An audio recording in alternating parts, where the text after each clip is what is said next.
Chapter 260. TSK, isn't the title a little shameless? Brother Feng, what do you think of this compass? Liao Shifan couldn't help but ask after reading the news in his hand. Feng Zhihua read it in detail, but he hadn't finished reading it. He didn't even raise his head when he heard Liao Shifan's question. I think this compass is very good. Shifan, you haven't been to the sea before, so you don't know the dangers. I've heard a few sailors describe their experiences at sea. The vast sea was boundless.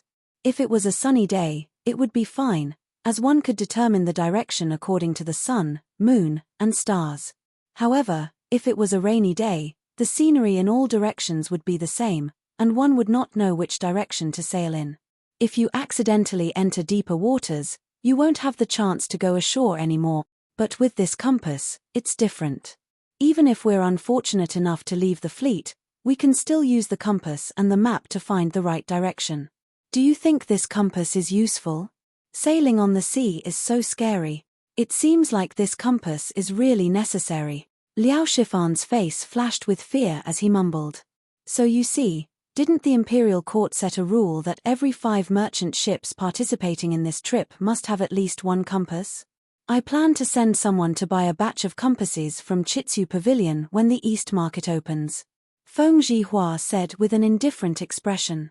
But this compass costs 5 strings of coins, the imperial court buys it at 4 strings of coins, so of course it's more expensive among the commoners. Isn't it too expensive? Liao Shifan couldn't help but ask. Feng Zhihua heard his old friend's words and couldn't help but say earnestly, Shifan, don't be so short-sighted. Shifan, don't be so short-sighted.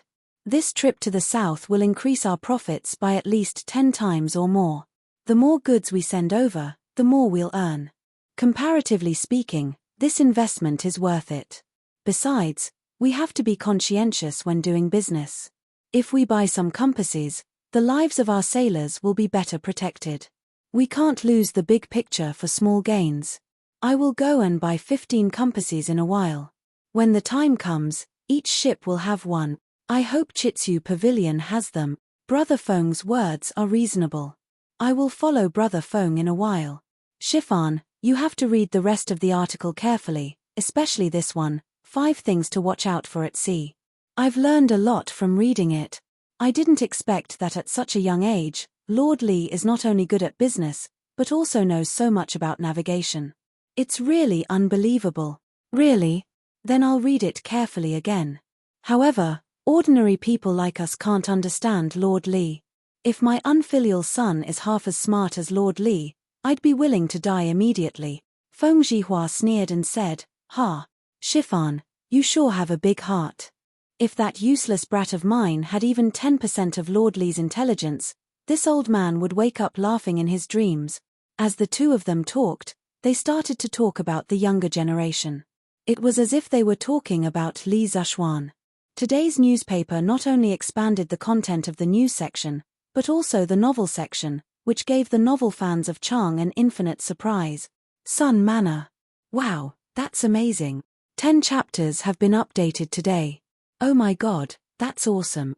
Ha ha ha. I didn't know that tips could be used like this. If I had known, I would have sent someone to tip him yesterday. Sun Zifan was excited. He was looking at the author's words at the end of the novel. Thank you, Li Zishuan, for your generous tip.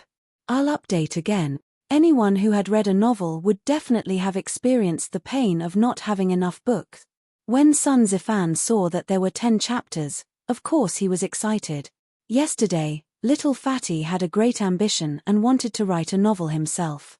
In the end, he locked himself in his study and spent the whole morning writing, but he couldn't even write a single chapter. He either wrote it and threw it away, or he threw it away and wrote it again. In the end, he flipped the table, patted his butt, and found his old legend of a mortal's journey to immortality to review it again. Although writing novels can make money, whoever wants to write can write. I'm not writing. I'll only be responsible for reading novels in the future. That was what Sun Zifan thought at that time. Kaihua Square, Wang Meng's house. Wang Meng saw that today's novel section had taken up almost an entire newspaper. He was pleasantly surprised. He counted for a long time before he realized that there were 10 chapters updated today. Damn, 10 chapters. Pai Xiajue is crazy. Oh my. So many people tipped yesterday. Wang Meng glanced at the back of the newspaper and saw that it was a sea of red. They were all tipped yesterday for Legend of a Mortal's Journey to Immortality. Those who could leave their names on the newspaper had tipped more than 100 strings of coins. He roughly estimated that the total tipped was close to 10,000 strings of coins. 10,000 strings of coins. How much money was that? Wang Meng's heart couldn't help but tremble. Although he wasn't greedy, he couldn't help but gasp in the face of 10,000 strings of coins. If he could write novels like Leather Knight, it would be awesome. Sigh, it's a pity that I didn't get on the newspaper. But it's not bad to get this branch leader badge. Wang Meng's father was only a 9th-rank official in the Ministry of Works. His family wasn't rich. Tipping 10 strings of coins was Wang Meng's limit. As he muttered to himself, he proudly took out a small copper badge from his bosom. On the front was written Branch Leader, and on the back were the words A Biography of a Mortal's Journey to Immortality. This was the badge that the workshop's manservant had sent to him in the afternoon after he had tipped the workshop yesterday. The workshop hadn't finished processing the badge of Branch Leader in the morning, so it could only be sent in the afternoon. Cheng Manor. Ha ha, Wu Yun, come over quickly. Come over quickly. Your young master is on the newspaper. Cheng Chumo held the newspaper and shouted excitedly in his courtyard. When the little boy heard his young master calling for him, he quickly trotted over. However, he was dragged by Cheng Chumo to read the words on the newspaper. Clapping in admiration, slapping the table and standing up. If not for this reward, it wouldn't be enough to express my intentions. Cheng Chumo of Huarid Fang tipped Leather Knight 100 strings of coins. Jiang Wuyun naturally knew some words as a page boy. After he finished reading, he couldn't help but be speechless. In his opinion, tipping 100 strings of coins was just to show his face in a corner of the newspaper. If this wasn't a retard, then what was? What's with your expression? Your young master is on the newspaper. Aren't you happy? Oh, and I even got a Silver Alliance Leader badge. TSK, how beautiful. Cheng Chumo couldn't help but be dissatisfied when he saw that his page boy's reaction didn't meet his expectations. Hee, happy. I'm happy for you, young master. You're amazing. Jiang Wuyun reacted and quickly squeezed out a smile. Heh, that's more like it. Chapter 261. South of Chang'an City, Jinyu Academy.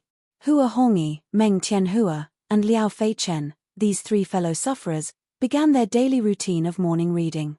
However, it was the unlucky Meng Tianhua's turn to buy the newspaper today. He was so unlucky that a copy today cost 10 copper coins. It was twice as much as usual. As Meng Tianhua read the newspaper, he could not help but feel the pinch. Oh my God! So many people tipped the Legend of a Mortal's Journey to Immortality yesterday. All of them were tipped. Hiss. How much money does this add up to? That's insane. Liao Feichen exclaimed as he looked at the red tipping notices behind him. His legs trembled and he almost fell to his knees. When Hua Hongyi heard this, he looked at it and said, it adds up to about 10,000 strings of cash. Meng Tianhua had already turned his attention over. After he heard Hua Hongyi's words, his eyes widened and his breathing quickened. Then doesn't that mean that Leather Knight received close to 5,000 strings of coins from the tipping yesterday? Hua Hongyi nodded and said calmly, that's true. However, this is probably just a random outburst. There won't be so many tipping every day in the future.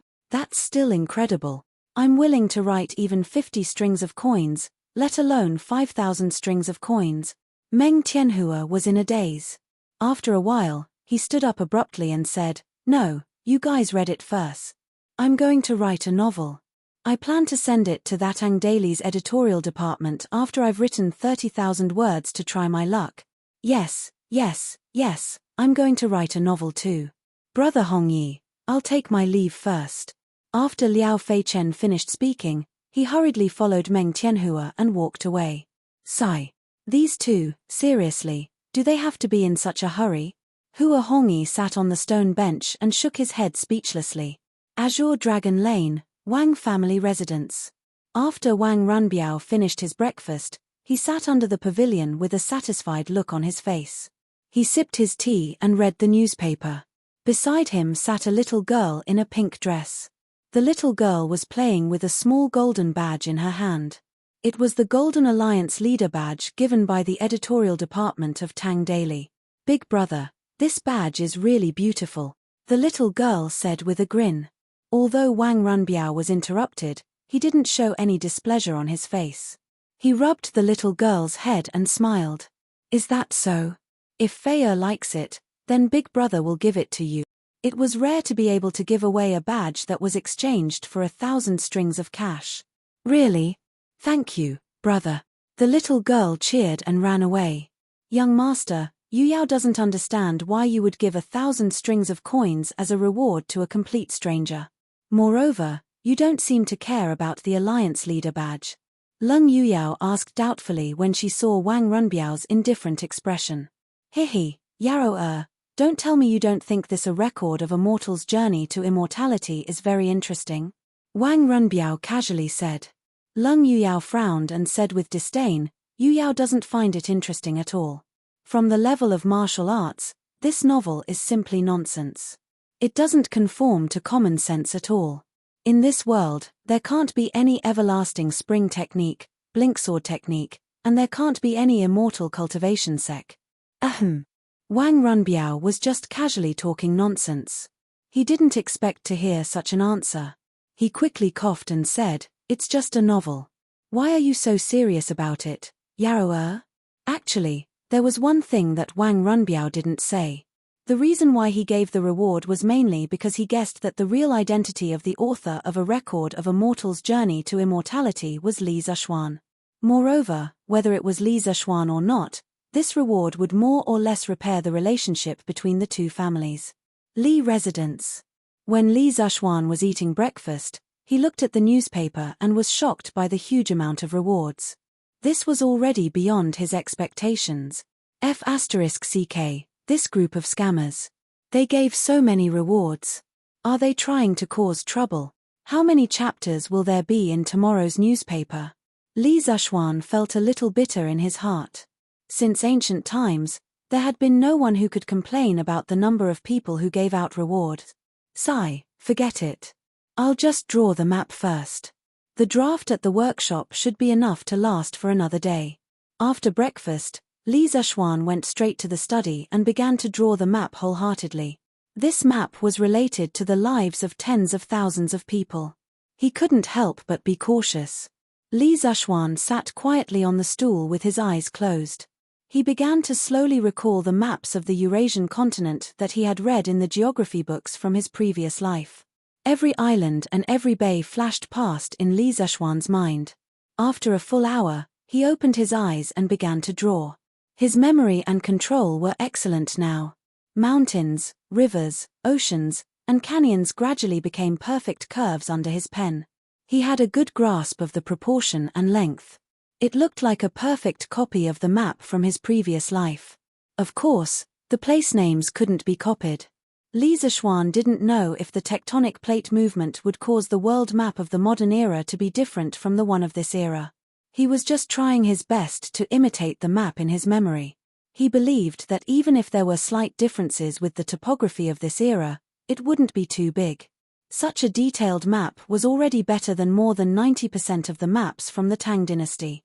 Just like that, Li Zishuan continued to meditate and copy the map in his mind onto a piece of paper. He kept his brain working at high capacity until the afternoon. Phew. It's really not easy to complete this. I'll never take on this kind of work in the future. It's too tiring. Li Zishuan kept rubbing his temples and couldn't help but mumble.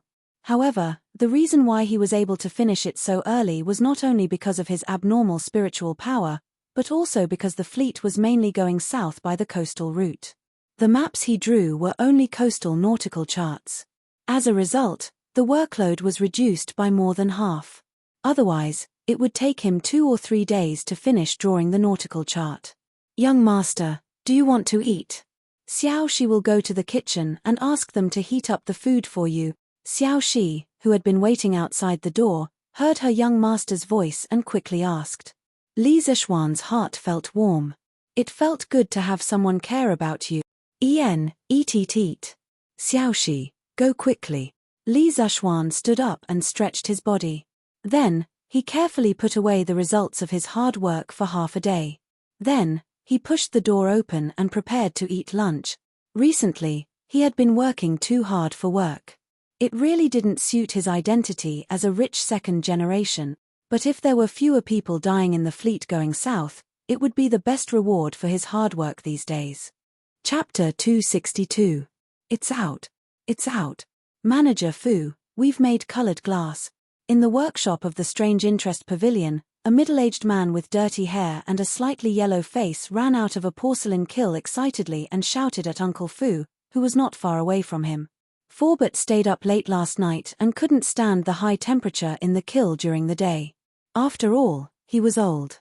He stayed in the kiln for a while before coming out to catch up on his sleep while waiting for the news. At this moment, Forbert, who was half asleep and half awake, heard the noise outside and woke up abruptly. He quickly opened the door and ran out. Chang Gui, you've really made colored glass? Forbert's voice was mixed with excitement and disbelief. It's true. We've really turned sand into glass. Look, Manager Fu, this is the colored glass we've just made. After Zhong Gui finished speaking, he handed over an irregular glass ball. His hands were dirty, but the glass ball was transparent and shiny, forming a very sharp contrast. Fu Bo took it and looked at it carefully in his hand. After a while, he said excitedly, "That's great. This is great. It's really colored glass. It's even better than the colored glass sold by the barbarians." Song Xiaoxi. Quick, go and tell young master the good news. Song Xiaoxi, who was at the door, quickly replied, "Yes, I'll go right now." After that, he ran out of the door in a hurry. Forbert looked at the colored glass ball in his hand and sighed. I didn't expect sand to really turn into colored glass. Damn those barbarians who sold colored glass at such a high price. Chang Gui, quickly organize some people to produce a batch of compasses. This way, we can produce colored glass ourselves. The cost of compasses should be less than usual. This is great. Yes, Manager Fu, I'll arrange for some people now. Li Residence. Li Zishuan was wolfing down the food in the front hall. He had been busy since morning and hadn't eaten a single drop of water. However, he often encountered this situation in his previous life. As an engineering student, sometimes he had to work overtime and didn't even have time to eat. Wasn't this a common thing? Young Master Wang is here. At this time, Xiao He hurriedly trotted over and bowed. Oh, what was he doing here? Yes, please. Li Zishuan hadn't finished his food yet. He puffed out his cheeks and glared at Li Zishuan. Yes, young master. Xiao He took the order and left. Li Zishuan took the opportunity to eat a few more mouthfuls of rice and then asked the servants to take the food away. Hihi, long time no see. How have you been, Lord Li? As soon as the banquet was removed, Wang Ranbiao walked in with his cold-faced girl with a smile. Hehe, it's fine. Cousin Ren, come in and have a seat. Li Zishuan wiped his mouth and cupped his hands in return. In the main hall. Ranbiao, is your father doing well in Chang'an this time? After transmigrating for so long, Li Zishuan wasn't an idiot. He had learned some basic etiquette and greetings. It was nothing more than asking if the other party's family was doing well, or if the other party was doing well. Thank you for your concern, Lord Ju. My father is doing well, but he has returned to Sui province the day before yesterday. There is really too much official business backlog in the provincial government. Wang Ranbiao cupped his hands and answered. So fast. I was grounded at home before, so I couldn't see your father off in person. It's really a pity. Li Zishuan was surprised at first, then said with a face of regret. He had a good impression of Wang Yu. He knew what to do and didn't have the arrogance of those aristocratic families. Of course, the most important thing was that he was generous. Those few luminous pearls were still in Li Zishuan's room. In general, Wang Yu could be considered a person with a temperament. On the side, Leng Yuyao secretly rolled her eyes. She didn't believe that Li Zexuan would be so attentive to her master. It must be because of the gift from the Wang family. What a moneygrubber, Leng Yuyao despised in her heart. Wang Runbiao didn't think like Leng Yuyao. He understood that since Li Zexuan said so, it meant that the relationship between the two families had eased greatly. This was what he and his father wanted to see. Thank you for your kindness, Lord Ju. Runbiao will definitely convey it to my father. I came to disturb you this time because I have something I need your help with.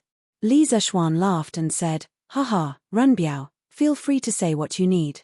I'll do my best to help. Wang Runbiao said happily, Thank you, Lord Ju.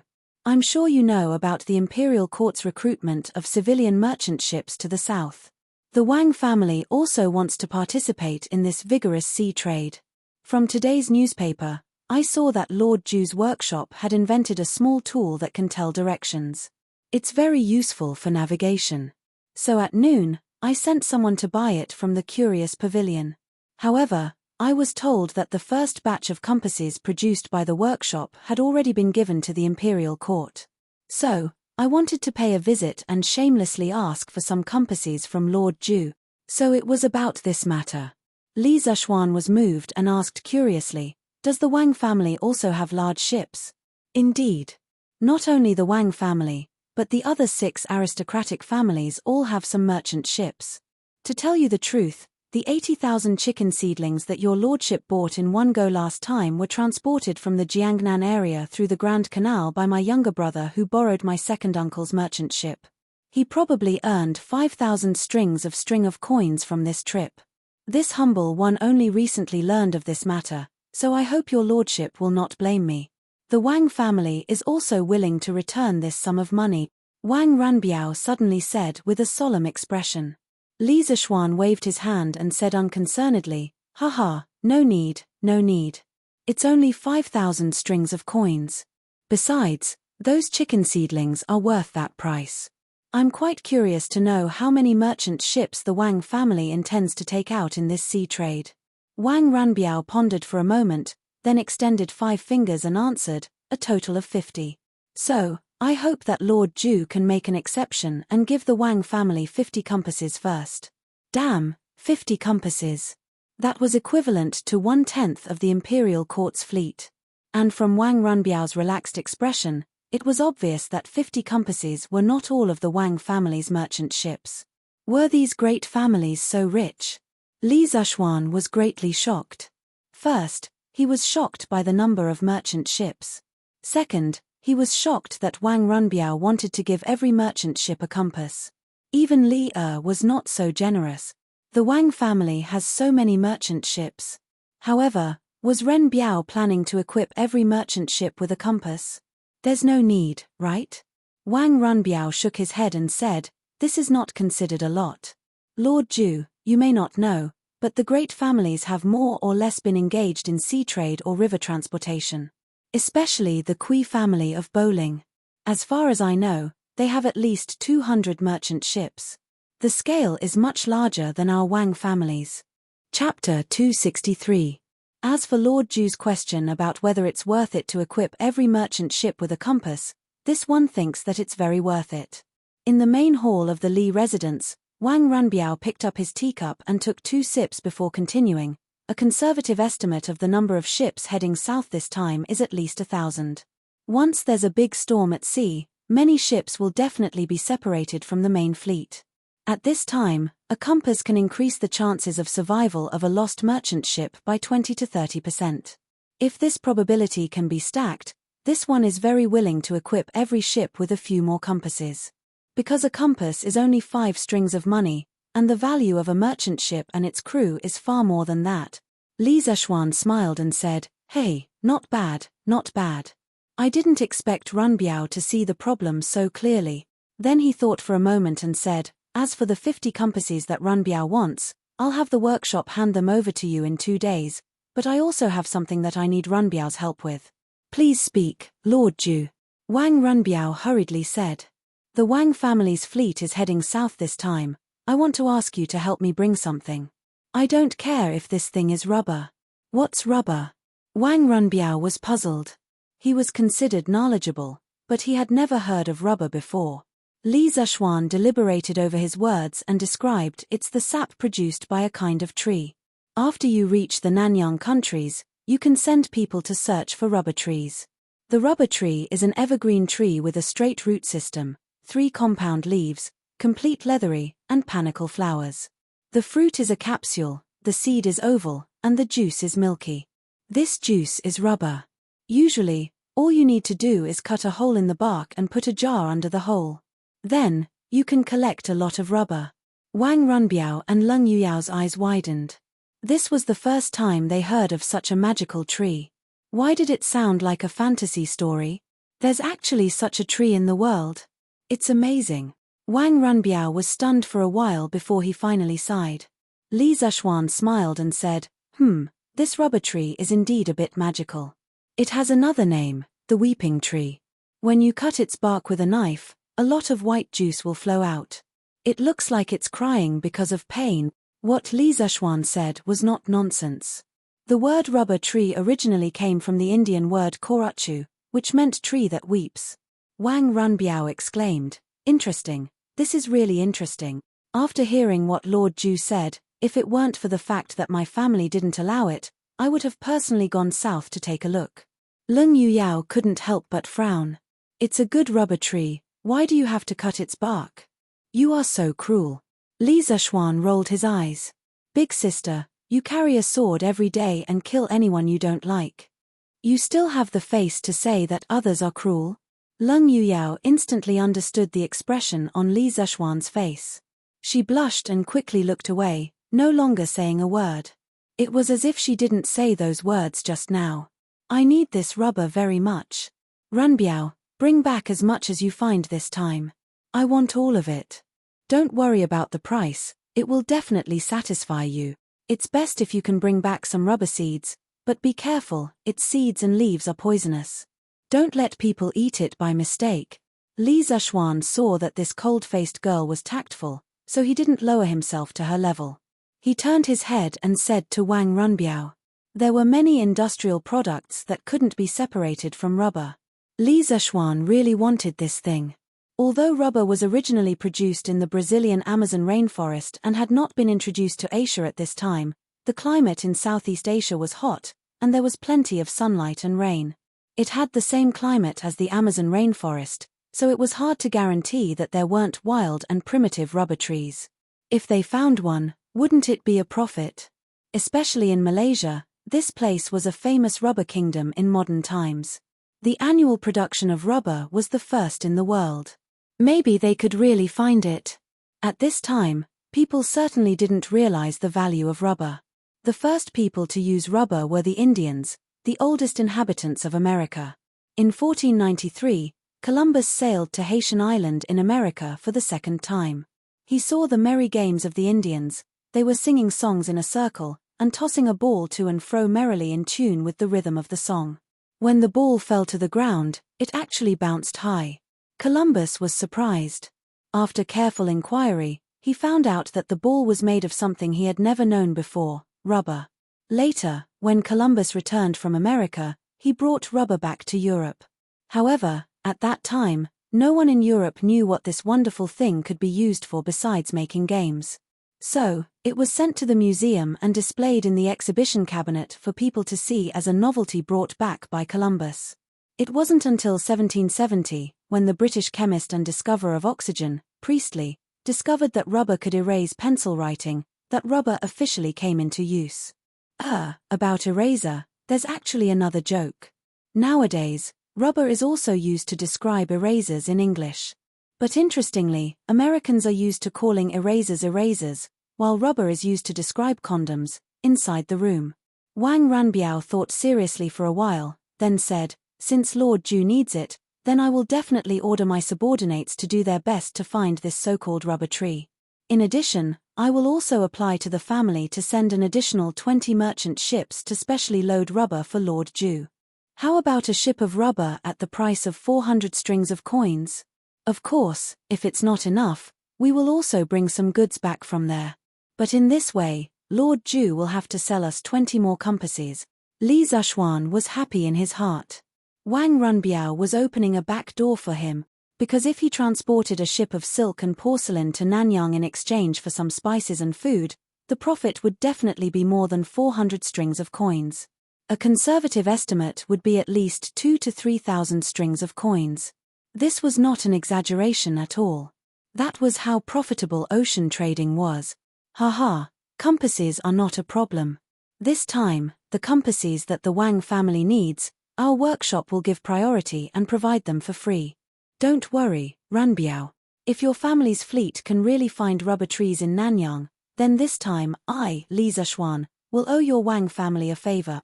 Li Zishuan returned the favor. He was the kind of person who would return the favor 10 times over if someone gave him a foot of respect. Wang Runbiao was shocked, and the importance of this matter instantly increased. He quickly cupped his hands and said, "Don't worry, Lord Ju. As long as there are rubber trees in Nanyang, our Wang family's fleet will definitely find them this time." Chapter 264. Since Lord Ju is so kind and willing to give priority to the Wang family to allocate so many compasses, then I have achieved my goal. I won't disturb you any longer. Since he had achieved his goal, and there was an unexpected gain, Wang Runbiao stood up and said his goodbyes with satisfaction. "Okay, Runbiao, take care." Li Zishuan put down his cup and prepared to personally send the guest off. He was also very satisfied with the outcome of today's negotiation. "Hey, Lord Ju, what is that white thing on the table? Is it paper?"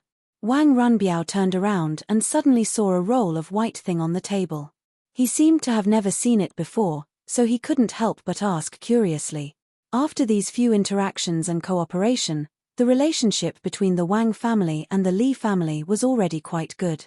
It wouldn't be rude to ask such a question, so Wang Runbiao directly asked the question in his heart. "Ah, this is called toilet paper." Li Zishuan followed Wang Runbiao's gaze and saw that it was a roll of toilet paper. He had just finished eating, so he took some from it to wipe his mouth. He explained. "What is toilet paper? Is it called toilet paper because it is very hygienic?" Wang Runbiao felt that after coming here today, his IQ had been hit a little. First it was the rubber tree, and now it was toilet paper. He had never heard of these things before. "Ah, you can't say that. The main characteristic of toilet paper is its softness. Here, Runbiao, you can take a look for yourself." Li Zishuan took the toilet paper and handed it to Wang Runbiao. Yang Xiaoning followed Li Zishuan's suggestion a while ago.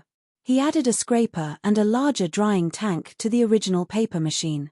Compared to the first paper machine, the workload was much smaller. The mass production of toilet paper had only started a few days ago. Previously, the entire workshop had been busy producing newspapers. No one had the time to make toilet paper. In their opinion, only a prodigal son like Li Zishuan would use it. Therefore, although the toilet paper machine had been made long ago, it had only been a few days since the toilet paper was produced. Of course, the first batch of toilet paper produced by the workshop was all sent to the Li residents. Benefits should not flow into the fields of others. This kind of good thing should be enjoyed by himself first. As for whether he would sell it or not, it would depend on how much could be produced in the future. After all, the raw materials at the workshop were prioritized to supply the new type of paper. Forbert was certainly not willing to waste resources on this meaningless toilet paper. "Oh, it is indeed very soft." Wang Runbiao took the tissue paper and felt the soft touch on his hand. He couldn't help but exclaim. But after a while, he frowned and asked doubtfully, "But this paper is so soft, what's the use of it? It's probably not easy to write on it, right?" Li Zishuan muttered in his heart. This wrinkled tissue paper, it would be strange if it could be used to write calligraphy. If it was the ballpoint pen and ink pen from his previous life, it would be barely enough to write. This tissue paper is not used to write. It's mainly used to wipe your mouth and butt. It's used to wipe your mouth. Li Zishuan was about to say that it was used to wipe his butt, but he suddenly saw that Leng Yuyao was still there. He quickly shut his mouth. Although he didn't have a good impression of this ice-cold girl, it wasn't good to say that it was used to wipe his butt in front of her. Is it only used to wipe your mouth? But can't you just use a handkerchief to wipe your mouth? Wang Runbiao didn't suspect him. It was because of this that he felt even more strange. At the same time, he was a little speechless. He secretly thought that Li Zexuan really knew how to enjoy himself. He even specially made a new type of tissue paper to wipe his mouth. He really knows how to have fun. Leng Yuyao didn't think so. She was standing closer to Li Zexuan. Moreover, she practiced martial arts, so her hearing was much sharper than Li Zexuan's. She heard every word of Li Zexuan's words clearly. Although Li Zexuan didn't completely say the words wipe his butt, Leng Yuyao could guess what Li Zexuan wanted to say. She couldn't help but fiercely glare at Li Zexuan. She secretly thought that this person looked decent on the surface, but in reality, he was no different from a vulgar hooligan. She didn't know why the young master valued him so much. Ahaha, well, other than wiping your mouth, what else can you wipe? Runbiao, take a roll of tissue paper back and slowly think about it. I'll give this roll of tissue paper to you, Li Zexuan quickly said when he heard Wang Runbiao's slightly doubtful words. Oh tilde. Thank you very much, Lord Ju. Wang Runbiao couldn't understand the meaning behind Li Zexuan's words. He could only take the tissue paper in surprise. Then, just as he was about to leave, he heard a shout from outside the door. Young master, the workshop has produced glass. Shouting and wrangling, what a scandal. Can't you see that this young master has a guest here? When Li Zexuan heard Song Xiaoxi's voice, his heart faintly moved. He guessed that the workshop must have made new progress in the glass research. But he didn't expect Song Xiaoxi to be so rash and directly blurt out the workshop's secrets. How could this be? He was still hoping to make a fortune without anyone knowing that he could produce glass. He couldn't let Song Xiaoxi mess up his plan. So, Li Zexuan interrupted Song Xiaoxi before he could finish. Song Xiaoxi wasn't stupid. In fact, he was usually very smart. Today, he was just anxious and forgot how to behave. When he heard Li Zexuan's words from outside, he instantly knew that he had been too rash and messed things up. He was so scared that his legs trembled as he entered the house with fear and trepidation.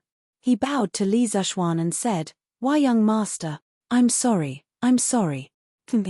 You can leave now. I'll deal with you later." Li Zexuan was indeed a little angry. He was usually pleasant, but it didn't mean that he wouldn't get angry. It didn't mean that his subordinates could be unruly. Song Xiaoxi really did cross the line today. After Song Xiaoxi obediently retreated to the corner, Li Zexuan looked at Wang Runbiao and smiled. Hihi, my family's servants are rude. Cousin Ren, please don't laugh at us. Wang Runbiao's eyes flashed and he quickly said, "You're too kind. It's mainly because Lord Ju treats people with generosity. Since Lord Ju has something to do, Runbiao will take his leave now." Li Zexuan didn't purposely ask him to stay. He did have something to do. So, he cupped his hands and said to Wang Runbiao, "Cousin Ren, take care. We'll meet again when we're free." Wang Runbiao smiled and replied. Then, he took Leng Yuyao and was about to leave the main hall. Before Leng Yuyao left, she looked at Li Zexuan with disdain. Li Zexuan was really confused. He didn't do anything wrong today and didn't harm the little girl.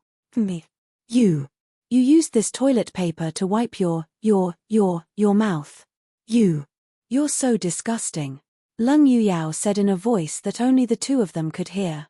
After that, she didn't give Li Zexuan a chance to explain and left Li Zexuan alone in the wind. No, Li Zexuan almost vomited blood. Big sister, you misunderstood, okay? This toilet paper is not like a handkerchief that can be washed and used again. My toilet paper is only for one-time use. How is it disgusting? Chapter 265. Young master, I know I'm wrong. After sending Wang Runbiao and Leng Yuyao off, Li Zexuan returned to the main hall. He glanced at Song Xiaoxi indifferently and then sat down at the side without saying a word. Song Xiaoxi's heart was flustered and he felt uncomfortable all over. He trembled as he came over, cupped his hands, and bowed. Didn't Steward Fu tell you that everything about Liuli is a secret of the workshop? Li Zexuan took a sip of water and asked. Young master, Steward Fu said that I was in a hurry, so, Song Xiaoxi hurriedly explained. A secret is a secret. Under no circumstances can you reveal the secrets of the workshop. If you can't keep it a secret, then there will be no place for you in the workshop in the future. Because you will harm the interests of all the workers in the workshop, Li Zishuan said coldly. Bang! After hearing that, Song Xiaoxi was so frightened that his legs turned to jelly. With a bang, he knelt on the ground and begged for mercy with a pale face. Young master, I know I'm wrong. I promise there won't be a next time. Please forgive me this time. Don't chase me out of the workshop. Only those who had stayed in the workshop knew how good it was inside. Song Xiaoxi's hometown was in a village outside Chang'an City. Previously, he had been working as a waiter in a restaurant in Chang'an City. Every day, he had to smile and flatter. If he was unlucky, he would be scolded by the shopkeeper. Moreover, he was paid very little. Ever since he entered the workshop, not only did his monthly salary increase, but there were also very few people who would find trouble with him for no reason. Every time he returned to the villagers would always cast envious gazes at him. This was because the owner of the workshop he was working in was Li Zishuan, the person who invented the curved plow. He was the great benefactor of all the villagers. In the workshop, Song Xiaoxi could gain money, happiness, and dignity. How could he bear to leave? At this moment, he was so regretful that he wanted to slap himself. Li Zishuan looked at Song Xiaoxi expressionlessly. It was not that he was cold-blooded, but he had to follow the rules. Song Xiaoxi had always been Ma Ju and Forbert's right-hand man in the workshop. Correspondingly, he knew a lot of things. If Li Zishuan did not scare him now, sooner or later, things would get out of hand. About a quarter of an hour later, Song Xiaoxi felt like a year had passed. The sweat dripping from his forehead mixed with the tears flowing from the corners of his eyes. At this moment, Li Zishuan finally opened his mouth. Get up. I'll give you one more chance. However, if there's a next time, you'll have to leave the workshop on your own. In addition, half of your salary for this month will be deducted as punishment. At the end of the day, Li Zishuan was still a little soft-hearted and could not be ruthless. Thank you, young master, thank you, young master. I'll definitely remember this lesson and never do it again. Song Xiaoxi heard this and let out a long sigh of relief. Then, he was ecstatic and grateful. As long as he could continue to work in the workshop, he was willing to have his salary deducted for 2 months, let alone half a month. He believed that anyone would be able to make up for it. Well, now let's talk about what Forbert asked you to do. Could it be that the workshop has produced colored glaze? Li Zishuan nodded and asked. Yes, young master. Master Chang Gui and the others produced glass in the afternoon. Manager Fu asked me to invite you to the workshop to have a look. Song Xiaoxi stood up, wiped away his sweat and tears, and quickly answered. Well, very good. Then come with me to have a look. Young master, you're here? In the workshop of the Strange Interest Pavilion. Forbert received a message from a servant and quickly came out to greet him. Well, Forbert, did you stay up late last night? I've already told you that your health is more important. You don't have to worry about the glass. Why didn't you listen to me? Li Zishuan looked at Forbert's complexion and knew that he must have stayed up late last night, so he tried to persuade him. Hehe, thank you for your concern, young master. Actually, I didn't stay up late last night. Even if you asked me to stay up late, I couldn't stand it. I'm old. Chang Gui and the others didn't sleep at all last night to produce the glass. Fortunately, God rewards those who work hard. This afternoon, they produced the glass. Young master, do you want to go and have a look? Although Uncle Fu had 2 dark circles under his eyes, his expression was slightly excited. Clearly, he knew very well how much wealth it would bring him if he could produce colored glass. Well, of course, I'll go and have a look. Li Zishuan had always attached great importance to these skilled old craftsmen. They were the key executors of the workshop's products leading the way in this era. It was very necessary to pay them a visit. Following Forbert to an earthen porcelain kiln in the depths of the workshop, Forbert introduced, Young master, this used to be used to produce porcelain. Yesterday, you said that you wanted to produce glass, so I had people modify this kiln and use it to produce glass. Li Zishuan nodded and smiled. Well, this is pretty good. How could porcelain make as much money as glass? Li Zishuan was well aware of the situation. Chang Gui, Yongfu, and Hua, the boss is here to see you. Walking into the kill, oh, it should be called the glass kill now, Forbert shouted to the 3 dusty craftsmen inside. Li Zishuan felt a wave of heat and dust hitting his face. He quickly covered his mouth and nose and unbuttoned his clothes to cool down. Oh, the boss is here. Greetings, boss. Greetings, boss. The 3 craftsmen inside heard Forbert's voice and turned to look at the door. Seeing that Li Zishuan had come personally, they quickly put down their work and ran over, bowing to Li Zishuan. Oh, no need to be so courteous, no need to be so courteous. The 3 of you have worked hard. Li Zishuan gave up on covering his mouth and nose. Otherwise, others would think that he disliked them. The 3 of you have contributed greatly to the workshop's production of glass. In our workshop, those who contribute should be rewarded. Forbert, in the future, the workshop will take out a sum of money to reward those who make breakthroughs in the workshop's original techniques. This time, each of the 3 craftsmen will be rewarded with 200 strings of cash. Li Zishuan continued. This was something he had thought about a long time ago. With great rewards, there would definitely be brave men. This was the only way to encourage everyone in the workshop to strive for technological advancement and innovation. The workshop would also be able to earn more money. Boss, this can't be done. Upon hearing that Li Zishuan was going to reward each of them with 200 strings of cash, Chang Gui, Yongfu, and Anhua paled in fright and froze on the spot. Chang Gui was the first to react. Boss, you were the one who came up with the method of firing the colored glaze. We just followed your instructions and did it step by step. We really didn't contribute anything. This old man is ashamed to accept these 200 strings of cash. Chapter 266. Yes, boss, we can't accept these 200 strings of cash. Yes, boss, please take back your order. In the workshop, Yongfu and Anhua hurriedly agreed. 200 strings of cash was too much. It was enough to buy a small house in Chang'an. Haha, you don't have to refuse. Although I was the one who proposed the method of baking the glaze, you 3 have to figure out the specifics of the production. Therefore, these 200 strings of cash are what you deserve. I've already made up my mind. You can take the money without worry. Li Zishuan said with a smile. In his heart, he was lamenting the sincerity of these people. In his previous life, if a boss wanted to give a bonus to his employees, anyone who refused would become a fool in everyone's eyes. Li Zishuan chatted with the 3 for a while, asking if their families were in trouble and if their families were doing well. Then, he followed Forbert out of the glaze kill. It was too hot in the kill, and there was a lot of smoke and dust. On the one hand, it was the smoke from the fire, and on the other hand, it was the dust from the sand. It couldn't go on like this. If it went on for too long, it would cause lung disease. Forbert, I'll draw something that can cover the mouth and nose in a while. Go find a tailor to make it.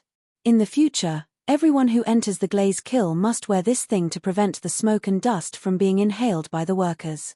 After leaving the glaze kill, Li Zishuan greedily took a deep breath of the fresh air outside. Then, he said to Forbert that it was necessary to wear a mask in this kind of workplace. Forbert asked curiously, "Young master, why do you have to do this? Brick and porcelain kilns have a lot of smoke and dust. The craftsmen have long been used to it. It's fine. Even if they're used to it, it won't do." Li Zishuan said decisively, "I call this thing a mask. Forbert, have the tailor make a batch. In the future, whoever enters the glaze kill without a mask will be kicked out of the workshop. In addition, after the matter of the compass is settled, the glaze kill will also need to be remodeled. Think of a way to reduce the smoke and dust inside the glaze kill as much as possible. This. Young master, isn't this system too harsh? You want to chase me away if I don't wear a mask?" Only then did Forbert realize that Li Zishuan was actually serious. He couldn't help but be flabbergasted. "Just let them do as you say. If they don't agree, come and find me." Li Zishuan was too lazy to explain to Forbert about tuberculosis. He simply said a few words and left with a flick of his sleeves. Forbert looked at his young master's back and was speechless. He wiped the sweat off his forehead and prepared to find a tailor. Sir, sir. Oh, no, it should be boss. Boss, you're here? Li Zhuan walked out of the small courtyard where the glaze kiln was located and wandered to the back hall, the headquarters of strange culture. In front of a stone table under a pavilion in the courtyard, little Yu came to work today. She saw Li Zhuan at first glance and hurriedly ran over to greet him excitedly. In this courtyard, except for Ma Ju who took care of her because of Li Zhuan, the rest of the people were quite cold to her. At this time, when she saw Li Zhuan coming over, she couldn't help but feel happy. It was like suddenly seeing an acquaintance after being abandoned in a strange place. Tilda. Little Yu, how is it? Have you found a place to live? Are you afraid of living alone? Are you used to it? Li Zhuan was thinking about the renovation of the glaze kiln along the way. Unfortunately, he had never been to a kiln in his previous life and didn't know how to reduce the smoke and dust in the room. Suddenly, his thoughts were interrupted by the crisp voice of a girl. He looked up and saw that it was Li Yu, so he smiled and said with concern. Speaking of this, he couldn't help but admire the independence of the ancient people. Children in this era generally had the ability and courage to leave their parents and live alone at the age of 14 or 15. It was not like the modern era, where people in their 20s were still asking for money from their families. Of course, he was also in this category in the past. Thank you for your concern, boss. Steward Fu helped me find a place yesterday afternoon. It's in this square, not far from the workshop. Steward Ma is also my neighbor. Li Yu heard Li Zhuan's concern and felt warm in her heart. She then replied with a smile. That's not bad. If you have any problems, your Uncle Ma can take care of you. Li Zhuan nodded and smiled. The tragic Ma Ju directly became an uncle-level character. Li Yu smiled and nodded happily. Then she tilted her head and thought for a while and said, Tilda, yesterday was the first time I lived in such a big house alone. I was indeed a little scared at night. But I plan to wait until I earn enough money, then I will go to the broker house and buy a maid to serve me. This way, I won't have to do laundry and cook, and I won't be scared at night. Li Zhuan was speechless. This little girl really thought of everything. She just found a place to stay yesterday, and today she wants to be a rich family's young lady and find someone to serve her. Her imagination, her mentality, her ambition, he couldn't help but admire her. It's up to you. But you have to earn money first. Li Zhuan mercilessly added another stab. Li Yu, who was immersed in her beautiful fantasy, couldn't help but be stunned when she heard this. However, she quickly smiled again and said, Of course I can earn money, boss. Look, these are the 2 articles I wrote. Do you think they are good enough? I imitated the style of the news on that Ang Daily. I also collected the information myself. I didn't make it up. Then Li Yu handed over a few manuscripts. Oh from your tone, you seem to be quite confident. Then let me see. Li Zhuan suddenly became interested. He took the manuscripts and said with a smile. Then he took a look and saw the title of the first article, Rich Family's Prodigal Son Became a Monk for His Lover. Fat. Seeing this title, Li Zhuan suddenly staggered and almost burst out laughing. There was no other reason except that this title was very similar to a meme he saw in his previous life. It was a very famous title party title, Rich Family's Prodigal Son Became a Monk for His True Love. Content, Dream of the Red Chamber. Similar ones, there were title, Story of 3 Women and 105 Men. Content, Water Margin. Title, Cruel, The Shocking Murder of a Beautiful Girl Who Was Burned to Death by a Match. Content, The Little Match Girl. What's wrong? Boss? Could it be that little Yu didn't write it well? Li Yu asked nervously when she saw Li Zhuan's strange expression. No, it's good. Let me see it again. Li Zhuan quickly waved his hand and denied.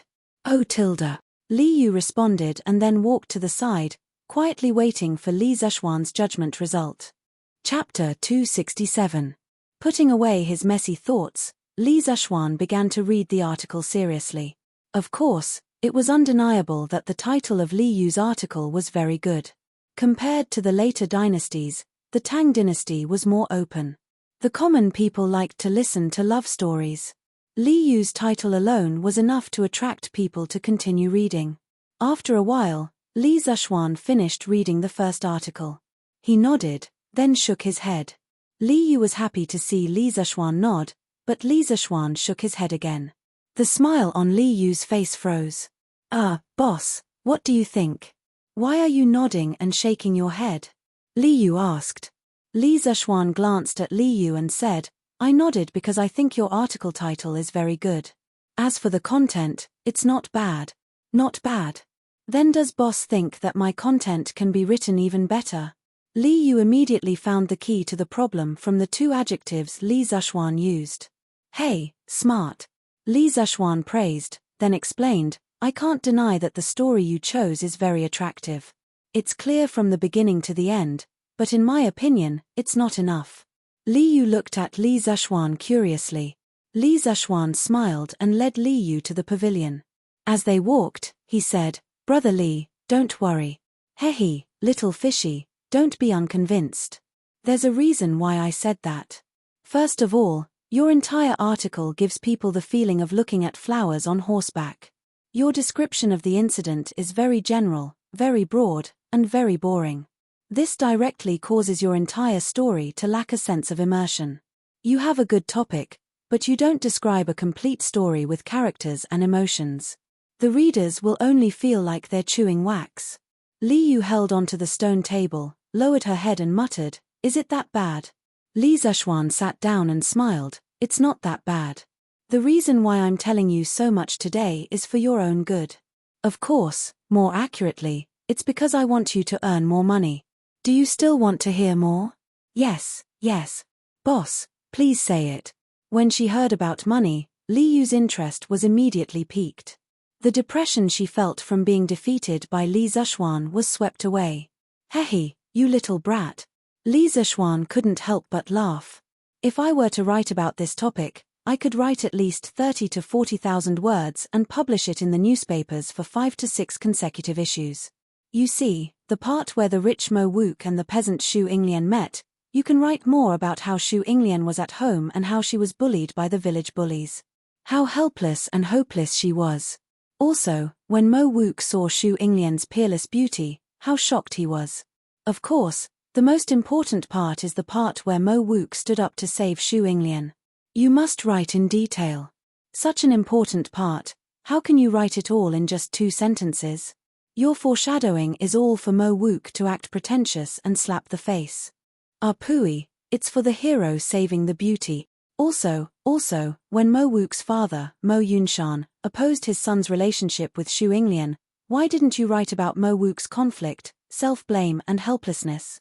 Xu Yinglian couldn't be with the person she loved and jumped into the river in anger.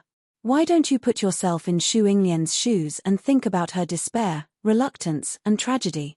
This is the best place to poke at the reader's tears. You have to write about it properly. Also, after Mo Wook found out that the woman he loved had jumped into the river, the loneliness, sadness, anger, and finally grief. His heart was like dead ashes, and he went to the temple, shaved his head, and became a monk. You have to embellish this place. These are all words, they are all money. As a reporter, if you don't know how to embellish the word count, pooey, if you don't know how to write about a matter, then you won't be able to earn much money. Li Zishuan was talking non-stop to Li Yu about how to embellish the news and how to write one story as 5 stories. He completely forgot that he was the boss of that Ang Daily. If Li Yu really did that, she would be scamming his own money. Li Yu stood at the side and listened with her mouth agape. She really wanted to kneel down to Li Zishuan. What kind of boss would personally teach his employees how to scam their boss's money? Also, Li Zishuan's embellishment, pooey, it was the way to develop the story. It was really an eye-opener for her. It was as if the door to a new world, the path of the water god, was slowly opening for her. Cough cough. At this moment, a light cough came from the side. It turned out to be Ma Ju. He just came out to take a breather and didn't expect to see Li Zishuan giving a lecture to Li Yu. The more he listened, the more he felt that something was wrong. Wasn't this misleading the students? Hence, he quickly interrupted. Hey, Brother Ma, you're here? Li Zishuan looked at Ma Ju's expression and knew that he had heard everything he said. He looked a little awkward. Hello, Uncle Ma Tilda. Li Yu remembered what Li Zishuan said to her before. If you have any problems, your Uncle Ma can take care of you. She went up and said sweetly. F***ck. Since when did I become an uncle? You were still calling me Steward Ma yesterday. Ma Ju had just taken 2 steps when he heard Li Yu's words. He instantly staggered and cursed in his heart. If it wasn't for Li Zishuan's quick reaction and raised his hand, he would have fallen flat on his face. What's wrong? Is it wrong for the little girl to call you that? Brother Ma, why do you have such a big reaction? Li Zishuan teased with a mischievous smile. Ma Ju was speechless. What else could he say? He could only curse Li Zishuan in his heart. He was sure that Li Zishuan was the one who taught Li Yu this. Is there anything important that Lord Ju came here today? Ma Ju calmed himself down and asked. There's no hurry. Let me finish reading little Yu-Er's news first. There's still one more. Oh, Brother Ma, you came at the right time. Come and see what little Yu-Er's news is like. Li Zishuan passed the news article that he had just finished reading. Rich man turns to Buddhism for lover to Ma Ju. He then picked up the other news article and started reading. Ma Ju was helpless and could only be patient. He sat down and began to watch the news. F***ck. This little girl is stirring up trouble. Li Zishuan almost screamed when he saw the second news article's title. It was because the title was too shocking. It said, "A woman in the wild, after her clothes were stolen by a man." Li Zishuan rubbed his nose. It seemed like Li Yu was going to go all out with this title. Sigh, I don't know if it's a blessing or a curse. Chapter 268. A woman went into the city to sell a donkey and a goat. There was a small bell tied around the goat's neck. 3 thieves saw it. One of them said, "I'll steal the goat. The woman won't find out." Another thief said, "I'll steal the donkey from the woman." The third thief said, "That's not difficult. I can steal all the woman's clothes." The first thief quietly approached the goat at a bend in the road. He untied the bell and tied it to the donkey's tail. Then, he led the goat away. The woman looked around and found that the goat was gone. She began to look for it. At this time, the second thief came to the woman and asked her what she was looking for. The woman said that she had lost a goat. "I saw your goat," said the thief. "Just now a man was leading a goat into this wood. We can still catch him." The woman begged the thief to help her lead the donkey while she chased after the goat. The second thief took the opportunity to lead the donkey away. When the woman came back from the forest, she found that the donkey was gone. She walked on the road and cried. As she walked, she saw a man sitting by the pond. He was also crying. The woman asked him what happened. The man said, "They asked me to take a bag of gold to the city. I was too tired. I sat by the pond to rest and fell asleep. In my sleep, I pushed the bag into the water." The woman asked him why he didn't go down and fish up the bag. The man said, "I'm afraid of water because I can't swim.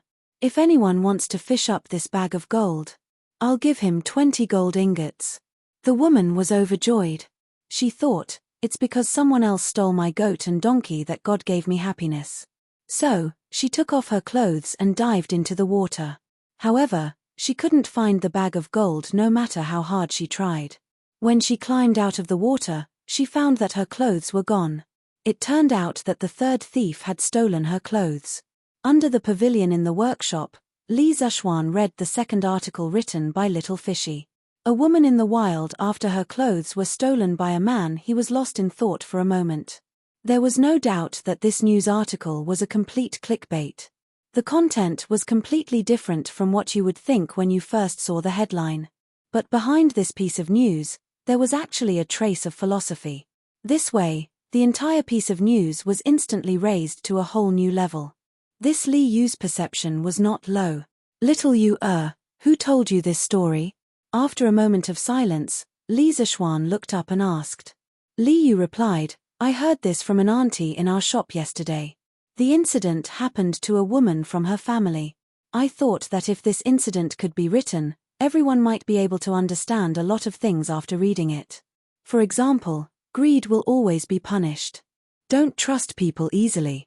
Trust people easily and you will have to pay the price. Not bad. You've come up with new tricks for the news. Li Zishuan nodded and praised. His previous purpose of publishing the newspaper was to entertain the public and at the same time, attract investors and make some money. He did not expect Li Yu to be able to draw parallels and trigger another function of the newspaper, which was to educate the public. Moreover, she used a very lively and interesting method to educate the public. This was really rare. This girl's way of thinking was always very unique and creative. Hehe, thank you for the compliment, boss. So boss, did I pass? Can I be a reporter for Thatang Daily in the future? Li Yu heard Li Zishuan's praise and immediately beamed with joy. You passed on my side. Brother Ma, what do you think? Li Zishuan turned his head to look at Ma Ju and asked. I think it's okay. These two articles have already captured some of Lord Ju's essence. Little Yu is indeed qualified to enter the editorial department of Thatang Daily. Ma Ju nodded and smiled. That's good.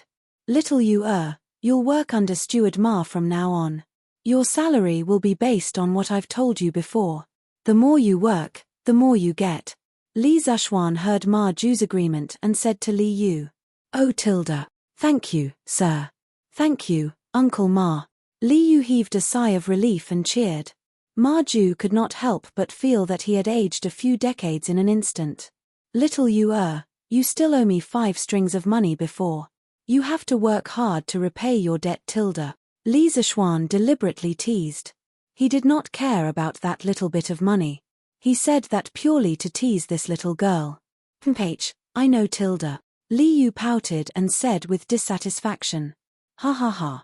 Brother Ma, how's the compilation of the dictionary going recently? After teasing Li Yu for a while, Li Zishuan left the pavilion and followed Ma Ju into the house and asked. Lord Ju, the compilation of the dictionary is almost half done. It is estimated that it will be completed in half a month. Ma Ju replied confidently. Tilde. That's fast. Li Zishuan was surprised. He thought that the amount of work required to compile a dictionary was so huge that it would take at least 1 or 2 years to complete it. He did not expect it to be so fast. That's true. Crown Prince and King Wei have given us a lot of manpower and resources to compile the dictionary. Moreover, the dictionary that we are compiling this time is mainly based on the foundation of Shuo Wenjie. We have also introduced pinyin and perfected the definitions of some words. In fact, the workload itself is not huge.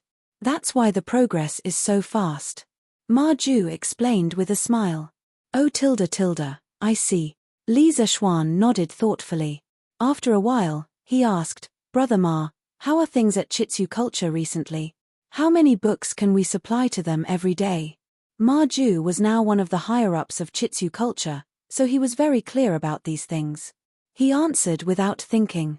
Without hesitation, he replied, recently, the printing department has hired a lot of new people. The scale has expanded a lot.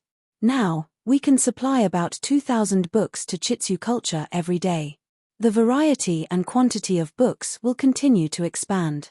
Now, in front of Strange Culture, there will no longer be thousands of people crazily snatching books like when it first opened. Moreover, there are more and more people who believe in Lord Ju's prophecy that books are as expensive as scallions. Li Zishuan nodded happily and said, that's good.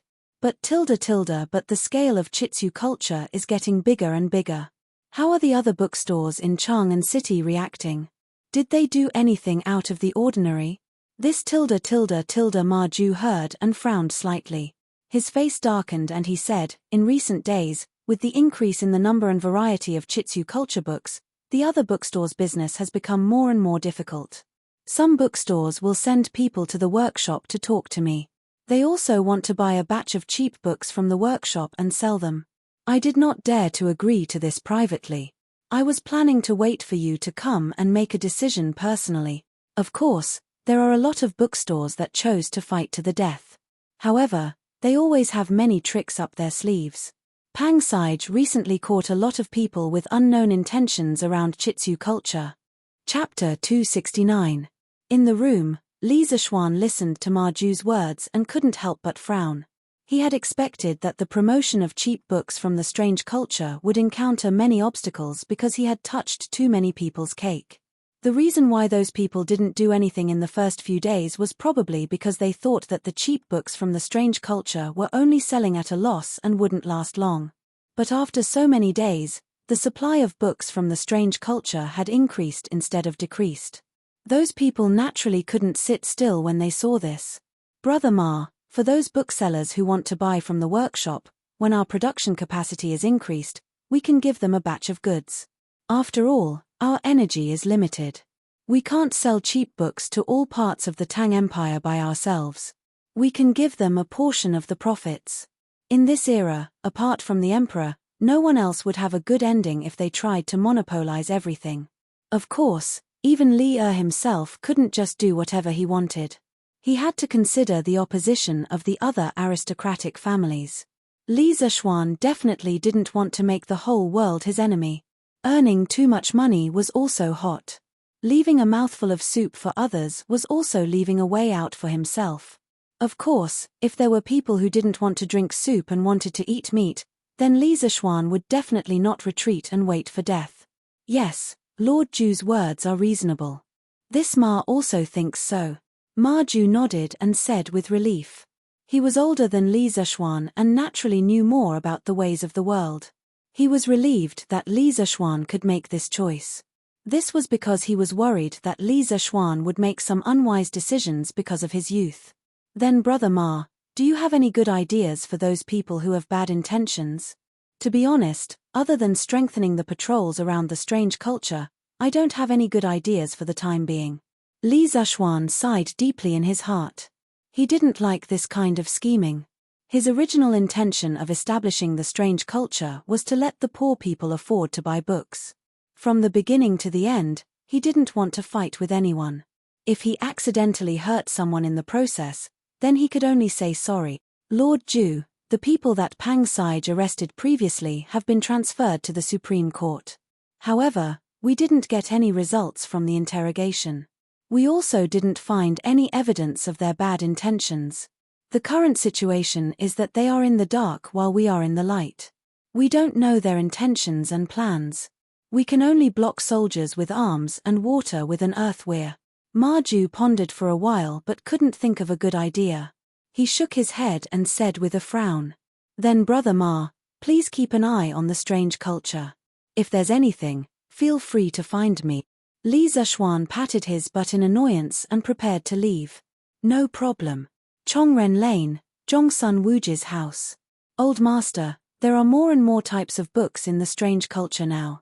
The quantity is also increasing.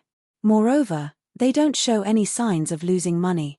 The supply of books is also endless. I estimate that the cost of their books is probably very low.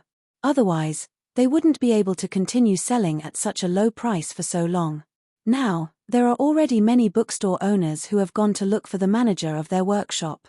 They want to purchase a batch of cheap books from them and bring them back to sell. They want to make a profit from the difference. Wu Mengyang, the shopkeeper of Mingda Bookstore, was reporting to Zhongsun Wuji respectfully. Yes, you are right. I have received news that Li Zishuan's workshop has made a paper machine. The paper production speed is very fast, and the cost of their paper is very low. Moreover, they have also mastered a set of cheap and efficient book printing methods. All in all, the price of their books is naturally low. Zhongsun Wuji's expression was indifferent, and one couldn't tell if he was happy or angry. He clasped his hands behind his back and took 2 steps forward before saying, "Go and contact Li Zishuan. Ask his workshop to supply us with a batch of books." Li Zishuan should give this old man some face. In the future, our bookstore will also sell books at this low price. Old Master, are you just going to let it go like this? Wu Mengyang was in disbelief. In his opinion, Zhongsun Wuji was the brother-in-law of the current emperor. Why would he be afraid of Li Zishuan, a mere county boy? Hair. Zhongsun Wuji's voice gradually turned cold. What do you want me to do? Do I need you to teach me what to do? Wu Mengyang could feel the coldness from Zhongsun Wuji. His legs trembled as he hurriedly said with a trembling voice, I misspoke. Please forgive me, old master. Please forgive me. Zhongsun Wuji snorted coldly and said, Leave. I will take my leave. When Wu Mengyang heard Zhongsun Wuji's words, he felt as though he was pardoned. He didn't even bother to wipe off the cold sweat on his forehead as he hurriedly left. In the house. Come in. How improper of you to lie outside and eavesdrop. Zhongsun Wuji sat on the stool, took a sip of tea, looked outside the door, and said indifferently, He, I can't hide anything from father.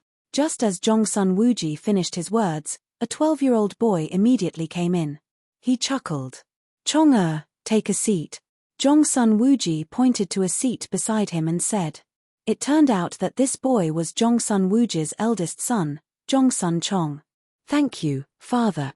Zhongsun Chong obeyed and sat beside Zhongsun Wuji. Chong-er, you should have heard the entire story from start to end, right? Come, tell me your opinion. Do you think that I am weak like shopkeeper Wu? Zhongsun Wuji poured a cup of tea for himself and said slowly. Hearing those words, Zhongsun Chong sat up straight. He knew that Zhongsun Wuji was intentionally testing him. Father, I think that father definitely has your reasons for doing so. However, it is definitely not because you are afraid of Li Zishuan. The Li clan only rose up recently after Li Zishuan was conferred the title of Baron. In terms of foundation and strength, the Zhongsun clan has no reason to be afraid of the Li clan. As for why father chose to avoid them and chose to cooperate with them, I think that father must have other considerations. Zhongsun Chong replied cautiously. Hehe, you brat Tilda. Zhongsun Wuji chuckled. Then, he shook his head and said, Chong-er, the matters in this world aren't as simple as what you see. It might seem calm on the surface, but it might be turbulent in the dark. If you want to be invincible, you have to know your enemy as well as yourself. You have to understand as much information about the other party as possible. Then, based on this information, you have to constantly weigh and analyze the situation before you can make the correct judgment. Do you understand? Father is right. I have learned my lesson. Even though Zhongsun Chong didn't really understand the meaning behind his father's words, he still nodded. Chapter 270. Heh, you really don't mean what you say. Since there's nothing else, I will tell you in detail today. Zhongsun Wuji knew his son well. He could tell that his son only heard half of it. Zhongsun Chong scratched his head awkwardly. You were right about one thing. Our Zhongsun family is indeed not afraid of Li Zishuan's family. However, Chong-er, you probably don't know that 3 days before Chitsu Culture released cheap books, His Majesty had left the palace and personally went to Chitsu Pavilion's workshop. Chong-er, do you still think that things are that simple? Zhongsun Wuji looked at his son and said. Could it be Tilda? Could it be that His Majesty has some shares in Chitsu Culture? Zhongsun Chong opened his eyes wide and said in disbelief. Zhongsun Wuji shook his head and said, that shouldn't be the case. His Majesty has a lot of things to attend to every day. What he has in his heart is Tang Dynasty's vast rivers and mountains. Why would he care about a mere Chitsu Culture? However, I have received news that the Crown Prince and King Wei are one of the owners of Chitsu Culture. Furthermore, there is one thing that cannot be denied. The expansion of Chitsu Culture is something that His Majesty is willing to see. Father, why do you think so? In today's world, aristocratic families have a huge influence on the commoners. There are countless scholars that rely on aristocratic families. In some places, the commoners only know about aristocratic families and not the imperial court. His Majesty is talented and strategic.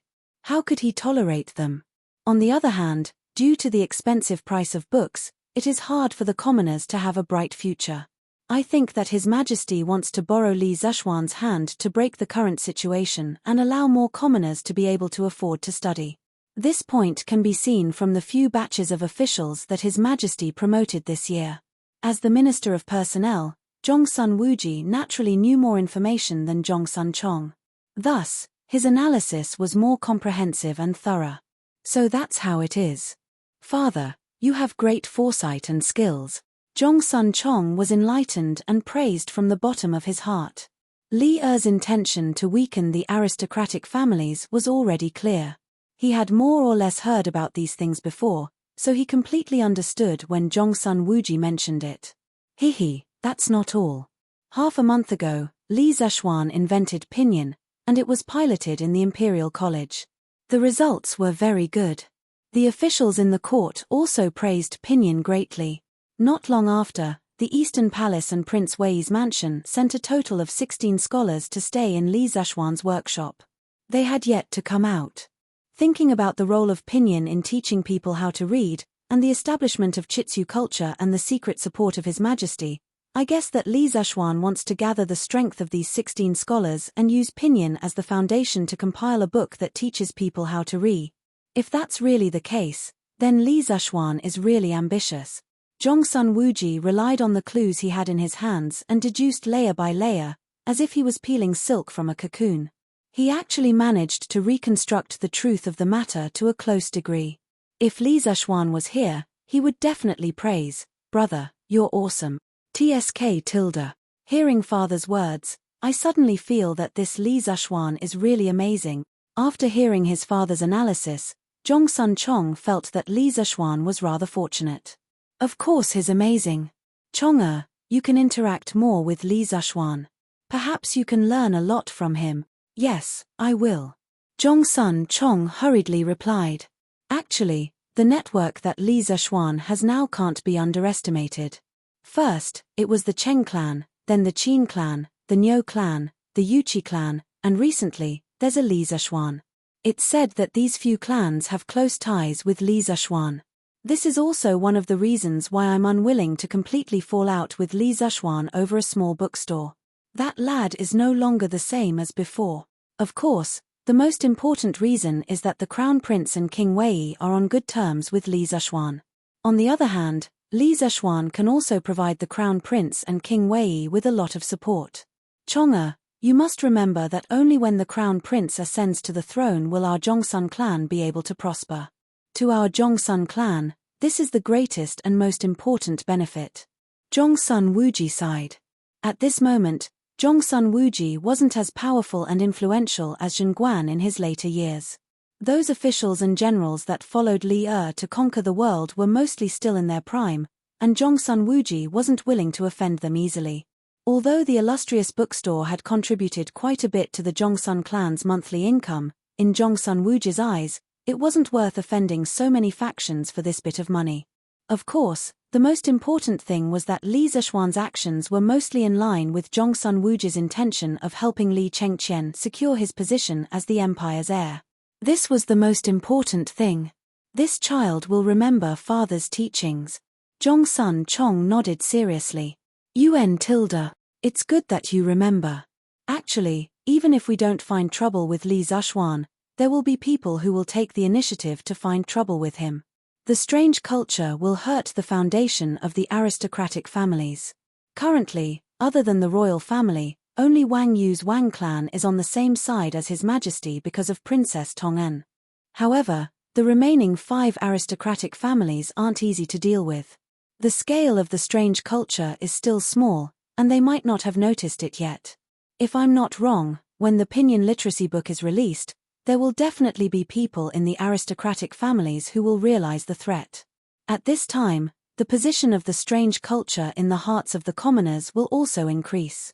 When the strange culture becomes a huge monster, the aristocratic families will be completely awakened and start a full-scale counterattack. Jongsun Wuji nodded and continued his analysis. Jongsun Chong had a more direct understanding of his father's foresight and judgment today. He was full of admiration. He thought for a while and asked, "Then father, when the time comes, if the aristocratic families really join forces to deal with Li Zeshuan, what should we do? Do we need to help him?" Chong-er, you don't know the background of the aristocratic families. If they really join forces, even His Majesty will have a headache. Our Jongsun clan isn't a match for these 1,000-year-old aristocratic families. Jongsun Wuji shook his head and continued, in such a situation, Don't be the first to rush up to help. Although you might gain the goodwill of others, the risk involved will be greater. Currently, the Jongsun clan has both glory and wealth. We don't need to take risks and only need to develop steadily. Chong'e, you have to remember that we have to consider carefully before doing things like sending charcoal in snowy weather. Of course, it's best if we don't do it because we might get burned. You can always do things like adding flowers to a brocade. This child will remember. Chapter 271. Da.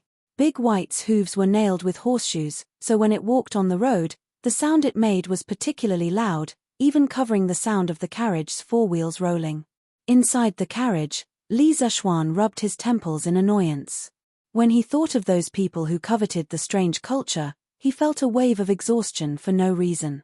He was most annoyed by scheming against each other. He worked hard for the strange culture just to let the scholars in the world be able to afford to read books. He didn't think about how much money he could make from it. If this behavior was in the modern world, many people would definitely scold him for being an idiot. He didn't want to live a good life as a rich second generation and had to do all kinds of things. In the end, he even offended people. Why did he have to be so stupid? Li Zexuan felt a trace of regret at this moment. No matter what era it was, outsiders would always be attacked by others. The strange culture was an outsider in the eyes of others because it greatly lowered the price of books, causing many people to suffer losses. Some were direct, and some were indirect. The direct ones were those booksellers, and the indirect ones were those aristocratic families. There was no one he could confide his thoughts to.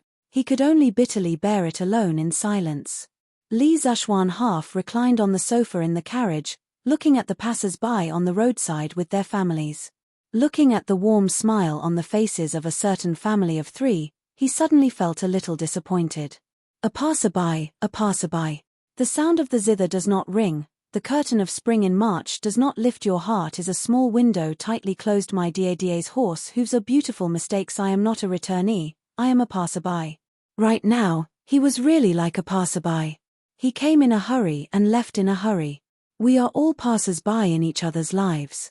Li Zexuan slapped his thigh in annoyance. He wondered what Han Yushi was doing now. Although there were only less than 20 days left until the official wedding, Li Zexuan still missed Han Yushi very much.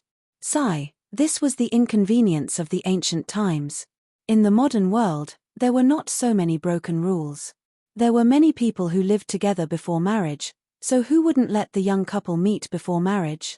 Even if the two of them were separated due to unforeseen circumstances, they could still video call each other to ease their lovesickness.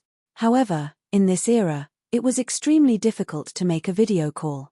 Not to mention optical fiber communication, he couldn't even make an integrated circuit board in a mobile phone or a computer. It had nothing to do with technology. It was just that the industrial foundation of this era was too weak. No technology could be developed overnight. It had to be slowly accumulated. However, if he couldn't make a phone or a computer, could he make some simple communication tools? Rural phone? It's too low class, and it won't spread far. The principle behind the most primitive telephone was not too difficult. It was just a metal piece vibrating due to sound, and the electromagnetic switch coil connected to it generated an electric current, allowing the transmitter and receiver to realize the mutual conversion of sound mechanical energy and electrical energy, thus realizing long-distance communication. If there were enough components and conditions, Li Zexuan could also figure out how to make a telephone by himself. After all, he had done a lot of research related to circuits in his previous life. He had soldered circuits that were dozens of times more complicated than this, let alone a simple telephone. However, without electricity and the corresponding electronic components, how should he do it? Electricity. I have to make electricity first. I can't always do things for others. This time, I have to do something for myself. As for the strange culture, I'll do whatever I want. I don't believe that Li will let the other aristocratic families go against the strange culture. San Bao, turn the carriage around. Send me back to the workshop. With this thought, Li Zexuan's thoughts were instantly clear. He immediately did what he said and shouted out of the carriage. Young master, what did you say? San Bao, who was driving the carriage outside, suspected that he had heard wrongly and asked again. Turn the carriage around and go to the workshop. Li Zishuan was filled with energy at this moment. The dispirited look on his face disappeared instantly. Okay, young master. I'll change the carriage now. San Bao was sure that he didn't hear wrongly. Although he was full of doubts, he knew his duty. He only needed to follow whatever Li Zishuan said. Whoosh .. San Bao controlled Big White and slowly turned the carriage around in the narrow road and rushed back to the workshop. Zhao Song, I heard from Qingqiu that the compilation of the Tang Dynasty Dictionary will be completed soon. What have the other aristocratic families done recently? Do they know about the Tang Dynasty Dictionary? Taiji Palace, Sweet Dew Hall. Li finished reading the last memorial and stretched his arms and waist without caring about his image. Then, he looked at Zhao Song beside him and said, Your Majesty, this old servant didn't hear any relevant news. However, a few days ago, one of the officers of the Right Marquis Guard caught many sneaky people near the strange culture. After these people were sent to the Supreme Court, they didn't get anything out of the interrogation. There was no evidence to prove that they were sent by the aristocratic families. Zhao Song smiled bitterly. He was only a eunuch with slightly more authority. How could he find out about the internal affairs of the aristocratic families? Oh, it seems like there are still people who can't sit still. Whether or not these people are from the aristocratic families, have the people of the Supreme Court pay attention. It would be best if they could find out their background. Right, have Sun Fujia be in charge of this matter. Once the Tang Dynasty Dictionary is released, combined with the recent cheap books, the strange culture will definitely become a place of trouble. We will not allow those people to ruin our plans. Li Er's eyes were cold, and his voice was tinged with determination. Yes, Your Majesty. Summon Li Junxian. Li Er thought for a moment before shouting. Yes. A small eunuch stepped forward, clasped his hands in acknowledgement, and then withdrew. The hall fell silent. Li Er reclined on the dragon throne and took out today's Thatang Daily to read. Seeing this, Zhao Song obediently stood to the side, quietly playing the role of a handsome man, a handsome eunuch. Around 15 minutes later, a white-robed general entered. It was none other than Li Junxian. Paying respects to Your Majesty. Dispense with the formalities. We called you here to ask if there has been any activity from the great clans. Li Er put down the newspaper and indifferently asked. Replying to Your Majesty, based on the investigations of the 100 Cavalry, the great clans have not done anything other than actively organizing merchant ships to join the imperial court's fleet. Li Junxian didn't know why Li Er would ask this question, so he could only honestly report what he knew. Oh, these vermin of the country are truly insatiable. They actually want to use this southern trade to make a fortune. Li Er deeply furrowed his brow. He was unhappy that the great clans benefited. After a few moments, he shook his head and said, This is also good. They won't be able to divert their attention to the strange culture. Junxian, pay more attention to Li Zishuan's strange culture and workshops. Yes. Chapter 272. Li Junxian received the order and left. Within the hall, Li Er propped his chin up and pondered for a while. After confirming that he had not missed anything, he let out a sigh of relief and reclined on the dragon throne. He flipped open the Thatang Daily and continued to read the newspaper. Zhongsun Wuji's previous conjecture was correct. Li Er had indeed intended to use Chitsu culture to dig up the foundation of the great clans. If one were to say that the cheap books that Chitsu culture had crazily released previously were a hidden worry for the great clans, then the appearance of the Great Tang Dictionary would have a fatal impact on the great clans. This was because once there was a dictionary, a large number of literate people would emerge from all over the Great Tang.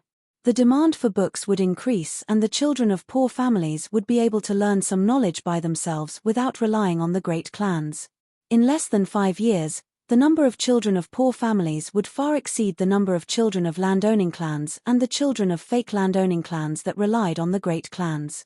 At that time, the advantage that the great clans had in terms of education resources and manpower would be completely lost. From this perspective, Li was indeed using Li Zishuan. However, to be used by the ruler of a country meant that Li Zishuan had value. Furthermore, Li's use was not the type of use where he would disregard the life and death of the other party. He had always had a backup plan for the safety of Chitsu culture and the workshop. He intended to groom Li Zishuan and leave him for Li Chengqian. Naturally, he would not watch as Li Zishuan faced the 5 great clans alone. Heh. This brat actually advertised his compass in the newspaper. Furthermore, I heard that he even rewarded his own novel yesterday, praising himself. Truly shameless.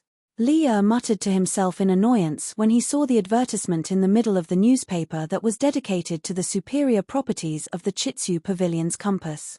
Others might not know that the legend of a mortal's journey to immortality was written by Li Zishuan, but how could he not know? He could only sigh in his heart. Li Zishuan's skin was getting thicker and thicker.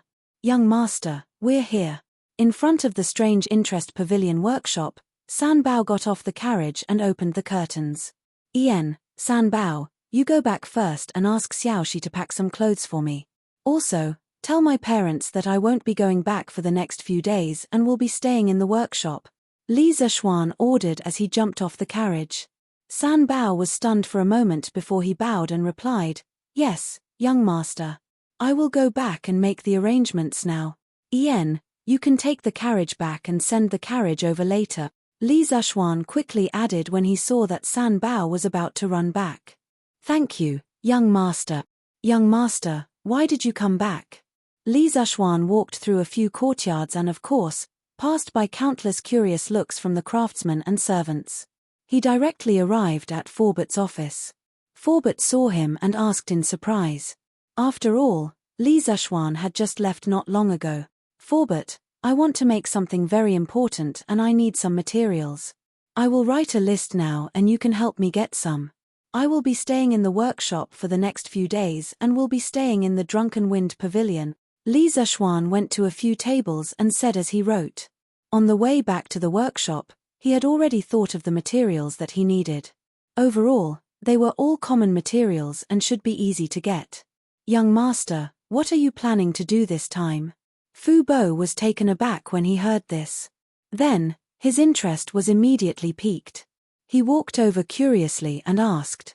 After working together for so long, Li Zishuan's products were each more practical and unexpected than the last.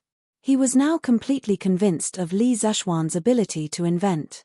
Unlike when Li Zishuan was building the curved plow, Forbert raised some doubts.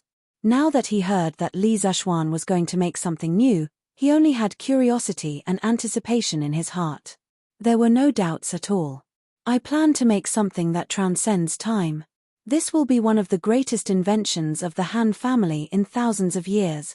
Li Zishuan paused and thought for a while when he heard that. No matter how much Forbert believed in Li Zishuan, his heart couldn't help but waver at this moment. Li Zishuan's words were too big. He saw that Li Zishuan didn't mean to explain, so he quickly came to the door and looked outside cautiously. After making sure that there was no one outside, he carefully closed the door and windows. Fortunately, his office was a standalone building with no outsiders. Otherwise, if Li Zishuan's words were to spread, who knew how much trouble it would cause? "Young master, I don't know what you want to do, but please be careful when you speak. Be careful that the walls have ears. An ordinary man is innocent, but treasuring a jade ring will arouse the envy of others. If what you just said is spread out, it will inevitably cause some thieves to covet it." Forbert said with a serious face. "Haha tilde. I know. Thank you for your concern, Forbert." Li Zishuan shook his head indifferently. He was also a master close to the guru realm. How could he not be aware of whether there was someone eavesdropping around? However, he knew it well in his heart. There was no need to say it out loud. Forbert also had good intentions. "Forbert, can you get these materials prepared for me?" Li Zishuan waved his hand, picked up the list of materials he wrote, and handed it to Forbert. Forbert took it and looked at it carefully. Then his face suddenly became very strange. Because there was a material on the list, it was really. Forbert really couldn't think of what Li Zishuan would use it for. Could it be used to cook? "Young master, These materials are no problem. I will ask someone to collect them for you immediately. A moment later, Forbert said to Li Zishuan. All right, thank you, Forbert. I will return to Drunken Wind Pavilion first. Li Zishuan stood up and prepared to return to his private courtyard to wait for Xiaoxi to deliver the equipment and Forbert to deliver the materials. Take care, young master. So young master has been busy making a compass for the fleet going south recently. Young master is really kind. Han family village, Han family courtyard. Han Yushi held her chin with her left hand and muttered to herself in the room as she read the latest issue of Tang Dynasty Daily. Han Yushi's wedding date was approaching. Han Lijing had been so busy recently that he couldn't keep up with the Li family's strong request. Li Zishuan's wedding this time had to be held on a grand scale. Han Lijing had been busy sending out invitations everywhere recently. Han Yushi was alone at home. Normally, she would ask the villagers who were going to the city to bring back a copy of the newspaper to read every day. She was not interested in the ancient literature at the front and the novels at the back. She only looked at the news in the middle. This was because she, who was ill-informed, could more or less find some news about Li Zishuan from the news. Young master is getting more and more knowledgeable. I heard that His Majesty promoted him a while ago. Now, young master has become a minister of the Imperial College. No, I should read more books. Otherwise, won't I embarrass young master in the future? Thinking of this, Han Yushi ran to a red cabinet in the room. It was filled with books that her mother had left for her. Before her mother was still alive, she had relied on these books to gain enlightenment. Later, her mother passed away. In order to take care of Tai Dan, she had sealed these books again. However, she did not know that Li Zishuan was also a dabbler in the knowledge of the classics in this era. Why would he care if she was knowledgeable? Chapter 273. Young master, Xiaoxi has brought you a change of clothes. Li Zishuan returned to Drunken Wind Pavilion. About 15 minutes later, Forbert did not come to deliver the materials, but Xiaoxi came to deliver the clothes instead. Thank you for your hard work. Xiaoxi, you can go back after you put these clothes in the room. Li Zishuan leaned on the table as he recalled the knowledge of physics and chemistry from his previous life. Young master, madam is worried that you will suffer here alone, so she asked Xiaoxi to stay here and take care of you. Xiaoxi will go back and bring your 3 meals a day. Xiaoxi hugged the bundle that she brought over and turned around to say, Tilda? Did my mother really say that? Li Zishuan raised his head and asked. Of course. Yes, Xiaoxi went to prepare a room for you. Xiaoxi replied with a slightly red face. She then hurriedly turned around and carried the bag into the room. In fact, after Sanbao sent the news that Li Zishuan would be staying in the workshop for a few days, Madame Li did not think of sending a maid to take care of her son's daily life. It was Xiaoxi who weakly mentioned it, so Madame Li sent her over. Thinking of Madame Li's meaningful gaze and smile when she arrived, Xiaoxi was so embarrassed that her ears turned red. Boss, these are the materials that Butler Fu asked me to bring over. Not long after Xiaoxi went into the room, Song Xiaoxi came over with a bag. After the previous lesson, Song Xiaoxi's smile now had a tinge of caution. He was no longer as impulsive as before. Li Zishuan took the bag and checked it carefully. He then nodded with satisfaction and said, Very good. Not a single one is missing. Xiaoxi, you can go back now. It's almost time for work. Young master, I'm not in a hurry. I can stay in the workshop at night. Why don't I serve you here? If you have any orders, I can run errands for you, right? Song Xiaoxi smiled politely. No need. I don't have anything to do here. I can do it myself. Xiaoxi, you should go back. Li Zishuan smiled and replied. At this moment, Xiaoxi finished tidying up the room. She came out and said, Young master, your room is ready. Thank you for your hard work. Li Zishuan nodded. Ah, young master, then I will take my leave. When Song Xiaoxi saw Xiaoxi, he immediately reacted. At the same time, he hated himself for being so talkative. His young master was a beautiful woman, why would he need his help? Sigh. When Li Zishuan saw Song Xiaoxi running away, he knew that Song Xiaoxi was overthinking. Li Zhuan wanted to call him back, but he thought better of it. There was nothing to explain. Xiaoxi, there's still a room on the east side. Go and clean it up yourself. I'm going to start working now. Li Zhuan picked up the large bag of experimental materials and walked into the room as he smiled at Xiaoxi. Oh. When Xiaoxi saw that Li Zhuan did not need her help, she replied with an "oh" and went to the other room to tidy it up. After all, she was going to stay here at night. She could not possibly sleep in the same room as Li Zhuan, right?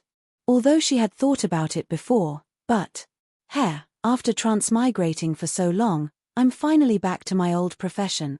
Li Zhuan placed the bag of materials on the experimental platform that he temporarily put together with 4 long tables.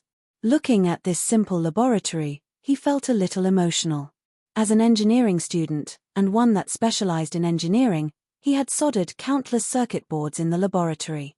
He did not expect that after transmigrating to the Tang dynasty, he would still have to do his old profession. The difference was that his current laboratory conditions were even worse. Of course, the experiments he did were more basic and simple. It could not be compared to modern integrated circuits. Let's get to work. Today, I will make the battery come to this world more than 1,000 years earlier.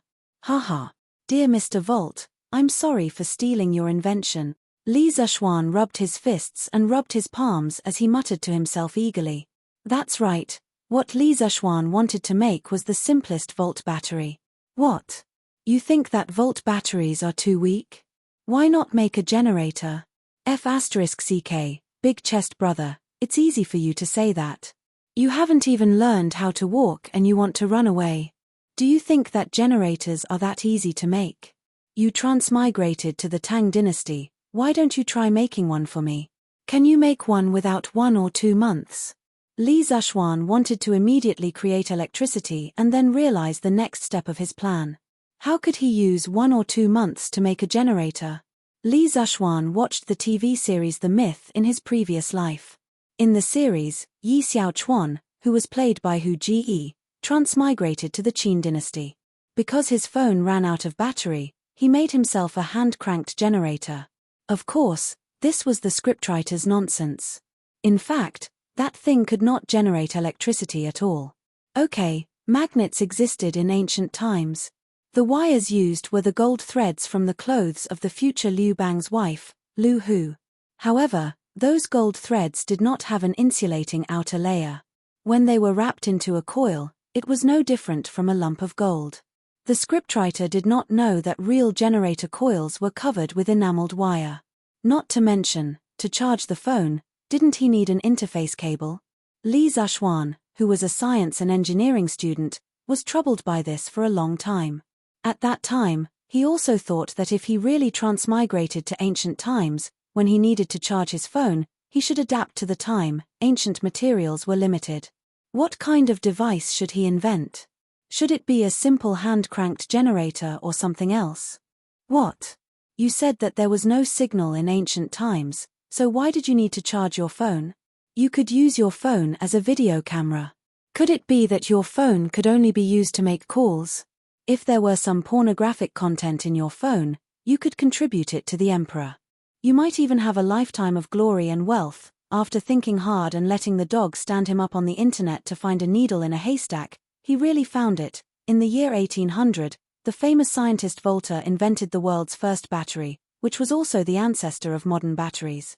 He did not know why those idiotic translators in China would sometimes call it Volta and then Volta.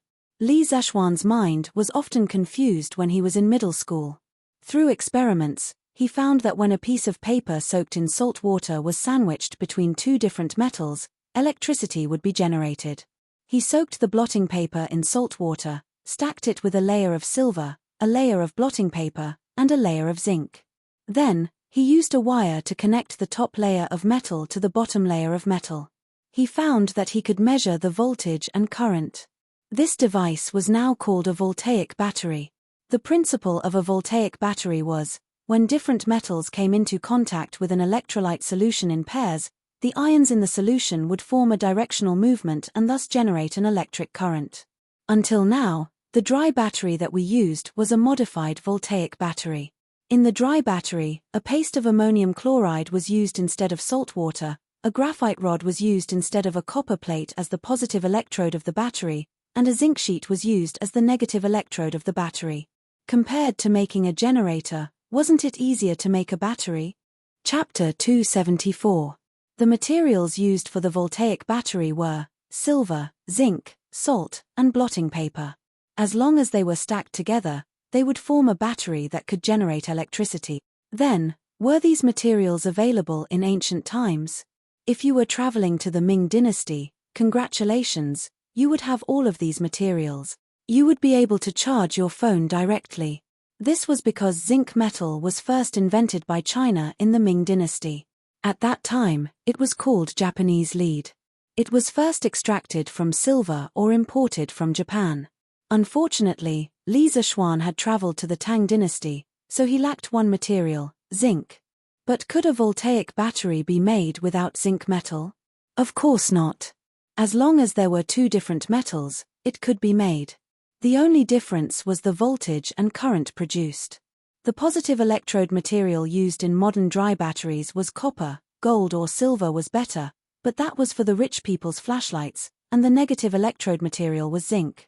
Copper was also very easy to obtain in ancient times, unless you had the bad luck of 8 lifetimes and traveled to the Stone Age. The negative electrode material could be aluminum or iron. Yes, iron, which was cheaper than copper. In the room, in the laboratory, Li Zexuan was secretly glad that he had read the myth in his previous life and had a lot of questions, so he had searched for a lot of information related to the manufacture of batteries on Baidu. Otherwise, he would not have thought of making a voltaic battery. He would have been a newborn calf that was not afraid of tigers, and would have definitely tried to make a generator. Was he King lucky? Because in the Tang dynasty, which did not have any industrial or electronic foundation, it was really difficult to make a generator with the theoretical knowledge he had learned from textbooks. Li Zexuan did not plan to make a generator at the moment. There were too many technical problems to solve, so he would do it in the future. He took out a specially made rectangular clay jar. There were 50 independent compartments inside the jar. Because the voltage and current of a voltaic battery were definitely not enough, it needed to be connected in parallel to increase the current, and then connected in series to increase the voltage. The crudest and simplest voltaic battery had a voltage of about 1 volt and a current of about 10 to 20 milliamperes. If the voltaic batteries in each cubicle had a voltage of 1 volt and a current of 10 milliamperes, then 50 voltaic batteries would be connected in parallel to form a battery pack. 5 of these battery packs would then be connected in series to form a power source with a voltage of 5 volts and a current of 500 milliamperes. Then, the problem of charging your mobile phone would be solved. P.S. If you plan to bring your mobile phone to ancient times, please remember this easiest way to charge your mobile phone. Of course, Li Zexuan was a soul transmigrator. When he transmigrated, he did not bring anything with him. The purpose of his battery was definitely not to charge his phone, but to power his communication tools. He often lamented why he wasn't wearing a suit and couldn't bring a computer with him. He could have brought a mobile phone with him. When he was bored, he could play single-player dodiju or cut fruits. However, there were also benefits of soul transmigration. At the very least, there were no obstacles when communicating with the people of the Tang dynasty. This was because the official language of the Tang dynasty was not Mandarin at all. It had a very thick accent. If it wasn't for soul transmigration, you would not be able to understand what others were saying. Li Zexuan mixed a small basin of concentrated salt water and poured it into each cubicle one by one. When all 50 cubicles were filled, he inserted the 2 ends of the bent iron plates into the 2 adjacent cubicles. Then, he inserted the bent copper plates into the other side. The copper plates were the positive electrodes of each voltaic battery, and the iron plates were the negative electrodes. When the iron plates and copper plates were inserted into the cubicles, it was equivalent to connecting all the positive electrodes together and the negative electrodes together. As a whole, the 50 small batteries were connected together in parallel, forming a battery pack with a voltage of about 1 volt and a current of about 500 milliamperes. After completing the first battery pack, Li Zexuan took out a copper wire. It was a copper wire that was coated with lacquer. He used the copper wire to separate the positive and negative electrodes of the battery pack. Then, he covered the rectangular ceramic jar with a matching lid. Just like that, a simple battery was created. It was very convenient to use. He just needed to connect the positive and negative electrodes to the circuit. If he felt that the voltage was not enough, he could make a few more of these batteries and connect them in series. Young master, it's time to eat. At this moment, Xiaoxi knocked on the door and shouted. The servant girl took advantage of the time when Li Zishuan was doing experiments to ask San Bao to drive the carriage back to the Li residence to get dinner. After all, the food outside could not be compared to the food in the Li residence. In order to make Li Zishuan comfortable, Xiaoxi put in a lot of effort. Okay, I'll be right out. When Li Zishuan heard this, his heart was filled with happiness. Compared to his previous life, he was doing the same job, but his circumstances were completely different. In his previous life, he spent his 3 years as a postgraduate student in the laboratory. Every day, he would enter the laboratory at 8:30 a.m. to check in, and he would leave the laboratory at around 10 p.m. Of course, he would have to check in again. The person in charge of the project would check his attendance every month. Sometimes, in order to rush the progress of the project, he would work overtime until 1 or 2 o'clock, or even overnight. To put it nicely, he was a technician who worked hard on the front line of research. To put it bluntly, he was just a worker, an engineering dog. And now, although he was doing basic research, he had a pretty servant girl to take care of his daily needs, and there was also a driver on standby outside. Li Zishuan felt that he was willing to be such a happy engineering dog for the rest of his life. It smells so good. What did Auntie Zhao make tonight? Li Zishuan walked out of the room and came to the main hall. Only then did he notice that the sky outside was almost completely dark. He sniffed with his nose and immediately smelled the aroma of food. Hence, he quickly walked to the dining table, picked up his chopsticks and prepared to eat. Hey, young master, you haven't washed your hands. When Xiaoxi saw this, she quickly pulled Li Zishuan and said, Ah, that's right. Li Zishuan looked at his dirty hands and felt a chill down his spine. It was a big taboo to eat without washing your hands after an experiment. What he did today was just a normal experiment. However, if he did not wash his hands when he used poisonous substances in his experiments, wouldn't he be in trouble? When he thought about this, he quickly followed Xiaoxi to wash her hands before returning to the table to eat. Xiaoxi, have you eaten? Young master, of course. Xiaoxi will eat after you finish eating. So annoying. Sit down and eat with me. You know that I hate these rules the most. Xiaoxi looked at Li Zishuan awkwardly. In the end, she still went to get a bowl of rice for herself and sat opposite Li Zishuan. Anyway, it was not the first time. A few months ago, she and Xiaohe ate at the same table as Li Zishuan at the Drunken Immortal restaurant. Come. Eat a meatball and grow more meat. Xiaoxi. Thank you, young master. Chapter 275. Young master, do you want to take a bath now? Xiaoxi will boil some water for you. After dinner, Xiaoxi looked at Li Zishuan and asked. As the workshop often required the workers to work overtime, there were a few staff dormitories in the workshop. Those who worked overtime too late and couldn't go home, Chang'an City had a curfew, would sleep in the workshop at night. Correspondingly, the kitchen, cafeteria, of the workshop would close very late at night to prepare hot water and supper for the overtime workers. This was a benefit that Li Zishuan prepared for the workers after he took over the workshop. No rush, I still have to make some things. Xiaoxi, don't be busy. Go wash up and sleep. I'll go get a bucket of water from the well after I'm done. It's better to use cold water on such a hot day. Li Zishuan waved his hand and said, Ah, young master, you can't do that. You'll catch a cold if you bathe in cold water. Xiaoxi heard him and shook her head like a rattle drum. She was determined to disagree. Heh, your young master has kung fu, how would I catch a cold? Little girl, go wash up and go to sleep. I'm going back to work. Li Zishuan smiled nonchalantly, then turned around and went straight back to his room. Young master. Xiaoxi stomped her feet in annoyance. The little girl sulked for a while before she got up to clean the dishes. Chirp, chirp, chirp, chirp, chirp, chirp. The night at Drunken Wind Pavilion was very quiet and peaceful. A waning moon hung in the night sky. The sky was filled with sparkling stars. It was like the Milky Way laid on the green sky. A gust of night wind blew and rustled the leaves in the courtyard.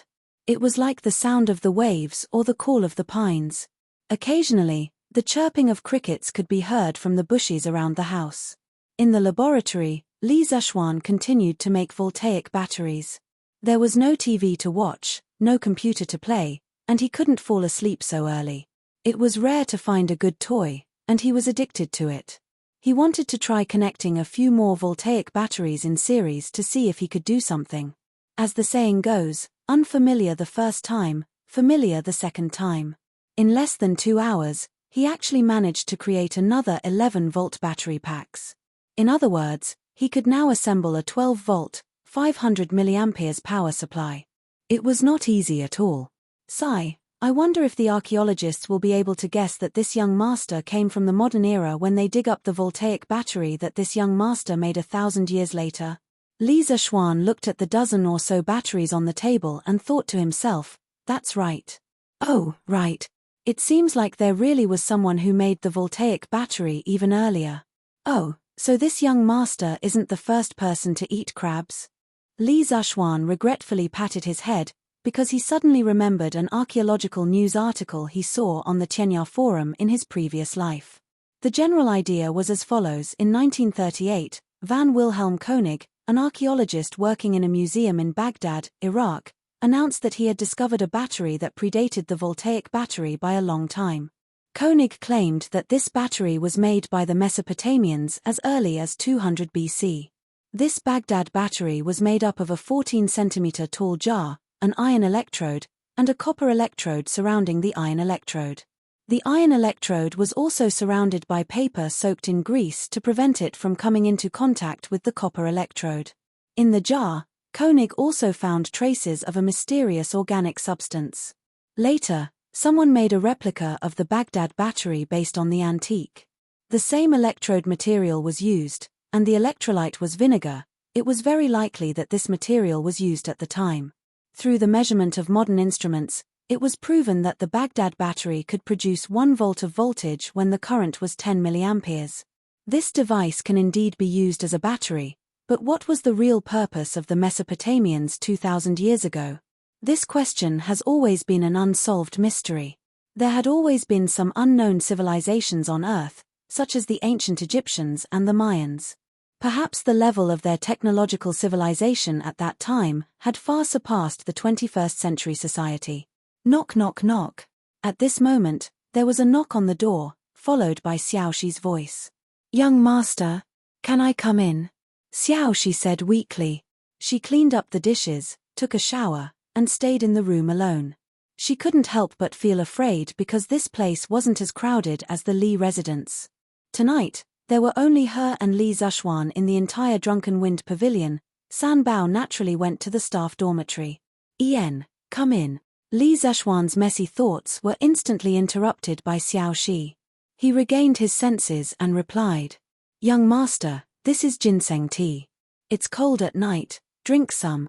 The summer night was like water, and it was indeed a little cold at night. Xiaoxi came in and gently placed the tea tray on the table beside Li Zhuan. Although she was afraid of staying in the room alone, she couldn't possibly run into Li Zhuan's room for no reason, right? This little girl's face was still tender. Thus, Xiaoxi cleverly went to get a cup of ginseng tea and used it as an excuse to run over. "Ian, thank you for your hard work," Li Zhuan said plainly as he connected the wires. Although the night was cold, his martial arts foundation was good, and he didn't feel the coldness at all. He didn't need ginseng tea at all. Furthermore, eating too much of this stuff would cause his yang to become stronger. Han Yushi wasn't married to him yet, so if he became a beast, would he have to settle it himself? "Young master, what are you doing? Can you tell Xiaoxi?" Xiaoxi moved a stool and sat beside Li Zhuan as she quickly found a topic to talk about. If she didn't find a topic to talk about, She could only stay at Li Zexuan's place for a maximum of 15 minutes before she could only return to her room miserably. Ian, I can, but you can't tell anyone, Tilda. Li Zexuan raised his head and looked at the maidservant. Xiao Shi had just finished bathing, and there were still a few water droplets on her forehead. Because it was summer, she only wore a thin pink low-cut dress. Li Zexuan was far away, but he could almost feel the temperature of her snow-white skin under the thin shirt. He glanced at it and quickly lowered his head, pretending to look at the wire in his hand with a serious face. It was the middle of the night, a single man and a single woman. Moreover, she was a young and beautiful little beauty who was about to mature. The atmosphere was too ambiguous. Young master, don't worry, Xiao Shi swears to the heavens that I won't tell anyone even if I'm beaten to death. When Xiao Shi heard that she had the chance to share Li Zexuan's secret, she instantly felt very excited. The innocent and naive her didn't notice the strange look in her young master's eyes. Perhaps it was because Li Zexuan, this big bad wolf, was better at pretending. Chapter 276. That's not necessary. In the laboratory, Li Zexuan heard Xiao Shi swearing. He couldn't help but chuckle. In the future, if someone uses your life to threaten you and tell you that I made this, Xiao Shi, you must protect your life first. The things that I made are not as precious as your life. Do you hear me? Young master Tilda. Xiao Shi's bright eyes sparkled. The little girl was really touched. Cough, cough. Li Zexuan couldn't stand Xiao Shi's gaze and quickly looked away. He coughed and said, actually, I am only doing a small experiment. The goal is to create a new type of energy. It can't be considered a new type of energy. This thing already exists in the natural world. Young master, what are you talking about? What is a new type of energy? What is the natural world? Xiao Shi's emotions gradually calmed down after listening to Li Zexuan's explanation. However, when she suddenly heard so many new terms, she was a little confused and couldn't help but ask. Energy is. Xiao Shi, you can understand energy as doing things. Pui, it is the ability to do things. For example, I am strong in martial arts. I can lift a few 100 kilograms of rock with one hand because I have a lot of energy in my body. Also, why can firewood boil water and cook rice? That is because there is energy in firewood too. Do you understand? Li Zexuan had a headache when he heard these questions, but he still explained patiently. Oh Tilda, Xiao Shi understands now. According to what young master said, Xiao Shi also has energy in her body because Xiao Shi can cook and take care of young master. Xiao Shi held her chin and thought for a while. Suddenly, she smiled. Tilda, you are not wrong to say that. Li Zexuan saw the little girl's bright smile and couldn't help but feel happy. He nodded and continued. As for the natural world is the environment that we live in. It includes the sky, the earth, humans, plants, animals, etc. The reason why I said that this type of energy already exists in the natural world is because the thing that I created is the same type of energy as lightning. Wow Tilda, young master is so powerful. You can actually create lightning. Then wouldn't young master be the thunder god of heaven? When Xiao Shi heard her young master's description, her eyes were filled with hearts as she exclaimed. Cough, cough, cough. Li Zexuan almost coughed up blood. He was so handsome, how did he become a birdman with 2 wings like Lei Zhanzi? Cough, Xiao Shi, I only said that this thing I made has the same attribute as lightning. I didn't say it was lightning. This energy is much weaker than lightning, so I call it electricity. Oh. Hearing this, Xiao Shi nodded her head. Then, she smiled and said, even so, young master is already very powerful Tilda. Xiao Shi has never heard of anyone who can create lightning. Cough, of course you haven't heard of it. If you had, then there would be another transmigrator in this world. Li Zexuan couldn't help but mutter in his heart. Then young master, you said that the electricity you created is a type of energy. But what can this energy be used for? Xiao Shi looked at the strangely shaped ceramic jars on the table and asked curiously. Good question. Li Zexuan looked at Xiao Shi with admiration and smiled. There are many uses for electricity. It can generate heat to boil water and cook rice. It can also replace candles to light up the entire house at night. It can also make machines move. If we use electricity on a horse carriage, the carriage might not even need a horse in the future. It can move on its own and even run faster than a horse. Wow! Young master, is this electricity really so magical? Of course, but to achieve these functions, we have to create the corresponding tools. For example, if you want to use electricity to boil water, you have to create a tool to boil water. Then, you have to connect it to the tool to boil water. If you want to use electricity to light up the house, you have to create a type of lamp. It's not a lamp that burns oil, but a lamp that consumes electricity. Li Zishuan explained patiently. Oh, Xiaoxi understands now. Just like when we use firewood to boil water, we have to create a pot first. Is that right? Young master? Xiaoxi listened attentively. In order to keep up with her young master's thoughts, her mind was thinking very quickly. She smiled and said after Li Zishuan finished his words. Yes, smart. That's it. Li Zishuan nodded. Hee. Then young master, we don't have any tools to boil water, nor do we have any lamps that consume electricity. What can the electricity you create be used for? Xiaoxi smiled happily at first, then she asked doubtfully.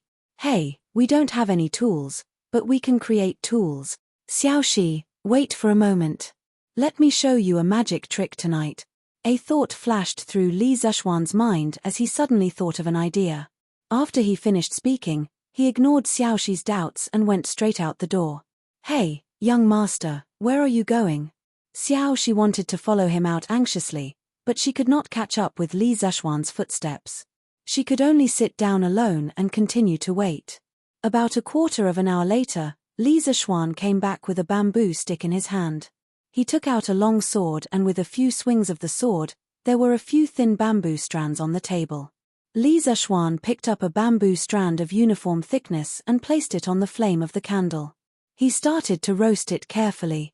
After a while, the green bamboo strand turned into black bamboo charcoal. Li Zishuan used a metal wire to wrap around the middle of the bamboo strand. Then, he passed the other end of the metal wire to Xiaoxi and said, Here, Xiaoxi, take this.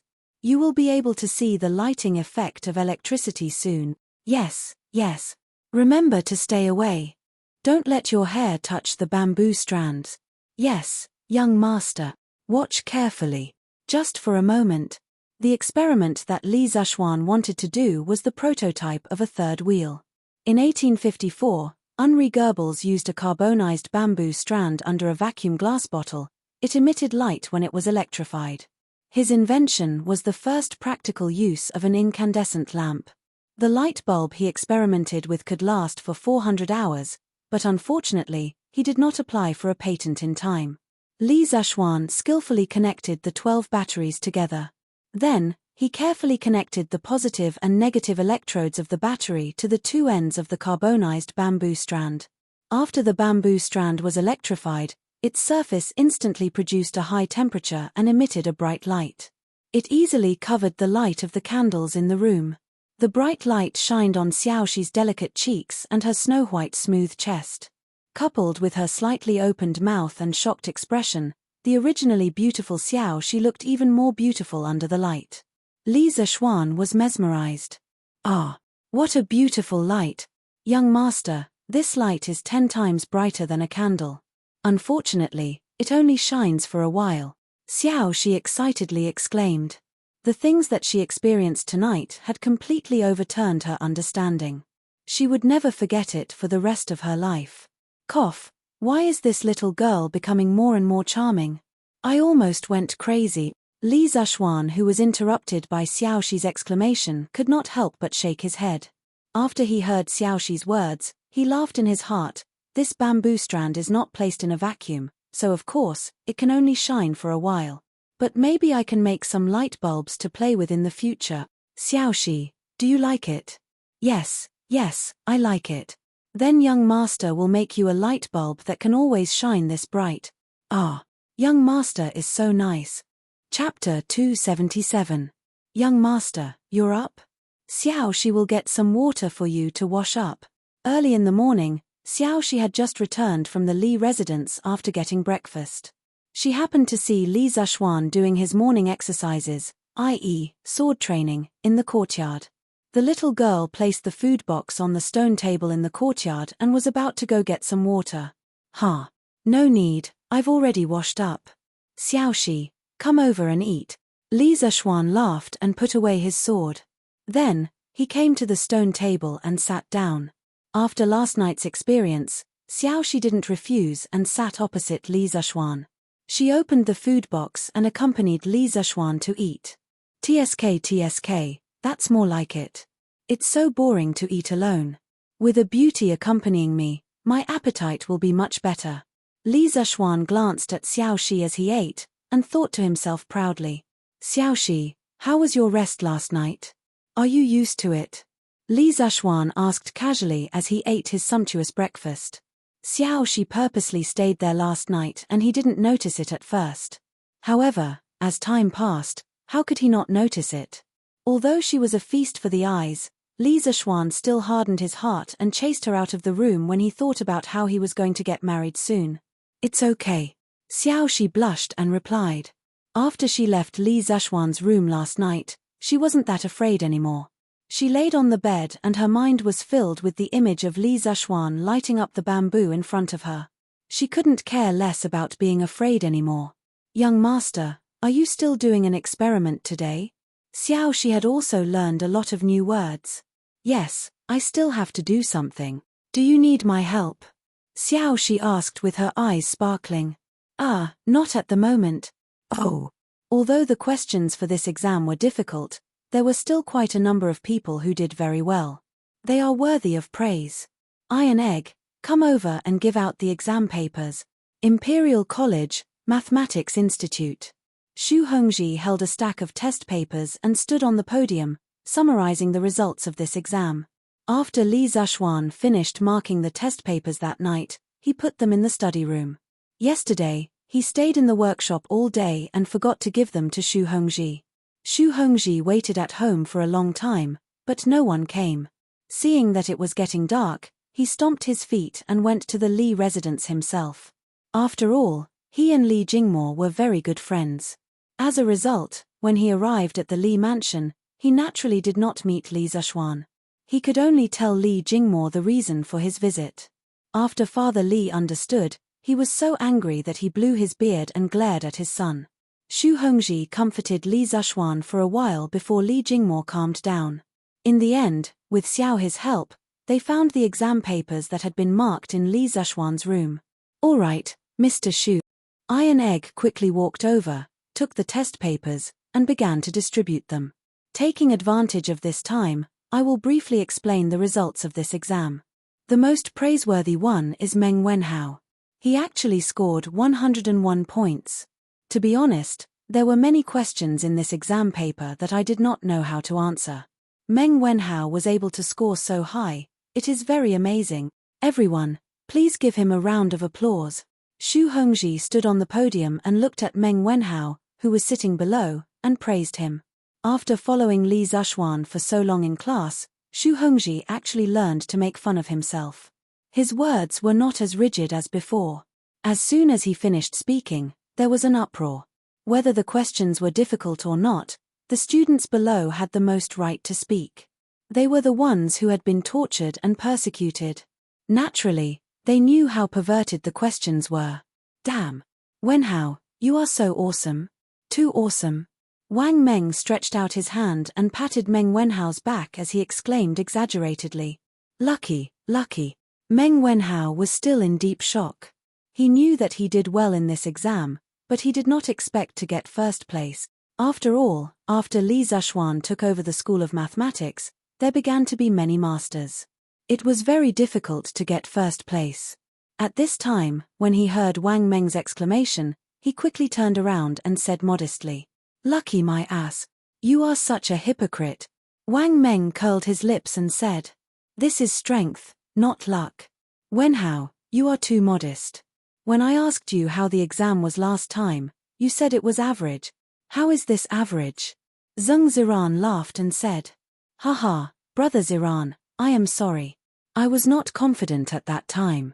Meng Wenhao said with an apologetic face. No matter what, Wenhao, congratulations to you for coming in first place, but I will not give up. Next time, I will surpass you. Ku Shiqing smiled at Meng Wenhao, but there was still a bit of unwillingness in his eyes. Yes, I will not give up. Wenhao, you have to be careful. Next time, I may surpass you. Zheng Ziran echoed. Haha, I did not expect Meng Wenhao to be so good. This school of mathematics is getting more and more interesting. When Li Tai heard that Meng Wenhao got 101 points, he could not help but be a little surprised. But that was all. As a prince, how could he make a fuss over such a small matter like the others? The top students in the front row were encouraging each other, but the bottom students in the back row were naturally in a different situation. F***ck, that's amazing. Meng Wenhao is too awesome. Cheng Chumo opened his eyes wide and excitedly slammed the table. Damn, Meng Wenhao is amazing. Mr. Shu, I want to change seat. I want to change seats. I want to change seats next to Meng Wenhao. When Sun Zifan heard that someone got 101 points, he almost knelt down.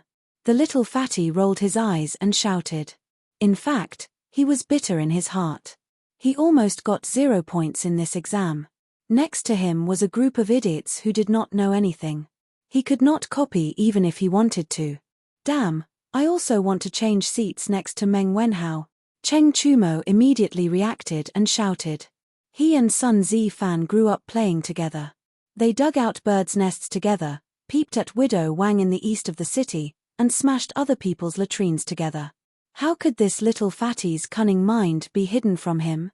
I also want to change seat. I also want to change seat. The hedonistic second generations who had been transferred to the mathematics school with Sun Zifan all reacted and scrambled to be the first to shout. Sun Zifan disliked his teammates for cheating him, and they also thought so. Ahem, silence, silence. Xu Hongji was originally gratified when he heard Ku Shiqing and the other students encouraging each other. He did not expect that in the blink of an eye, the group of students behind him wanted to change seats. Perhaps this was the difference between a top student and a bottom student. Don't even think about changing seats. Let's wait for Dr. Li. Oh, it should be Li Xie now. When he comes back, you guys go and tell him. Now, I'll talk about the other students. Second place, Bruiser, 91 points. Third place, Li Tai, 90 points. Fourth place, Ku Shiqing, 85 points. Chapter 278. Fifth from the bottom, Song Tianyu, 15 points. Fourth from the bottom, Duan Wenbo, 12 points. Third from the bottom, Bai Hongyuan, 8 points. Second from the bottom, Jiang Wenchang, 5 points. Last place, Kong Chuansuan, 0 points. On the podium, Xu Hongji announced the results of the last 5 students. Without a doubt, the last 5 were all students who had just been transferred over. Below the podium, Cheng Chumo was trying to hold back his laughter as he listened. His shoulders were shaking, especially when he heard that Kong Chuansuan, who was in the last place, had scored 0 points. He finally couldn't hold it in any longer. Fart. Haha. The rich second-generation heirs behind Cheng Chumo were all spitting fire in their eyes. They glared at Cheng Chumo and wanted to fight it out with him. Silence. Cheng Chumo, what are you laughing at? Tell everyone, how many points did you get? Xu Hongji slapped the table, glared at Cheng Chumo and said angrily. Cheng Chumo immediately stopped talking. Extreme joy begets sorrow. Extreme joy begets sorrow. Quick, tell everyone, how many points did you get? Xu Hongji urged. I got 38 points. Cheng Chumo scratched his head and felt a little embarrassed. Yes, you didn't see wrong. This guy knows how to be embarrassed now. Because if you exclude the people who had just arrived, he would probably be in the last place. Wow tilde. The legend of a mortal's journey to immortality has updated 15 chapters today. Can this leather knight write so quickly? Jinyu Academy. Meng Tianhua looked at the Thatang Daily that he had just bought and couldn't help but exclaim. Yeah. Doesn't this guy need to think before he writes a novel? How can he write so much in a day? Liao Feichen frowned and was a little puzzled. With different identities, the perspective of a problem would naturally be different. In the past, both of them were fans of a mortal's legend of a mortal's journey. Back then, if they saw so many updates in a mortal's journey, their first reaction would definitely be surprise and joy. Now that they were authors, they naturally had to look at problems from the perspective of competitors. Little brother, I only managed to write 8 chapters after putting in so much effort yesterday. Meng Tianhua had a bitter expression as he said in defeat.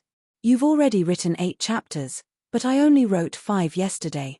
Liao Feichen almost cried when he heard what his classmate said. Haha, Tianhua, Feichen, you don't have to be like this.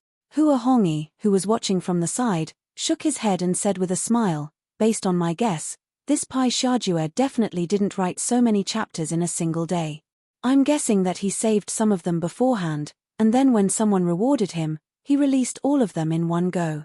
So the two of you don't have to be so dejected. If Li Zishuan were here, he would definitely give Hua Hongyi a thumbs up. As an ancient person, Hua Hongyi actually knew about the saving of chapters theory. It was really rare. Yeah, Hongyi's analysis is pretty good. The 15 chapters that were released today must have been written by Leather Knight in advance. Meng Tianhua's eyes lit up as he said excitedly. That's right, that might really be the case. Sigh, let's not talk about it anymore. I have to hurry up and study A Mortal's Journey. Then, I have to quickly write my novel to 30,000 words and show it to the manager of that Ang Daily. Liao Feichen patted the stone table and agreed. After that, he hurriedly got up and prepared to continue writing his novel. Hongyi, I'm going too. I still need 10,000 words to send it to that Ang Daily's editorial department. Meng Tianhua didn't want to be left behind. He took the newspaper and slipped away. Hua Hongyi shook his head speechlessly. Manager-son, do you have any compasses at Curious Pavilion today? Yeah, do you have any today? You didn't have any yesterday, but you can't possibly not have any today, right? Yeah, I say, can't you guys hire more people to be compasses? Yeah. We're all waiting to use them. The fleet is about to set sail. Ever since that Ang Daily did a round of publicity for Curious Pavilion's compasses, and taking advantage of the popularity of the fleet heading south, countless merchant ship owners came to Curious Pavilion to buy compasses. Unfortunately, the first batch of compasses had already been pre-ordered by the Imperial Court and Wang Runbiao, so every time they came, there was no stock. Today, when the East Market opened, they gathered here and asked Sun Huayuan. Sun Huayuan looked at the group of people waving their money in front of him to buy compasses. He was both happy and depressed. Although Curious Pavilion had some compasses today, they didn't have much in stock. Sun Huayuan's heart ached when he thought about how he couldn't earn money from all these people who were queuing up to give him money. We have some compasses today, but the quantity is limited. There are only 50 of them. Everyone, line up. The rules are the same as before. Those who have a membership card, line up at the member channel according to the level of your membership card. Each person is limited to 2. Sun Huayuan shouted to the crowd. Why are there only 50? How is that enough? Moreover, each person is limited to 2, and I alone need 10. A well-dressed merchant was dumbfounded. Yeah. There are so many people here. How is 50 enough? Why are you still talking nonsense here? Hurry up and line up. If you don't, you won't be able to buy any more. Yeah, I happen to have a blue membership card. I can cut the line. Haha. What's a membership card? Some of the merchants who had just come into contact with Curious Pavilion didn't know what privileges a membership card had. After all, Curious Pavilion used to only make children's toys and Drunken Immortal. Many of the wealthy merchants didn't pay attention to these things, but after hearing the explanation from the people beside them, they immediately went to Sun Huayuan to apply for a membership card. Shopkeeper Sun, I want a purple membership card. I want a purple membership card too. I want a gold membership card. These people who owned large merchant ships didn't lack money. When it came to applying for a membership card, they directly started with a purple membership card. Shopkeeper Sun didn't expect that such a thing would actually spur so many people to apply for a purple membership card. It was truly an unexpected gain. Everyone, don't be anxious and don't fight over it.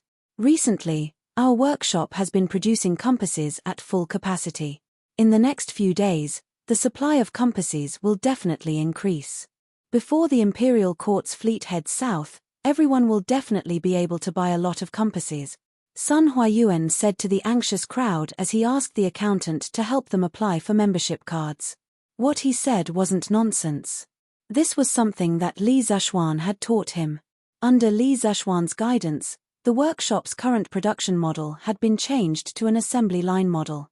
The supply of compasses in the future would definitely not be a problem. Really? That's great. Then I'll wait for 2 more days. Wait my ass. Who knows what will happen in the future? The sooner you buy, the better. You're right. I'll buy one too. Yeah, let's line up. Although Forbert said it like that, very few people believed him. Everyone was still very enthusiastic about buying compasses. Chapter 279. The day of the fleet's journey to the south was getting closer and closer. Anyone with a bit of foresight would realize how lucrative the journey to the south would be. Furthermore, they would be escorted by the Imperial Army, so there was no need to worry about their safety. It was simply a godsend opportunity. As a result, there was a rare shortage of manpower in all the major shipping companies. Notices for sailors could be seen all over Chang'an City.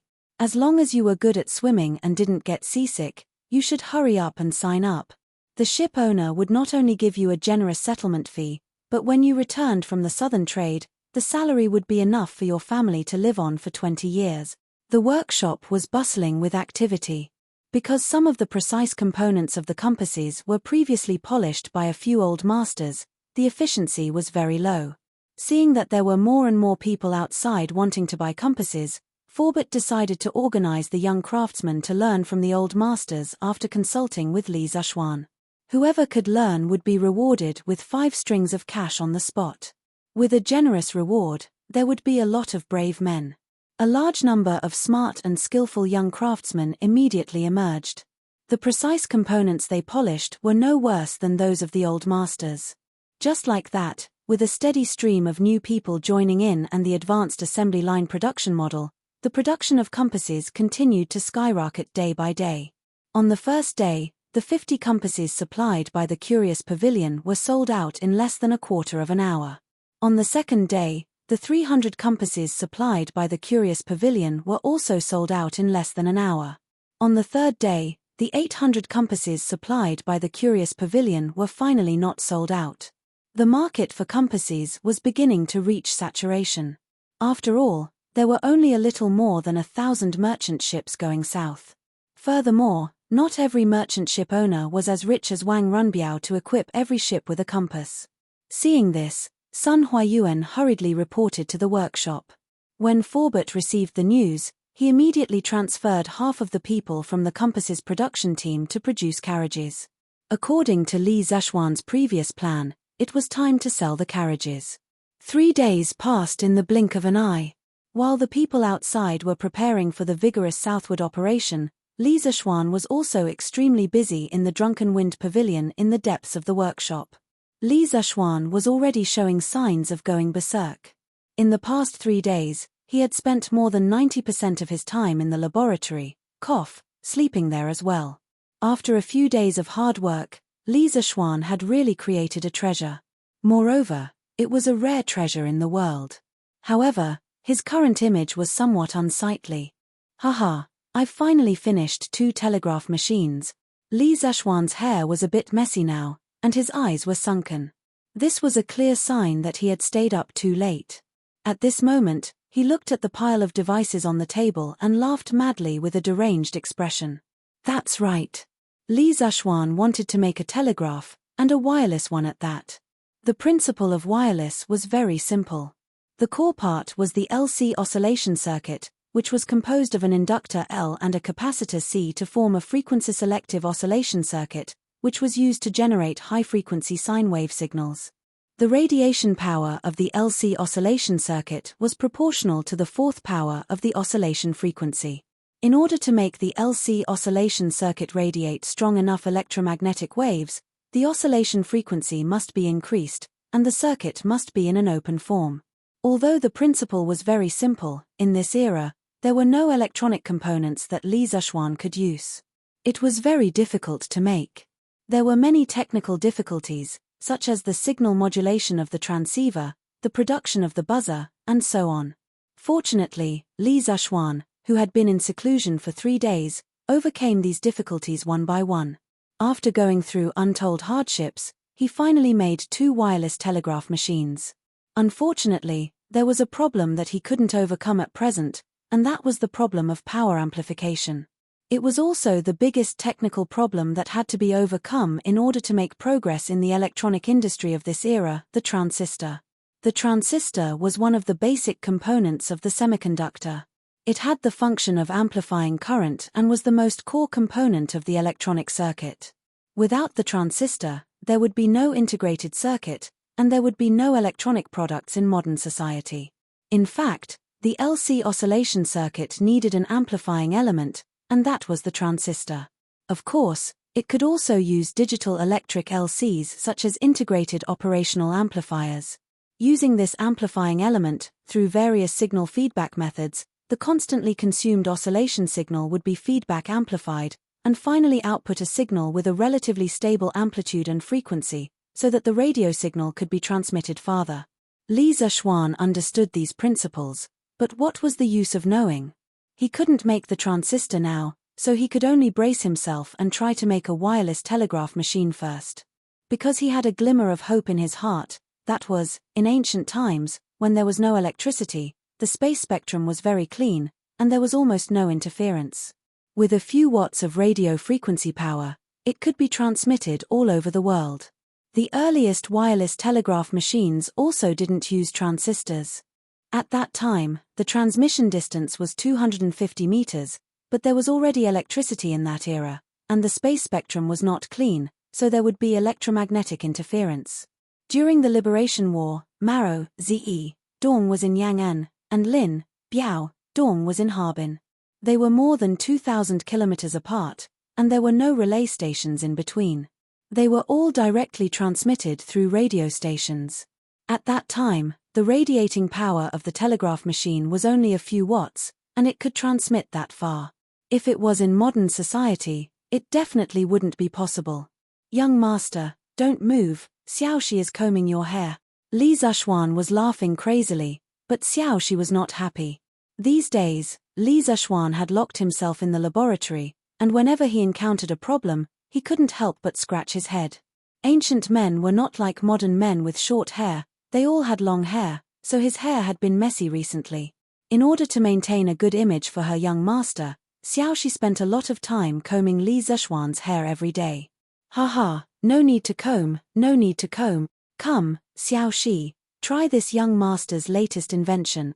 Li Zhishuan only just noticed that there was someone behind him. He turned around, squeezed Xiaoxi's shoulder and shouted excitedly.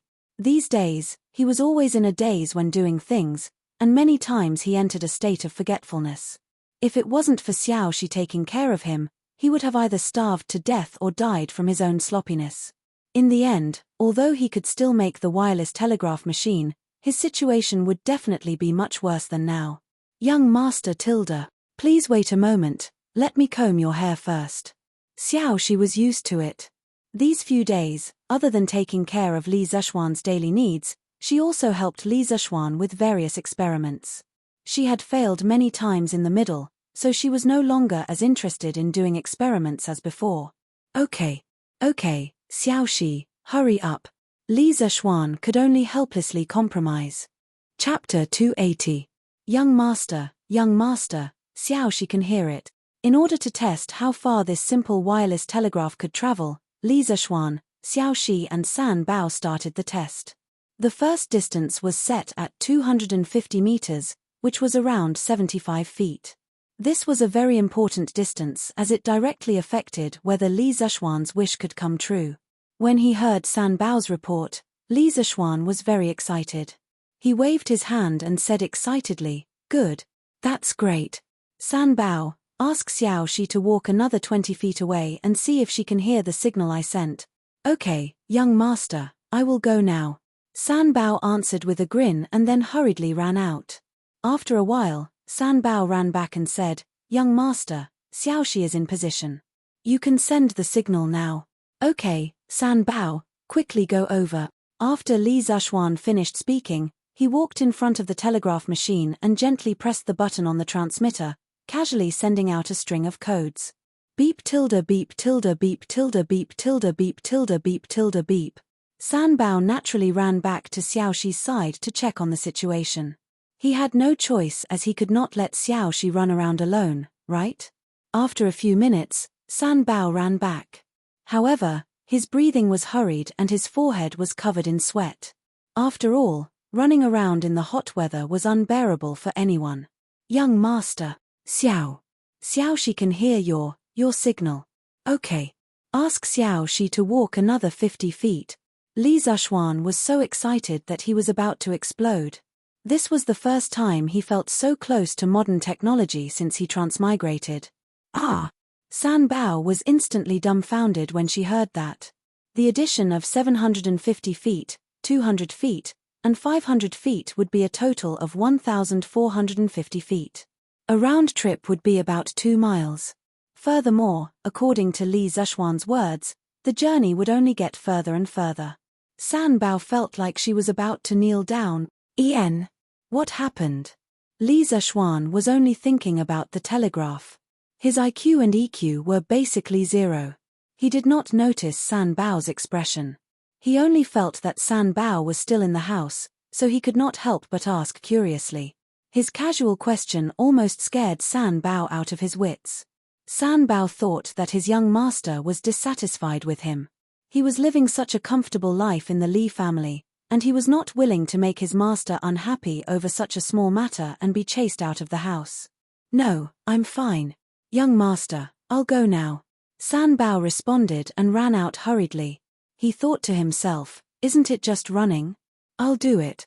750 zhong, 950 zhong, 1 kilometer, 2.5 kilometers, 3 kilometers. In 3 hours, the effective distance of the telegraph went from 750 zhong to 3 kilometers. Xiaoxi's position also went from the side of Drunken Wind Pavilion to outside of Anyi Lane, then to Qinren Lane, and finally to Yongla Lane. She was only a few dozen steps away from the Li family. Along the way, this beautiful young lady who was carrying a big box attracted the attention of the passers-by. Moreover, there were didi tilde didi tilde didi tilde sounds coming from the box, making the onlookers exclaim in surprise. Although the crowd did not know what the big box was, it did not stop them from watching. Thus, many people followed behind Xiaoxi to watch the show. The crowd became more and more lively. When they arrived at Yongla Lane, Xiaoxi was already surrounded by a circle of people. Li Zishuan saw this delightful result and his heart was filled with joy. However, San Bao did not feel any joy. At this moment, he was as tired as a dog. He opened his mouth wide and panted heavily. His clothes were drenched in sweat, as if he had just been fished out of the water. His 2 hands kept fanning himself, but this little amount of energy was of no use. The sweat on his face was still dripping down like rain. Young master, Xiaoxi, received the signal. San Bao ran in and said with difficulty, "Good. Haha. It's 3 miles now. San Bao, let Xiaoxi walk another 100 feet away." "Hey, San Bao, what's wrong with you?" When San Bao heard Li Zishuan's words, his eyes rolled and he was about to faint. Li Zishuan reacted quickly and lifted him up and asked, Young master, San Bao, can't run." "All right, San Bao, don't say any more. It's my negligence. Sit here and rest for a while. I'll get someone to call a doctor for you." Li Zishuan had already woken up from the excitement of the telegraph machine. He thought to himself, it's not good to be too immersed in something. This is called qi deviation. Xiaoxi, come here." Li Zishuan came to the front yard of the workshop and waved at Song Xiaoxi. "Coming, young master. You called for me." Song Xiaoxi hurriedly ran over and asked. "San Bao is overheated. Bring a few people and send him to a shady place to cool him down. Also, get a doctor to take a look at him." Don't let him get a heat stroke. Yes, young master. I'll go right now. Hey. Wait, send someone to drive my carriage and go to Yongla Lane to find Xiaoxi. Tell her to stop for now and bring her back to rest and eat. San Bao was already so tired. Xiaoxi, a weak girl, was still working under the sun. She should be even more tired, right? Li Zishuan's heart ached when he thought of this. He quickly added, "All right, young master." Song Xiaoxi saw that Li Zishuan did not have any other orders. He responded and hurriedly went to make arrangements. He was envious of San Bao. Yes, he was envious. As a servant, he was able to receive such care from the young master of the house. In the entire Tang dynasty, there was probably no other master who treated his servants so well. Li Zishuan brought a group of servants back to Drunken Wind Pavilion and ordered them to carry San Bao to a shady place beside the pond in the workshop. Go get some well water to feed San Bao. Li Zishuan pointed to a servant beside him and ordered. Yes, young master. The servant obeyed and left. Li Zishuan looked at San Bao, who had a pale face and cracked lips. He felt a little vexed. In his previous life, he had experienced a similar situation. Back then, one of the leaders of the research team would give you a task. It was considered light if you ran your legs off. You might even have to work overtime or even be criticized. This was the common saying, the leader moves his mouth and the subordinate runs his legs. Some colleges and universities were really bureaucratic. Li Zishuan hated this kind of phenomenon very much in his previous life. However, he didn't expect that he would unintentionally do something that he had always hated. He really shouldn't have done it. Why isn't the doctor here yet? Li Zishuan frowned and asked. Young master, Brother Xiaoxi has already gone to get the doctor. He should be here soon. The manservant from before came over with a bowl of cold well water and answered. All right. Feed him water first. Chapter 281. Drunken Wind Pavilion. A group of people surrounded San Bao. It was probably San Bao's first time being the main character. Doctor, how is he? Is he all right? Li Zishuan looked at the old doctor who was checking San Bao's pulse and asked anxiously. He had to be anxious. If San Bao had a heat stroke, it would be a serious matter. In ancient times, where the medical environment was extremely backward, there were many people who died from heat stroke. Even famous people and officials couldn't avoid dying from heat stroke.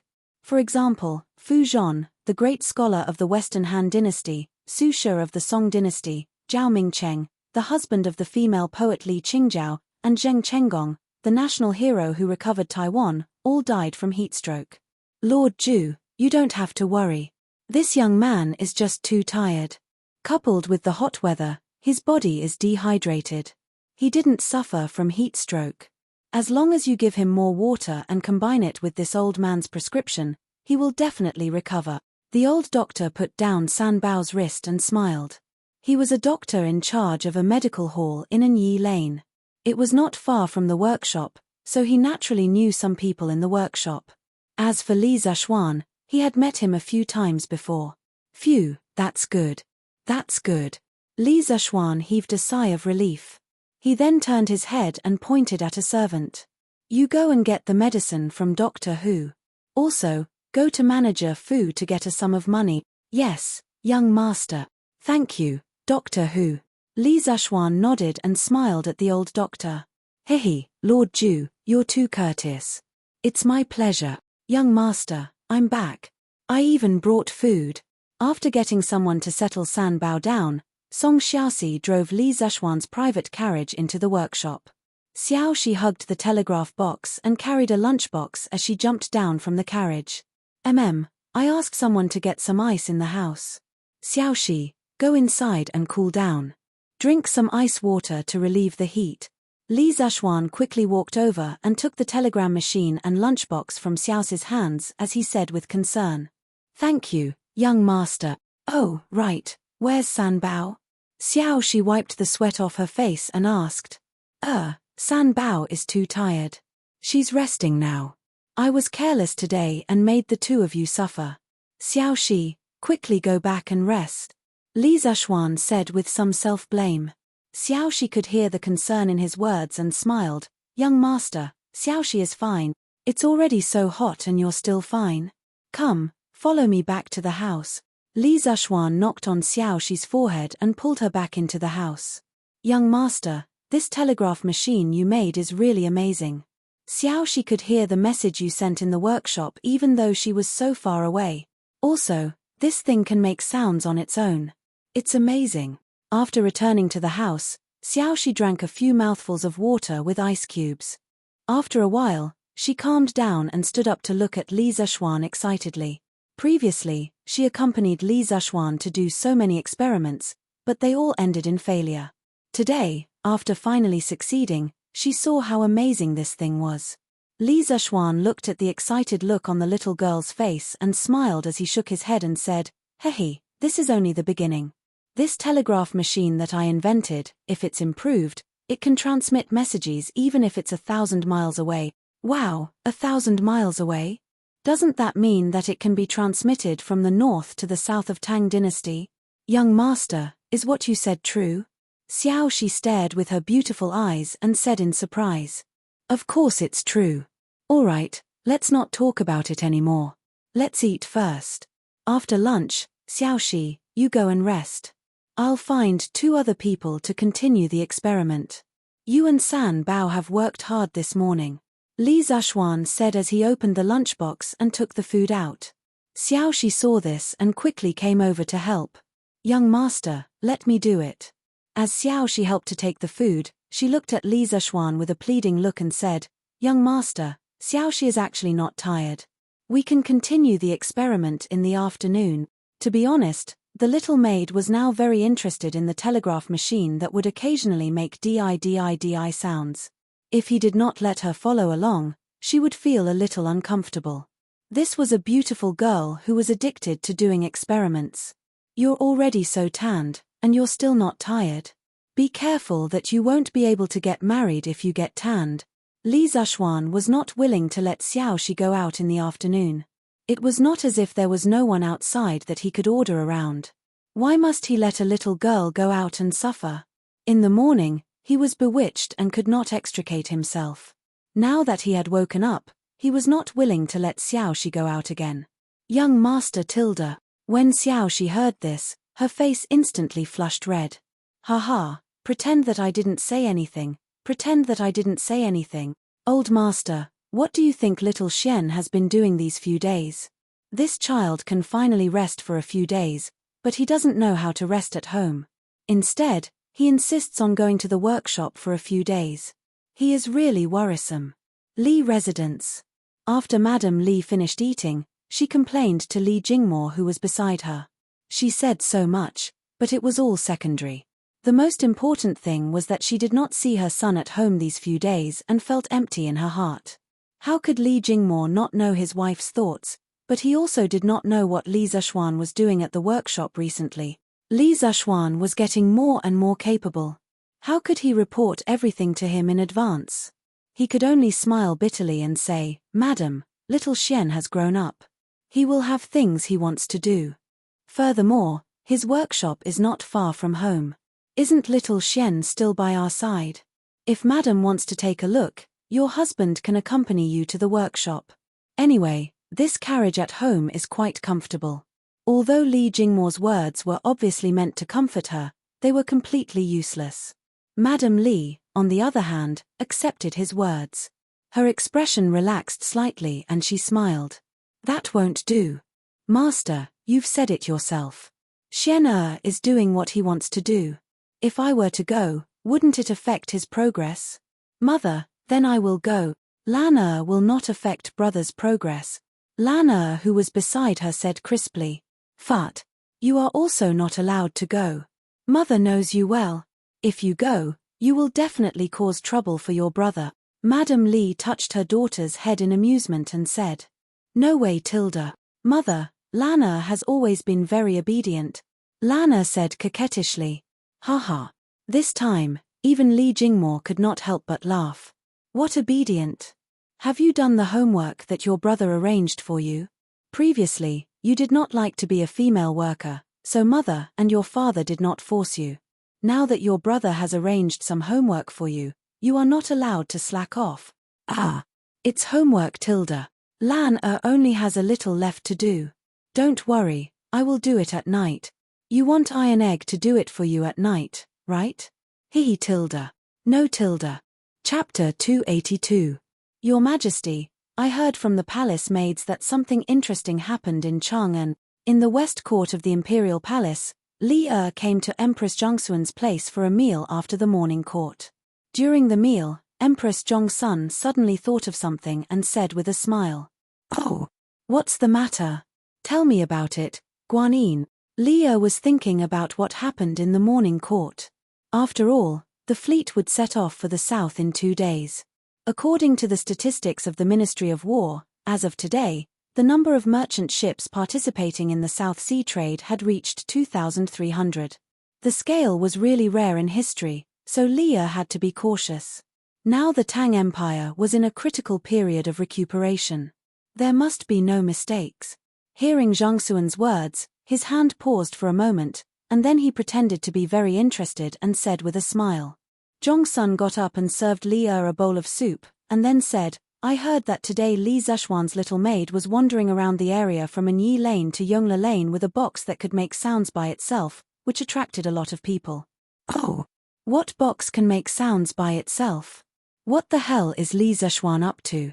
Li was really interested at this moment, and he asked curiously, "Your Majesty, I don't know about this, but this child often comes up with all kinds of strange ideas. Once he does something, it will definitely surprise people." Zhongxuan shook her head and said with a smile. She had deliberately picked a happy topic to talk about because she saw that Li had a lot on his mind. It was to distract Li.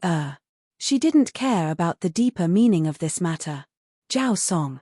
Li nodded and called out, "Your Majesty, I'm here." Although Zhao Song was far away, his hearing was better than the young people. He immediately ran over when Li called him softly. What is Li Zishuan doing recently? Why is there no news about him after he made the compass a few days ago? In the harem, Li didn't sit upright and look straight as he did in the imperial court. He had already forgotten the Confucian saying of don't talk when eating and don't talk when sleeping. He asked lightly while eating delicious food, "Your Majesty, as far as this old servant knows, Li Xiaonan suddenly turned back after leaving the workshop 3 days ago. He hasn't come out for the past 3 days. His maidservant also followed him in later. These days, the maidservant has been going back and forth between the Li Manor and the workshop. She should be delivering food to Li Xiaonan." Zhao Song cupped his hands and reported, "If Li Zishuan were here, he would definitely curse this old eunuch for being a pervert. He actually dared to play surveillance. But Zhao couldn't be blamed. Who asked him to be so interested in Li Zishuan's situation? Zhao Song had been by Li's side for so long, so of course he knew how to figure out the emperor's intentions and make preparations in advance. After hearing this, Li felt that something was amiss. In his opinion, Li Zishuan didn't seem like someone who could be idle. There must be something fishy going on. Heh. Looks like this kid is up to something big recently. I'm sure that the box that the little maid was carrying today was something that Li Zishuan had been fiddling with these few days. It must be something good. This kid hides every time he makes something good. The horse carriage in his house was like this. If Qingqiu hadn't found it at his house, who knows how long he would have hidden it. Li raised his eyebrows and said firmly, "Your Majesty, why are you so sure?" Empress Zhongxuan elegantly poured a cup of wine for Li and asked curiously, Guanin's servant, you don't know this kid?" Li raised his wine cup and took a sip of the palace's wine, drunken immortal. He continued, "Previously, this kid used less than half a day to draw the blueprints for the curved plow, horse carriage, and compass. Then, he became a shopkeeper who didn't do anything. This time, he actually locked himself in the workshop for 3 whole days. Moreover, it seems that he might have been personally doing the work for the past 3 days. Don't you think that's strange? I'm sure that this kid is fiddling with something even better. Your Majesty's words are not without reason. Now that you mention it, I'm a little curious. Haha. That's great. Guanin's servant, come with me to this kid's workshop in the afternoon. We'll catch him off guard. He, Lord Ju, Miss Xiao she can receive the signal. In the afternoon, Li Zishuan started a new round of testing. However, the person running the errands had changed. It was Pang Feiji, our legendary brother chicken. This guy was really unlucky. When he came to change shifts in the afternoon, he was caught by Li Zishuan to be a strong man. There was no other reason other than that this guy was sturdy. With martial arts, he could run faster and more easily. As for Xiao Shi, this little girl was addicted to doing experiments. However, she was very stubborn. Li Zishuan was helpless and could only think of a compromise. That was to let a martial marquis who came with Pang Feiji drive the horse carriage and send Xiao Shi to a place far away for testing. Good. Move 1 li further away. Li Zishuan was so excited that his voice trembled. Currently, the effective communication range of his wireless telegraph had reached 10 li. This was really out of his expectations. At first, he thought that if this thing couldn't reach far, then he could only use a wired telegraph. However, it was a bit troublesome to set up wires. He didn't expect that it would achieve such a good result. It seemed that the spatial spectrum of the ancient times was still clean and there were no disturbances. Yes. Although Pang Feiji felt bitter in his heart, Brother Chicken couldn't say it out loud. People under the eaves had to lower their heads. Run. I've been in the army for so many years, I don't believe that I can run away unscathed. I heard that a servant almost got a heat stroke in the morning. That's because they're too weak. At this moment, Brother Chicken's heart was filled with a sense of superiority. It was really as if he was flying, as light as a swallow, and as fast as lightning. Young master. Lady Xiao Shi. Over there. It's ready. You can send the message. After a few trips, Brother Chicken couldn't take it anymore. So what if he had martial arts? Running back and forth like this, even a grandmaster expert would have to kneel down. Furthermore, he was just a small fry who had just entered the body tempering stage. He couldn't take it. Okay. I'll start sending it here. You can go back. Li Zishuan said lightly. Yes. Brother Chicken put his hands on his waist and replied weakly. Then, he continued on his long journey. After an hour, Brother Chicken finally ran back. Lord Ju. Little. Lady Xiao Shi. Can hear the signal. After Brother Chicken finished speaking, he didn't care about being rude. He picked up the teapot on the table and poured it into his mouth. He was really too damn thirsty. Li Zishuan frowned when he saw this. It seemed like he couldn't keep this teapot anymore. Why are you so slow? Go and ask Xiao Shi to walk another 2 miles away. See if she can still do it. After Brother Chicken finished drinking the water, Li Zishuan said. Still running. Lord Ju, I can't run anymore. Brother Chicken's face was bitter. He was about to cry. Why can't you run anymore? You're a soldier with martial arts after all. Don't the soldiers of Wu who government usually train? Why is their physique so weak? Li Zishuan frowned and said with dissatisfaction. Damn, Brother Chicken really wanted to fight it out with Li Zishuan. But at this moment, a voice filled with majesty sounded. This is my army. You brat, you have the ability to tell me what to do. You've grown up. Before the person arrived, the voice came first. Li Zishuan knew that something was wrong when he heard the voice. The wolf is here. With lightning speed, he pulled a piece of cloth and covered the telegraph machine. Then, he took the initiative to greet Li and Zhong Sun, who were walking toward him. He saluted with his hands folded and said, Greetings, Your Majesty. Your Majesty. Chapter 283. Greetings to Your Majesty. When Chicken Bro saw Li Zishuan take the initiative to go forward and pay his respects, he was stunned for a moment before he realized who had come. He had been running for more than 2 hours and his legs were already weak. Now that he heard that Li had come, it was even more unbearable. His legs couldn't help but shake and his words were trembling and stuttering. He was only a small sage. When had he ever had the chance to see the Emperor? At this moment, Brother Chicken was both afraid and excited. Rise. Li walked over leisurely with Empress Zhong Sun in tow, looking like a loving couple. Imperceptibly, he spread a handful of dog food for Li Zishuan and Brother Chicken. What is Li Xie doing here instead of helping Chancellor Kong to share his burdens in the directorate? Of course, Li couldn't directly say that he had received news that he was causing trouble here and specially came here for a ward round. He naturally pulled Zhong Sun into the room and sat at the head seat. Then, he looked at Li Zishuan like an old leader inspecting his work and asked despite knowing the answer. When Li Zishuan heard this, the corner of his mouth twitched. Why am I here? Don't you have any idea? Your Majesty, I accidentally violated the laws of the Imperial Court a few days ago and disturbed public order. Your Majesty was kind and allowed me to reflect at home. Later on, the Imperial Court intended to go south for trade. Your Majesty was kind and temporarily lifted my confinement order, allowing me to concentrate on researching compasses.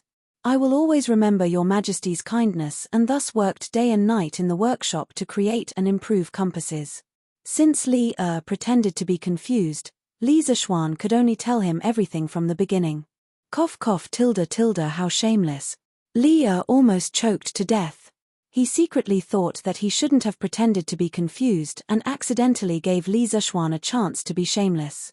Oh, we remember now. Wasn't the compass completed a few days ago? Why are you still here? As Li spoke, he used his eyes to search around the room, trying to find the legendary big box. However, after looking for a long time, he did not see it and could not help but feel a little depressed. Li Zishuan's room was quite large. It was a compound room with an inner and outer compartment. He had done his experiments in the inner room. Li and Zhong Sun were sitting in the outer room, so it was not surprising that they could not see him. Your Majesty, after I finished making the compass, I couldn't fall asleep when I got home, so I came here to sleep. Li Zishuan lied through his teeth. It wasn't easy for him to get this telegraph machine. It was his treasure.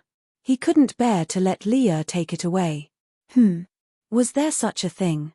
What's your name? Come over and tell me what Li Xie is doing today. Li widened his eyes in disbelief. He pointed at Brother Chicken beside him and said, Your Majesty, I am Pang Feiji, Sai Ge of the Right Marquis household. This. Li Xie. Li Xie is. When Brother Chicken heard Li call him, he was flattered for a moment. However, when he heard Li's question, he suddenly felt troubled. He had experienced many things and was a tactful person. Naturally, he could tell that Li Zishuan did not want to expose the telegraph machine. However, Li forced him to say it. What could he do? One of them was a county magistrate, and the other was the current manager. It was not good to offend either of them. Brother Chicken regretted not running away just now. It was too late to run now. Timpy. What? I asked you a question. Is there anything you don't dare to say? Li saw that Brother Chicken was hemming and hawing. He suddenly became angry. He snorted coldly and said sternly. Li Zishuan was speechless. Wasn't Li too ungentlemanly? As a dignified emperor, he actually had the face to make things difficult for a small soldier. He looked at Brother Chicken and wanted to know how this soldier would deal with it. Even if Brother Chicken told the truth, Li Zishuan would not blame him. There was no love without reason in this world. If you didn't give anything, you naturally couldn't expect others to repay you. Brother Chicken wiped the sweat off his forehead and bowed down. I don't dare. Actually, I also don't. Beep beep tilde beep beep beep beep tilde beep. Why a tilde? Your Majesty, what's that? At this moment, a rhythmic beep beep came from the telegraph machine in the house. Empress Zhong Sun was astonished. She cast her gaze into the house and asked in astonishment. F***K, Li Zishuan's little heart also trembled along with the beep beep of the telegraph machine. Why didn't this thing sound earlier or later? Why did it have to sound at this moment? This is asking for my life tilde. Eternal Peace Lane. Xiao she had actually run all the way to Eternal Peace Lane. The little maid had waited for a long time but Brother Chicken still hadn't returned. She sat in the carriage and looked at the telegraph machine in her hand in boredom. This thing is so marvelous. I don't know how young master did it, but he could actually make it speak on its own. Xiaoxi placed the telegraph machine on the table in front of her and flipped it left and right with her hands. She then looked at it curiously, wanting to know why this weird box was so marvelous. Suddenly, a part that was connected to a wire fell out of the box. It was the key that controlled the telegraph machine to send out messages. Xiaoxi immediately jumped in shock and picked it up. Just as she was about to put it back into the box, the scene of Li Zishuan using the telegraph machine in the laboratory appeared in her mind. Her heart moved and she thought, since I can receive a message from young master, if I send a message from here, won't young master receive it as well? Xiaoxi looked at the telegraph machine and her eyes kept darting around. She was hesitating whether she should press the button or not. In the end, she couldn't suppress the eagerness in her heart and gently pressed the button on the telegraph machine. The telegraph machine immediately let out a long beep. Hehe, this is quite fun. It will beep every time I press it. It's a pity that I don't know music. Otherwise, I could use this to play a song for young master. Xiaoxi had personally experienced the magic of the telegraph machine, and in a moment of playfulness, the telegraph machine began to beep non-stop. However, the young maidservant felt that it was a little imperfect. She thought that it would be great if she could use the telegraph machine to play a song. She was probably the first person who thought of using the radio to compose a song. Isn't this the carriage from Xiao Xian's residence? Why did it stop here? The person who came was Yang Shaoning. Eternal Peace Lane was located at the northwest side of Chang'an and was closer to the Western City and the Imperial Palace. Yang Manor was coincidentally located here. Yang Shaoning was naturally very familiar with Li Manor's carriage. After he recognized it, he immediately called out, Xiao Xian tilde. Xiao Xian tilde. Young Master Yang. It's you. When Xiaoxi heard this familiar voice, she immediately jumped off the carriage and bowed. Xiaoxi. Why is it only you? Yang Shaoning asked curiously. Young Master Yang, my young master didn't come. I'm here to help my young master with an experiment. What experiment? Why? Does Xiao Xian still need to keep it a secret from me? No, my young master made a telegraph machine and asked me to come out for an experiment.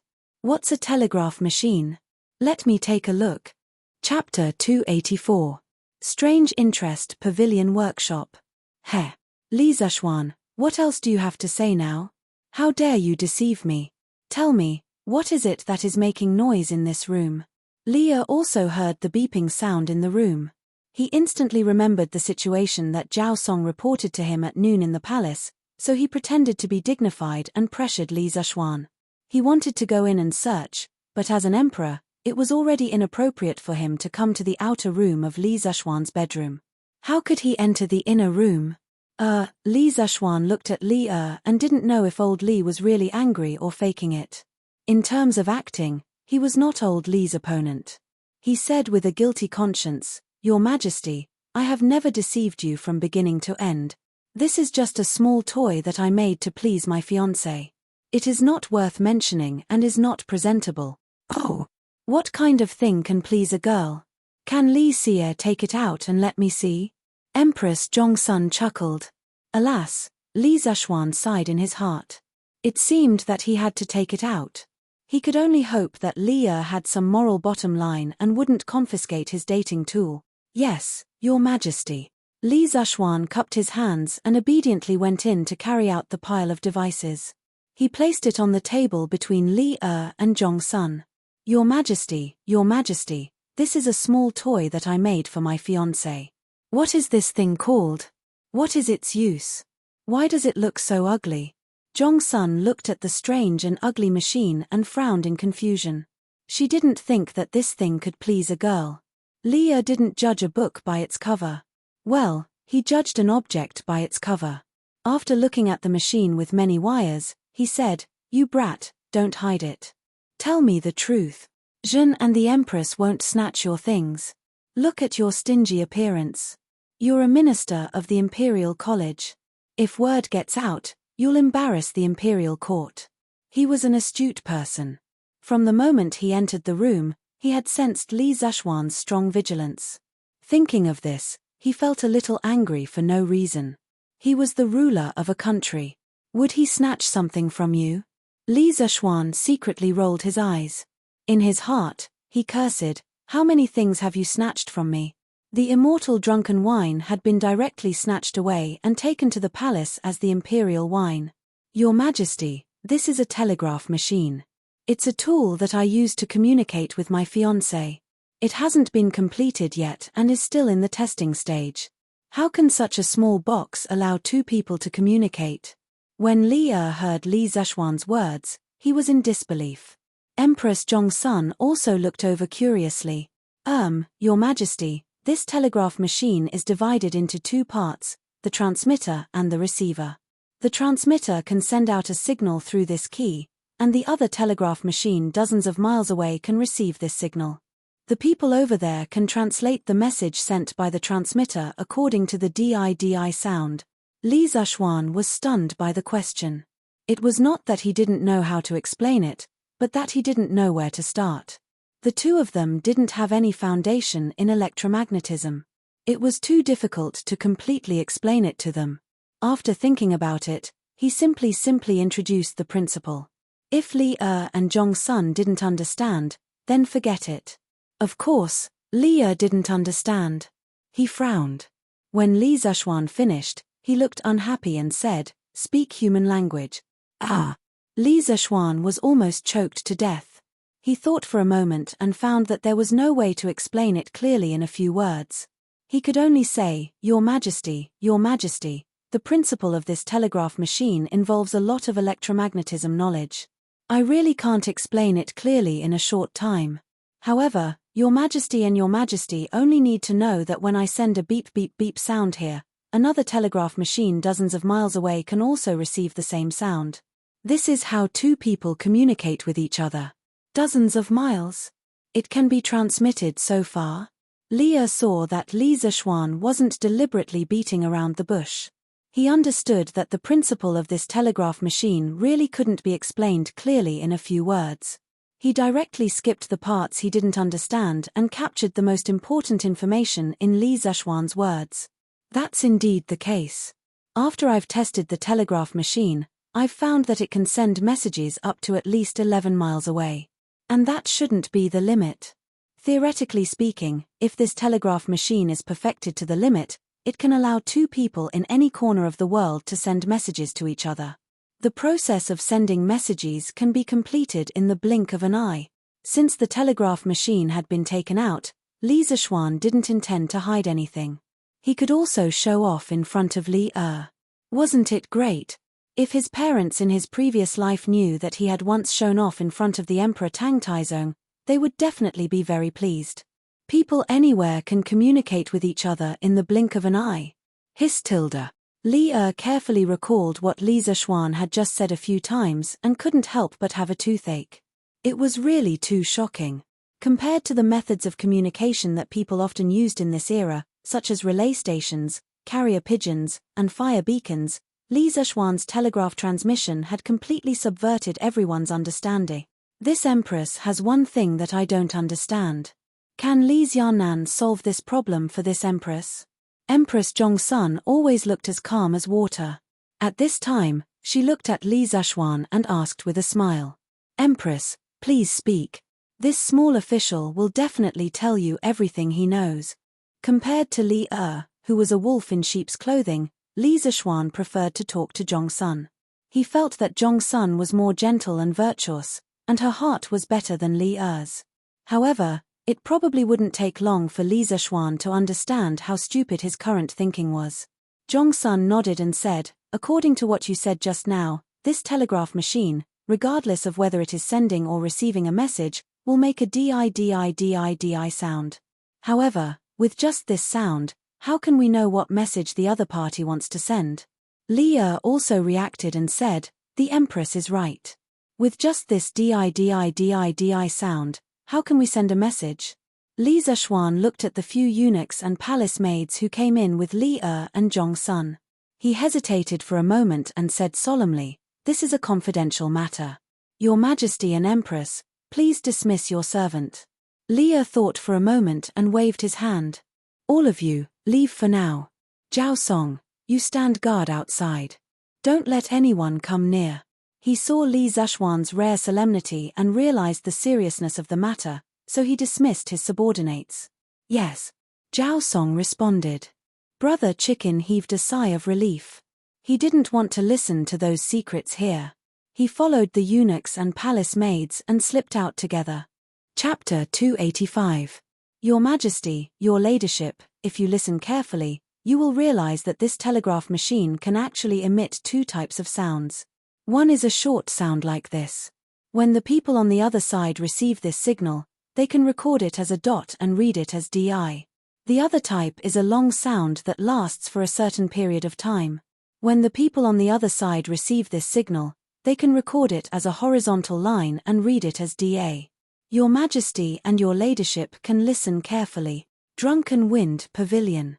In order to clearly explain the telegraph machine's communication mechanism to Li and Zhong Sun, Li Zhuan explained the principle while personally operating the telegraph machine.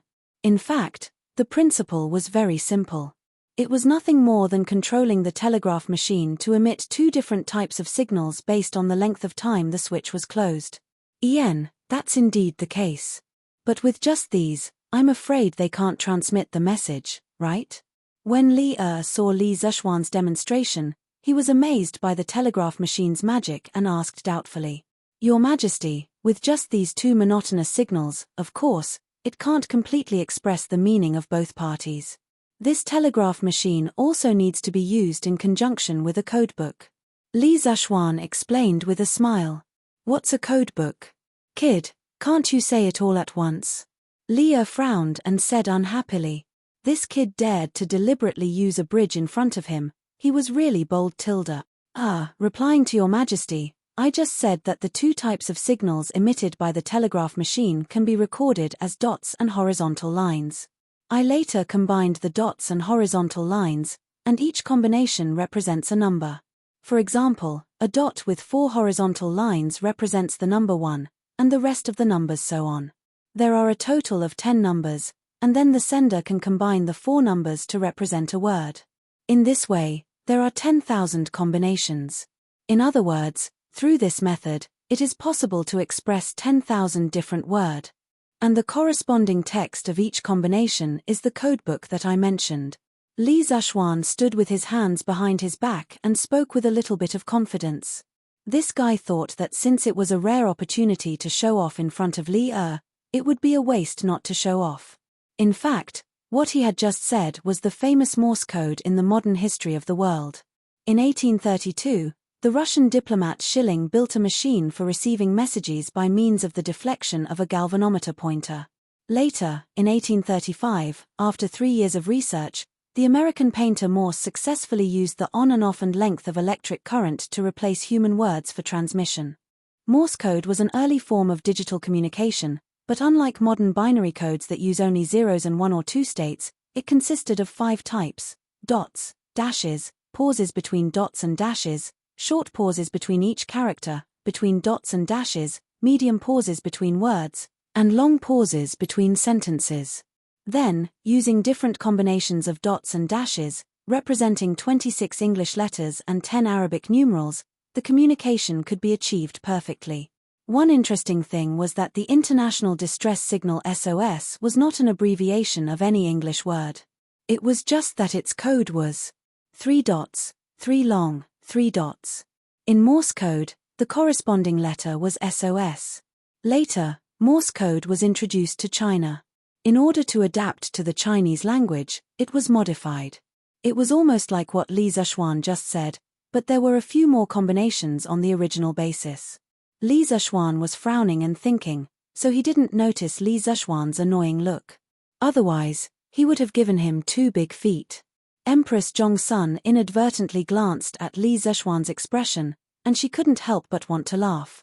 I see. Kid, your idea is really good. But according to what you said, the codebook can be changed at will. Li himself was a person with great wisdom.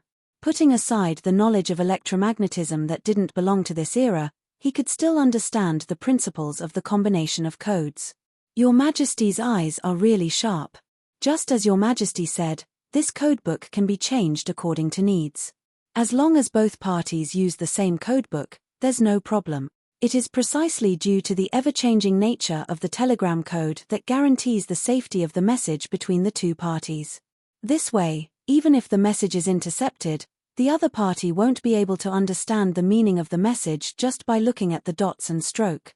When Li Zexuan heard Li Er's question, his eyes lit up.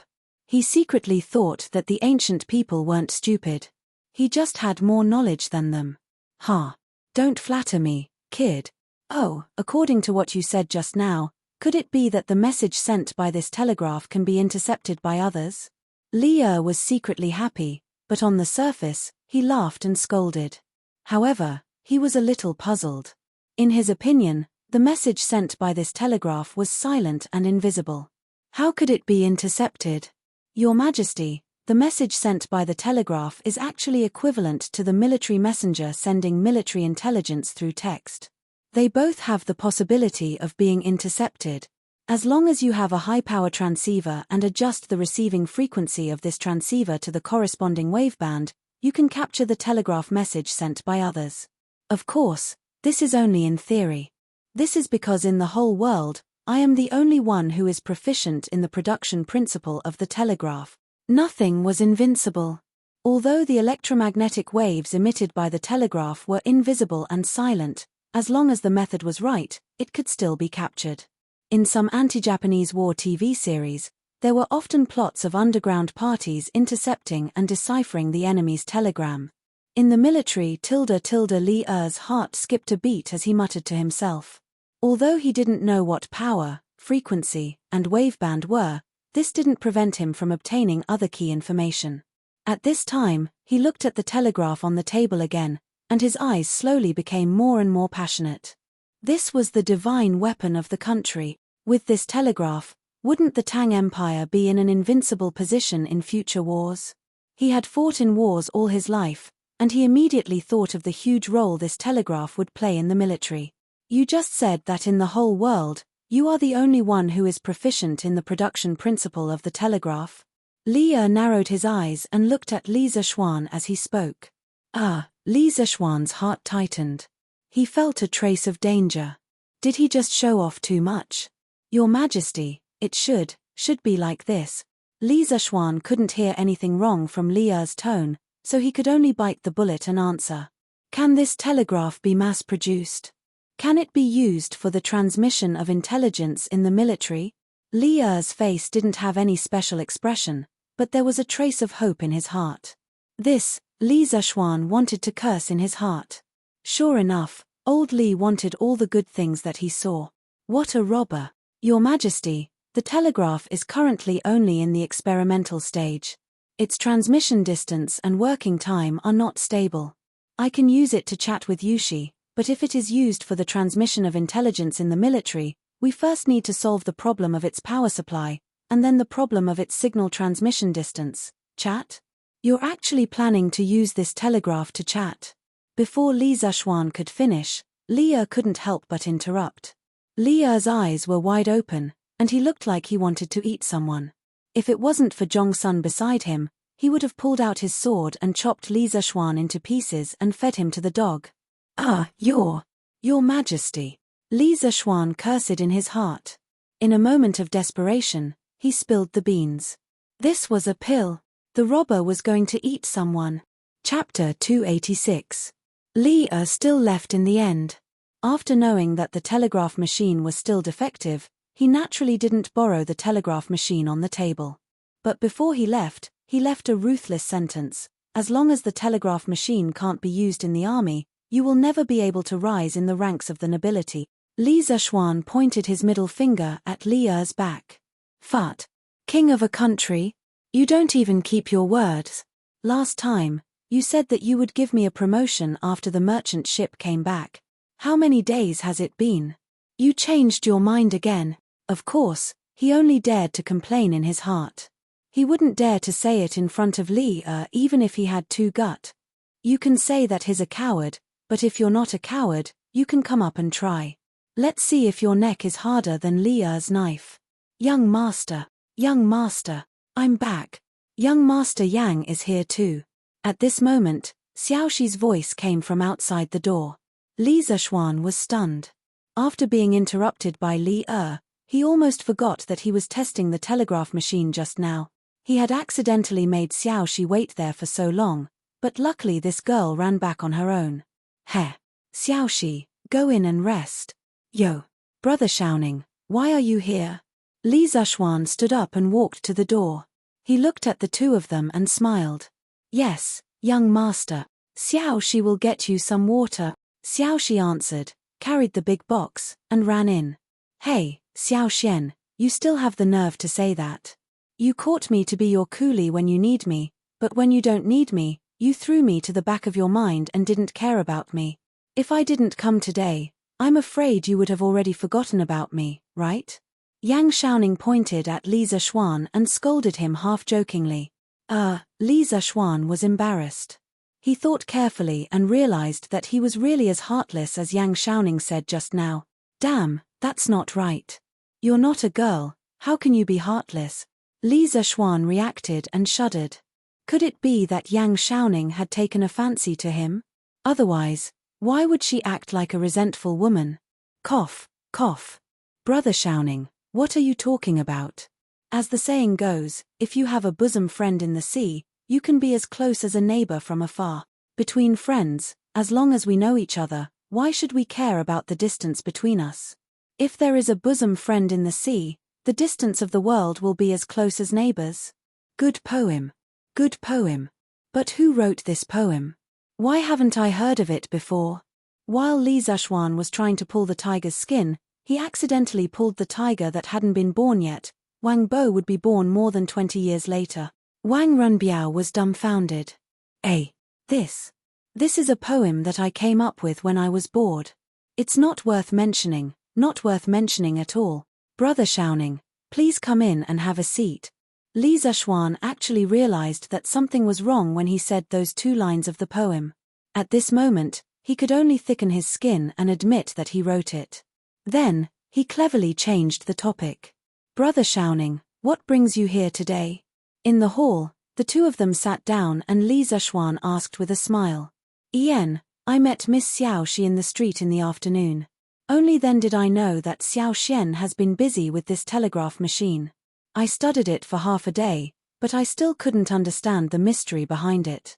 So, I came here to ask for advice. Yang Xiaoning saw that Li Zishuan didn't seem to be willing to talk about the 2 lines of the poem, so he didn't ask anymore. Although he knew a little about poetry, he still liked the way of mechanisms and machinery the most. Thus, he went straight to the point and told Li Zishuan his purpose. Oh tilde. Li Zishuan nodded in realization. When Yang Xiaoning was here, the telegraph machine suddenly made a noise.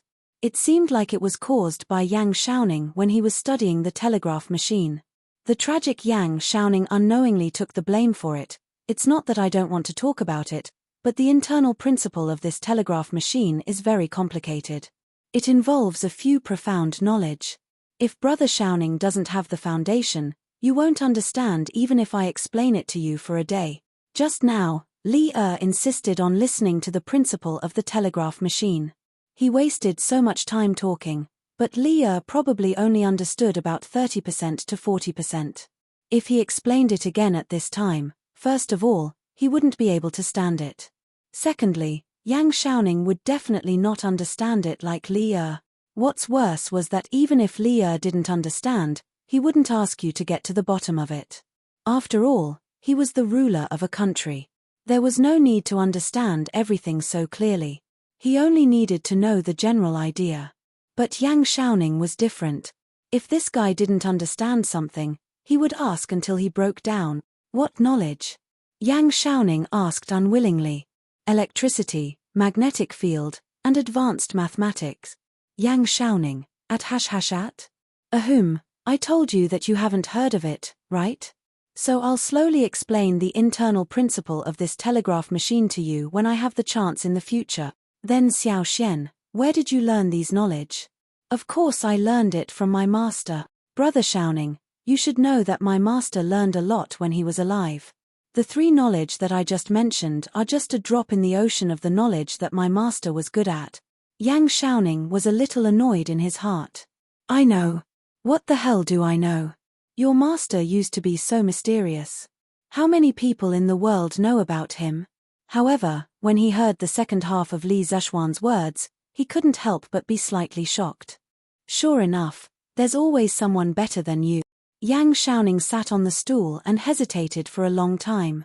Finally, he gritted his teeth, stood up, and bowed deeply to Li Zishuan. Xiao Xian, to tell you the truth, I'm very interested in the telegraph machine that you made. I always feel that this thing is full of mysteries, as if it doesn't belong to the human world. I feel that a door of new knowledge is opening for me. Only by stepping into it can I experience a more wonderful world. If I don't understand the principle of this telegraph machine, I'm afraid that I won't be able to eat or sleep in peace. Xiao Xian, if your master's knowledge can't be spread to outsiders, I, Yang Xiaoning, am willing to treat you as my master. I only hope that you can peek into this door. Don't. Li Zishuan was shocked and quickly went forward to help Yang Xiaoning up. He underestimated Yang Xiaoning's dedication to new knowledge. If this guy was in the modern world, he would be an engineering expert. He was already addicted to new technology and couldn't extricate himself. Brother Xiaoning, you misunderstood me. My master doesn't have any rule that knowledge can't be spread to outsiders. On the contrary, my master is very willing to spread his knowledge to the world. It's just that he doesn't care about fame and fortune, so he doesn't want to do it. If Brother Xiaoning wants to learn these knowledge, I'll take some time to sort out a few books and give them to you in the future. Hehe, thank you very much. Yang Xiaoning heaved a sigh of relief. He had no choice just now. He also felt a little embarrassed to have his brother as his master. Oh right, Xiao Xian, aren't you working at the Imperial College now? Why didn't you think of teaching your knowledge to the students? When the time comes, I can also go and listen to it. Yang Xiaoning suddenly remembered Li Zishuan's current identity and asked doubtfully. Cough, about that, I'm only teaching mathematics at the Imperial College now. How can I teach other knowledge? If other professors see it, I'm afraid it won't be good. Heh. If you ask me, I'll say it. Xiao Xian, you can totally start your own school. How can those classics and articles taught by the Imperial College be more practical than your knowledge? Li Zishuan rolled his eyes and thought to himself, brother, you really think highly of me. Chapter 287. Sigh, it seems like I can only continue testing this telegraph machine tomorrow, but it shouldn't be a big problem. I will be able to have a good chat with Yushi by then. After sending Yang Xiaoning off, Li Zishuan looked at the sky and thought regretfully. Young master, are you still staying in the workshop today? I heard that old madam misses you. Xiao, she asked Li Zishuan after cleaning up the teacups on the table. Actually, she didn't want her young master to return home so soon because she spent more time alone with Li Zishuan here. However, Xiao, she had always been by Madame Li's side, so she didn't want to see Madame Li unhappy. Oh, my mother. Li Zishuan was stunned. He thought for a while and said, all right, since the telegraph machine is almost done, let's pack up and go back today. Judging from today's test results, this first telegraph machine should be able to satisfy the communication needs between him and Han Yushi. This was because the distance between the Li residence and the Han village was about 20 miles. However, that was only the distance. In terms of the straight line distance, it was only about 15 miles. The furthest effective distance in today's test was 11 miles. If nothing went wrong, this telegraph machine should be able to meet the standards. As for Li Er's excessive request, let's talk about it later. Hehe, please wait for a moment, young master. Xiao, she will go pack up now. Okay, go ahead. I will move the telegraph machine to the carriage. Li Zishuan responded and quickly went into the house to move the telegraph machine. After the two of them finished packing, Li Zishuan asked Song Xiaoxi to drive the carriage to Yongle Lane. As for San Bao, she had already been sent back to the Li residence. After a while, they reached home. The servants came to help them move the things. Li Zishuan thought for a while and decided to go to the east courtyard to greet his mother. After all, he had been away from home for so many days. However, he was stopped by the gatekeeper, Ah Fu. Young master, old master is in the front hall. A teacher from the Imperial College just came to our house. Oh, which teacher? Li Zishuan paused and asked. Replying to young master, I don't know about this, but it seems that this person should be very familiar with master. Fu scratched his head and said, could it be Xu Hongji? When Li Zishuan heard what Xu Hongji said, he came to his senses and wondered why Xu Hongji was at their house instead of attending class. Oh, okay, I got it. You can leave now. Li Zishuan waved his hand and rushed to the front hall. Walking into the main hall, Li Zishuan took a closer look and saw that it was indeed Xu Hongji. Dad, your son is back. Hey, Mr. Xu, you're here too. Li Zishuan greeted the two of them with a smile. Heh. You brat, you still know to come back. Remember to talk to your mother later. She misses you a lot. Li Jingmo's eyes flashed with a hint of pleasant surprise. He pointed at Li Zishuan and scolded with a smile. Yes, father. I'll go in a while. Li Zishuan felt a warmth in his heart. This was family, this was the feeling of home. No matter how far you were from home, there would always be someone missing you. Now that the telegraph machine has been made, I'll stay at home and accompany my parents in the future. As for Li Er's request to further promote the use of the telegraph machine in the military, to hell with it. Whoever wants to research it can do it.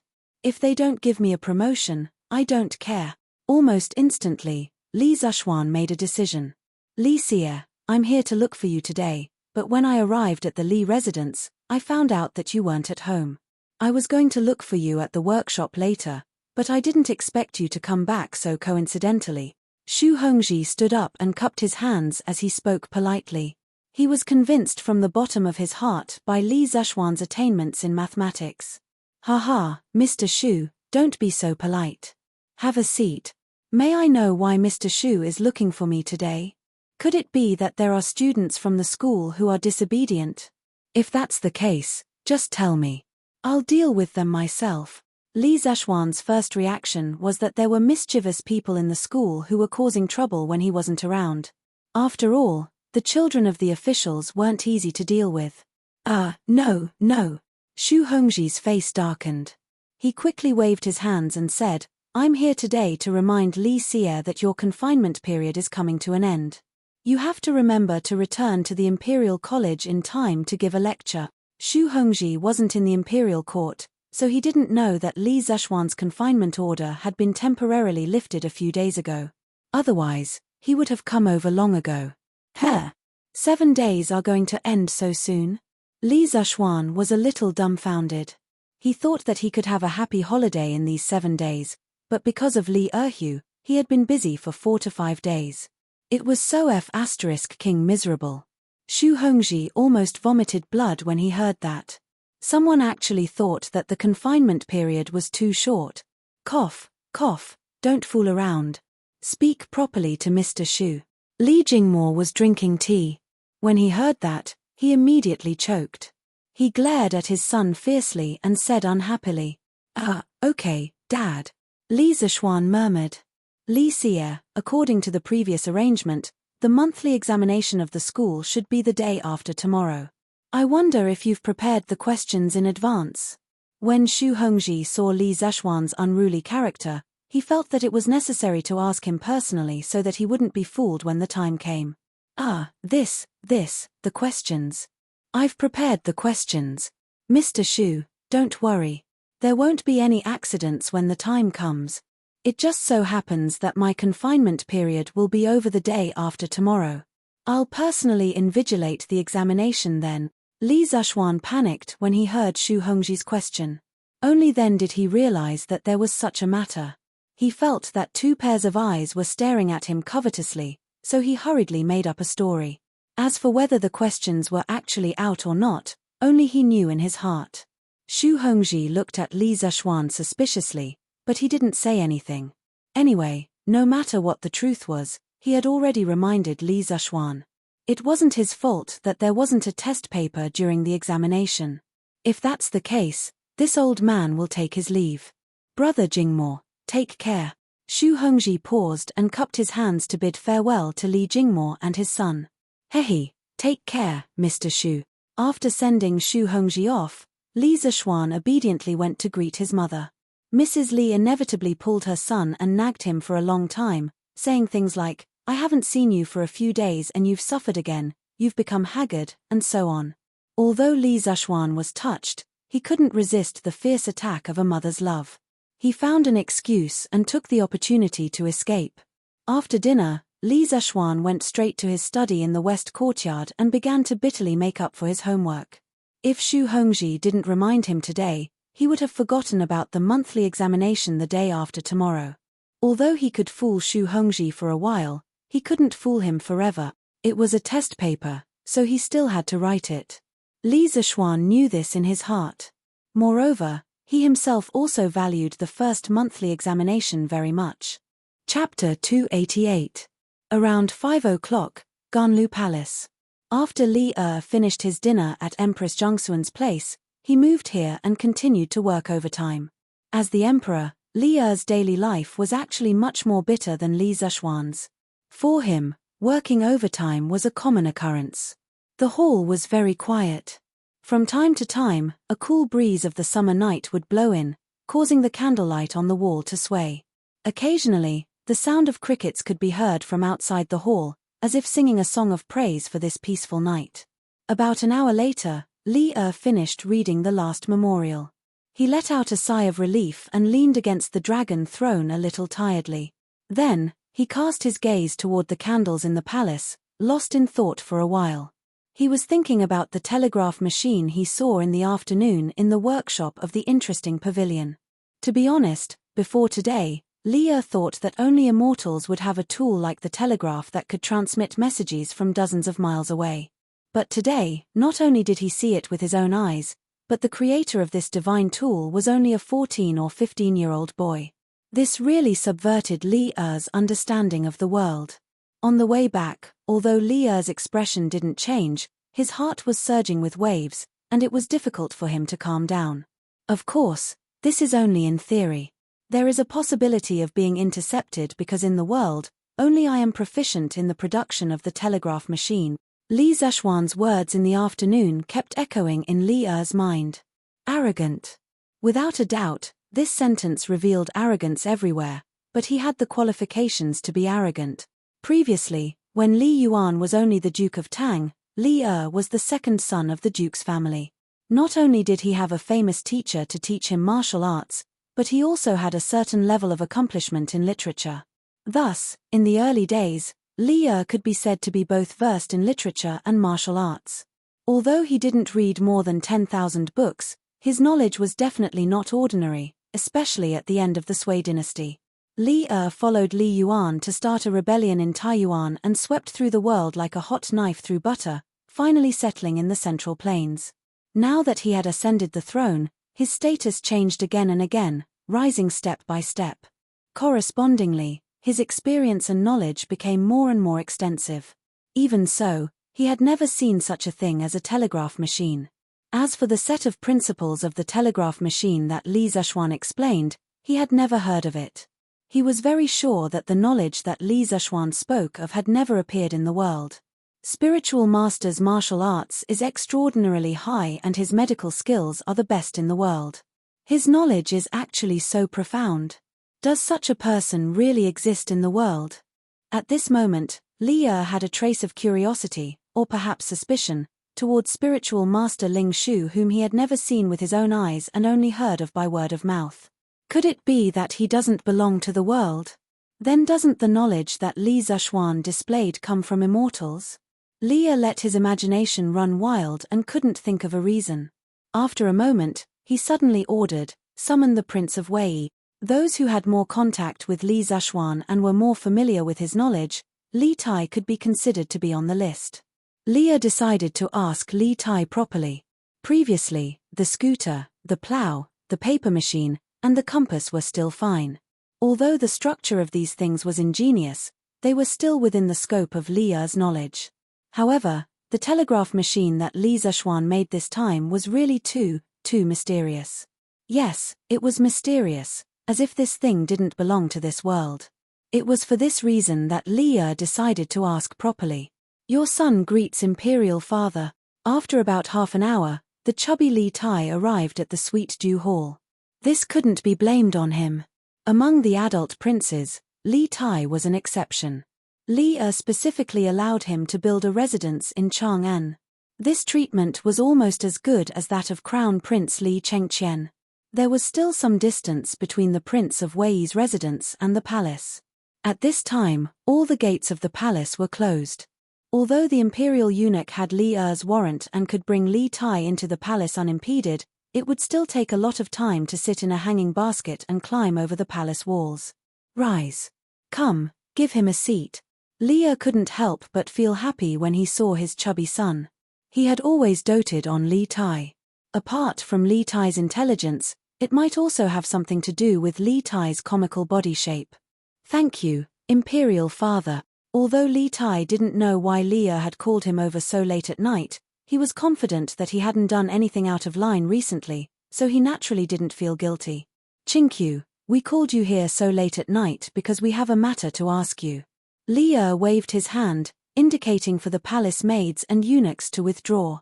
The father and son exchanged conventional greetings for a while before Li Er got straight to the point. Imperial Father, please speak. Your son will definitely tell you everything he knows. Chinkyu, counting the days, it's almost been a month since you started attending classes at the Imperial College. We also heard that your results in the School of Mathematics have always been among the best. We are very comforted. Today, we want to ask you, Chinkyu, how much do you know about Li Zishuan?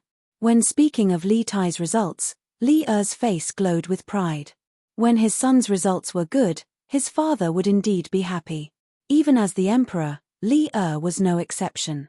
Hearing Li Er's question, Li Tai couldn't help but frown. He didn't know the deeper meaning behind Li Er's question, so he thought for a long time before replying.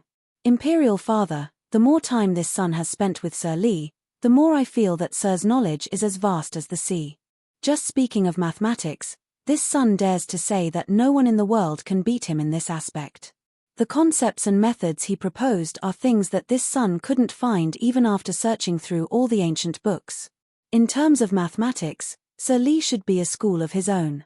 Moreover, using his theories, one can often solve problems faster and more accurately. At this point, even the proud Li Tai couldn't help but reveal a trace of admiration on his face.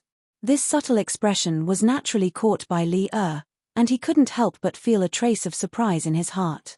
Then what about outside of mathematics? Have you ever heard of Chinkyu? Outside of mathematics? Li Tai looked curiously at Li Er, seeming to understand something. If we were to talk about Sir Li's knowledge outside of mathematics, this son's deepest impression would be the hypothesis of the nature of the Earth that Sir Li explained to us when we were making the compass. Oh, the nature of the Earth. What is the nature of the Earth? Chinkyu, tell me quickly. Li Er couldn't help but ask curiously. Replying to father, in order to explain to us why the compass can point us in the right direction, Mr. Li once said that the ground under our feet is a sphere, and this sphere itself is a huge magnet. Li Tai slowly recounted the scene of that day. Li Er listened attentively to this magical theory that was like a fantasy story, and the shock in his heart grew stronger and stronger. Chapter 289. The Earth is actually a sphere. And it's magnetic. In the Sweet Nectar Hall, Li Tai finished recounting everything that had happened when he made the compass.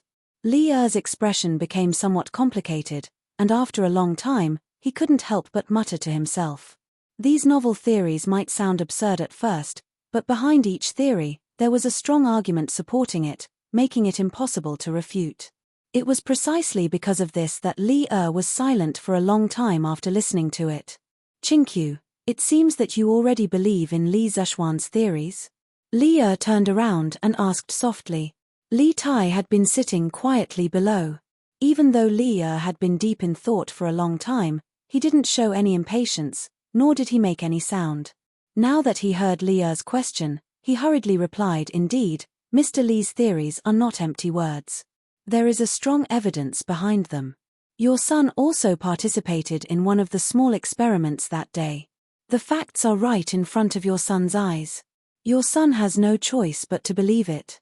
Li Tai paused, then continued, your son used to be conceited about his innate intelligence and erudite knowledge. Unavoidably, your son was a little arrogant because of his talents. Ever since I met Mr. Lee, your son has learned that there is always someone better than you. In front of the curious pavilion, Mr. Lee's inexplicable 10 questions completely destroyed your son. Later on, your son entered the School of Mathematics. Originally, your son had some thoughts of competing with you, but as your son's understanding deepened, I was convinced by Mr.'s vast and profound knowledge. A new door opened to your son. After your son entered, your son discovered that mathematics could actually be so exciting, interesting, and novel. It wasn't until a few days ago that your son understood that mathematics was only the tip of the iceberg of Mr. Lee's expertise. Physics, chemistry, these are things that your son had never heard of before, but Mr. Lee was able to easily grasp them. Your son's previous thoughts of competing with you have long disappeared without a trace. Compared to 2 months ago, Lee Tai was indeed much more stable and sunny. He, who was focused on his studies, had even faintly forgotten that he had to compete with Li Chengqian for favor. Lee Tai looked at his son. In such a short period of time, he had changed so much. For a moment, he felt a little emotional. After mulling over what Lee Tai had just said, he suddenly asked, "Chemistry? What is chemistry? Chinkyu, you haven't mentioned chemistry before, have you?" Lee Tai was a little dumbfounded. He accidentally spilled the beans. He had promised Li Zhuan that he would not spread the principle of making glass. What should he do now? What? Is there something else you need to hide from me? Lee Tai was shrewd. He immediately saw the hesitation in Lee Tai's eyes. Hesitation at this time was equivalent to preparing to lie. Li was a little dissatisfied. Among his sons, Lee Tai was the one he doted on the most. He did not expect that his favorite son would want to lie to him now. No. Replying to Imperial Father, the teacher said before that the so-called chemistry is the study of changes. It is a knowledge that studies the changes of substances. Under certain conditions, several substances can react with each other and form a new substance. This is the definition of chemistry and also the use of chemistry. When Lee Tai saw Li Er's gaze, he panicked and hurriedly blurted out, "The study of changes. This sounds interesting." Li Er held his chin and smiled, then asked, "Why did Li Zhuan mention this knowledge to you? Could it be that this kid has created something new?" Li Tai's heart sank. Sure enough, things were developing in the direction he did not want to see the most. However, in this situation, there was no time for him to think. The little fatty could only bite the bullet and say, replying to Imperial Father, previously the teacher felt that the Hu merchant's glass was turbid and expensive, so he made his own glass. The knowledge he used was chemistry. What ? Li suddenly stood up. He was shocked and angry. How could he not be shocked that Li Zhuan could make something like glass that was so profitable? Previously, the imperial court had commissioned the workshop of the Curious Pavilion to make compasses. Li Zhuan had asked for a high price because it contained glass. At that time, he thought about it and agreed. However, now that Li Zhuan could make his own glass, the cost of the compasses would definitely be much cheaper. Thinking of this, how could Li not be angry? 2 days ago, Li Xiaogong had excitedly ran into the palace to tell him that the compasses bought from the workshop of the Curious Pavilion were of better quality, especially the glass that was clearer. At that time, Li was still wondering if Li Zhuan had found his conscience and specially used good glass for this batch of compasses for the imperial court. In the end, he and Li Xiaogong had been teased by this kid. Then Chinkyu, do you know how much the glass Li Zhuan made cost? How exactly was it made? Li calmed himself down and asked.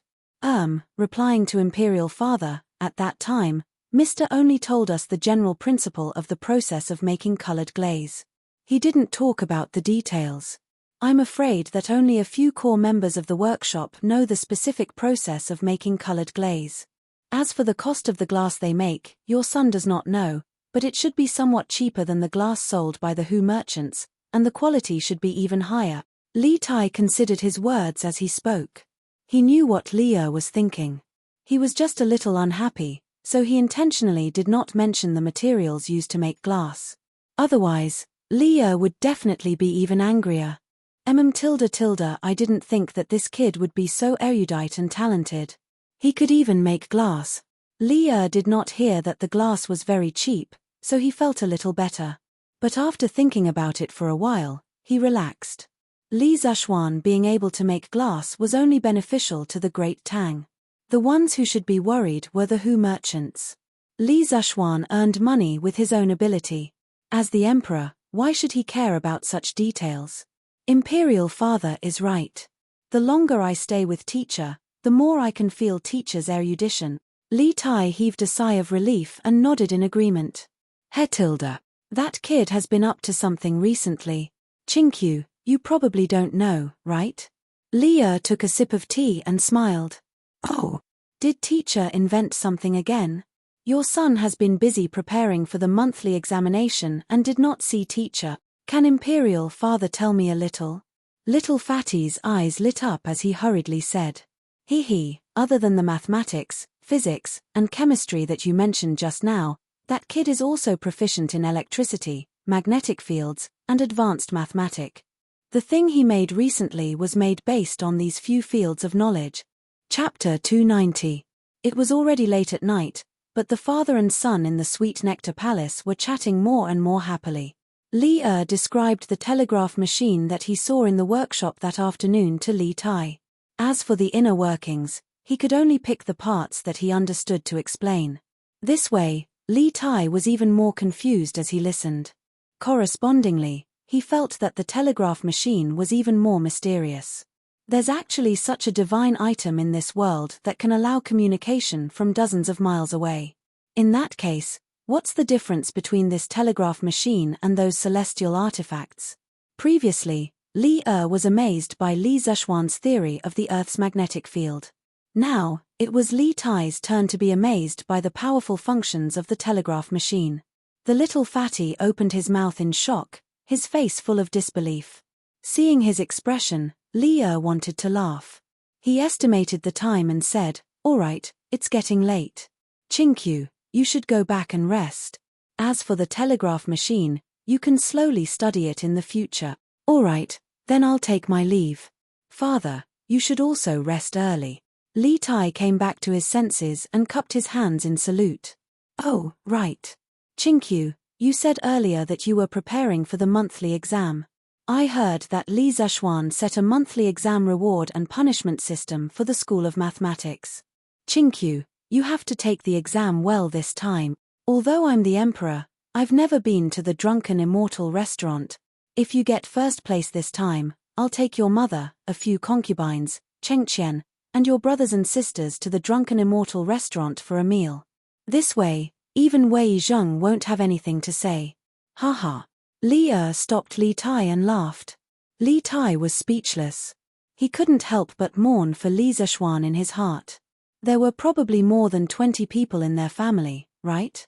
If they all went to the Drunken Immortal restaurant for a meal, it might even cost more than 1,000 strings of coins. That would be enough for Li Zhuan to eat. Li Tai was speechless and could only flee. Li didn't immediately return to the harem to rest. He looked at Li Tai's back and his gaze became somewhat deep. After a long time, he stood up and sighed. "Even Qingqiu has been subdued by you, kid. The disciple of spiritual master Spirit Shu really lives up to his reputation. Mathematics, physics, chemistry, electricity, magnetic fields, advanced mathematics. How many more skills do you have that you haven't shown?" Was he planning to establish his own sect and establish his own sect? It seems like a mere directorate is no longer enough for you. Li paced back and forth as he pondered for a moment. Suddenly, he burst into laughter and said, "Haha, since you have this ability, I will give you the chance to display it to your heart's content. We would like to see what the Great Tang will become 10 years later because of you." Haha. He was not like some conservative emperors who saw new theories and ideas as heresy and wanted to nip them in the bud. As an enterprising emperor, Li had a high and radical fighting spirit in his bones. He was happy to see the emergence of new theories. The Confucian school had been dominant for nearly 1,000 years and had gradually become the orthodox school of thought. However, Li didn't particularly agree with the Confucian school of thought that emphasized theory over practice. He had once conquered the world on horseback. What he valued was still practicality and efficiency. Yongla Lane. Li Zhuan racked his brains and finally came up with a set of questions of higher quality. He didn't take the unconventional path like the previous weekly exam. The difficulty of the questions this time wasn't high. It mainly tested the foundation. Of course, there were many small pitfalls in the questions. If one was careless, it was very easy to be tricked. Li Zhuan didn't feel that Li was trying to trick him with this monthly exam. After finishing the papers, he washed up and directly lay on the bed and fell into a deep sleep. These few days, in order to invent the telegraph machine, it had really been hard on him. It was really hard for him not to fall asleep when he finally returned home and lay on the familiar bed. Li Zhuan had a dream. In the dream, he was actually chatting with Yushi on QQ. The strange thing was, he didn't feel that anything was wrong in the dream. All kinds of flirtatious words came out, and he was flirting with the girl. Li Zhuan, Yushi, do you know what a door made of wood is? Han Yushi, a wooden door. Li Zhuan, what about a door made of iron? Han Yushi, an iron door. Li Zhuan, what about the door to happiness? Han Yushi, I don't know.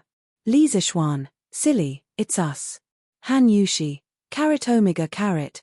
Li Zhuan, Yushi, can you show me the way? Han Yushi, the way to where? Li Zhuan, in your heart. Han Yushi, shy. Young master, Yushi is sleepy. I want to sleep. Li Zhuan, you want to sleep together so soon? I'm not ready yet. Now, I'm so nervous. Han Yushi, young master, hey, brother must be dreaming of something delicious. He's still smiling in his sleep. In the morning, Lan who hadn't seen her brother for a few days, sneaked into Li Zhuan's room, intending to wake him up.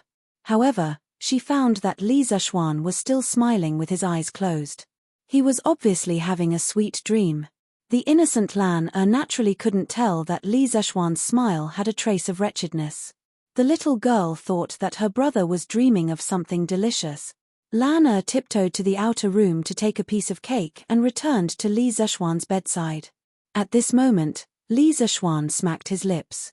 Lan saw the opportunity and quickly brought the cake to her brother's mouth. Li Zhuan smelled a fragrance in his sleep. He couldn't help but open his mouth and move closer to the source of the fragrance. Hey! Lana looked at Li Zhuan's silly appearance as he slept and ate the cake at the same time. She couldn't help but laugh loudly. Li Zhuan was awakened by the laughter. Logically speaking, with his martial arts, he should have woken up long ago if someone approached him. However, on one hand, he was now at home, so of course he wasn't vigilant at all. On the other hand, this body of his had been spoiled since he was young. If it wasn't under the care of his parents at home, then it was under the guidance of spiritual master Lingshu in the mountains. He had never experienced the life of a vagrant in the Jianghu. Besides, he was only an ordinary student in his previous life, not a killer in the Jianghu. He didn't have the habit of being vigilant at all times. Okay, little Lana, you're being naughty again. See how I'll deal with you. Li Zhuan saw that Lana was laughing so hard that she couldn't straighten her back. He immediately understood what was going on. He unhappily wiped the cake crumbs from the corner of his mouth. Then he picked up his little sister who didn't manage to escape in time and threw her on the bed. He took off the little girl's shoes and scratched the soles of her feet. He said fiercely, Do you still dare to tease your brother? Here. Don't scratch. Brother, Lana was wrong. Ha ha ha. You know you're wrong. I think you're getting bolder and bolder. Didn't I tell you to knock before entering a room? Why didn't you knock? Woo woo tilde tilde ha ha ha tilde tilde I knocked. Brother, you didn't hear it.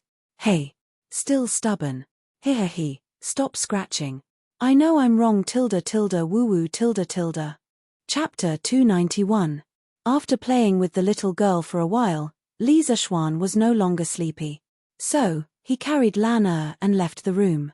Under the care of Xiao He and Xiao Shi, the siblings washed up and went to the front yard to have breakfast. However, they bumped into San Bao. Hey, San Bao. Are you feeling better? Yes, young master. My body is very strong. I've almost recovered since last night. San Bao quickly scratched his head and said with a silly smile. Hey, look at what you're capable of. Later, go to Butler Wang to get 3 strings of money as a tip. Thank you for your hard work yesterday. Li Zishuan took a closer look and realized that San Bao was really fine. He waved his hand and brought Lan Er to the front hall. Thank you, young master. Thank you, young master. San Bao was very surprised and thanked him profusely. When the other servants saw this, they looked at San Bao enviously. This tip was equivalent to a few months of their salary. In the front hall, the family of 4 was having breakfast happily. Mrs. Li hadn't seen her son for 3 days. Yesterday's dinner and today's breakfast were very sumptuous. They were all Li Zishuan's favorite dishes.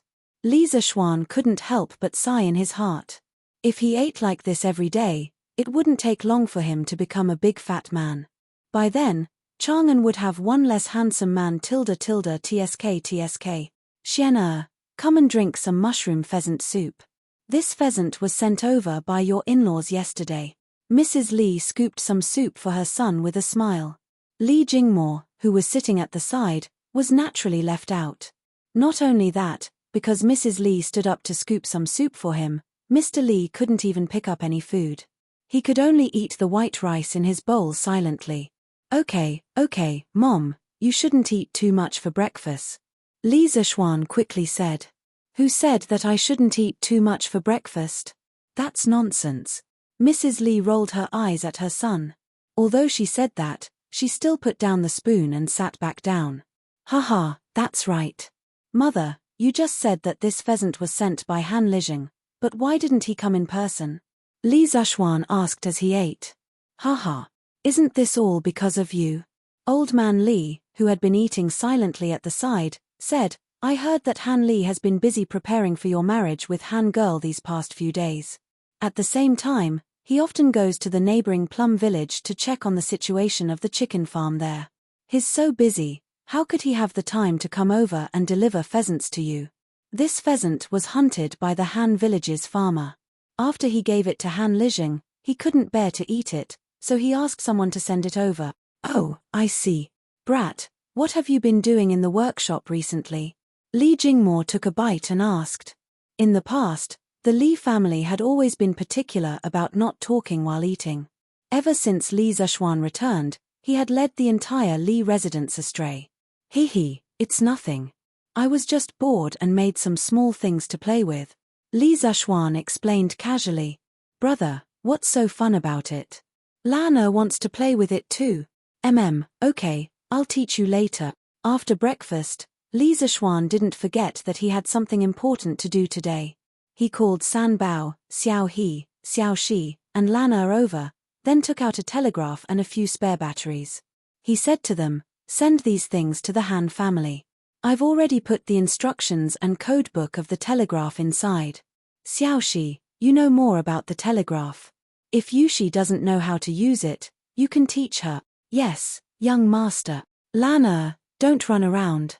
Do you understand? I know. Brother is so long-winded. Li Zishuan couldn't be bothered to banter with her. He looked at San Bao and said, San Bao, ask a few guards to go with you later and protect Mrs. Safety. Li Zishuan didn't plan to let Lan Er go with them.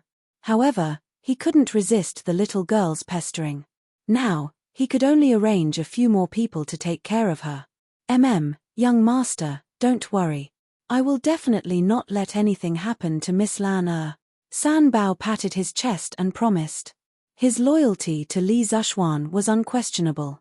He was almost equivalent to Li Zishuan's #1 henchman. Go quickly. Xiao Shi, remember to send me a telegram when you arrive. Yes, young master. A group of people drove the carriage out of Yongla Lane and went straight to the west gate of Chang'an City. Li Zishuan estimated that Xiao Shi and the rest wouldn't be able to reach the Han family in less than 2 hours. After all, the road from Chang'an City to the Han family village wasn't wide and flat. It wasn't easy to walk on it. So, he went back to his room to catch up on his sleep. For the past 3 days, he had been working overtime and didn't have much time to rest.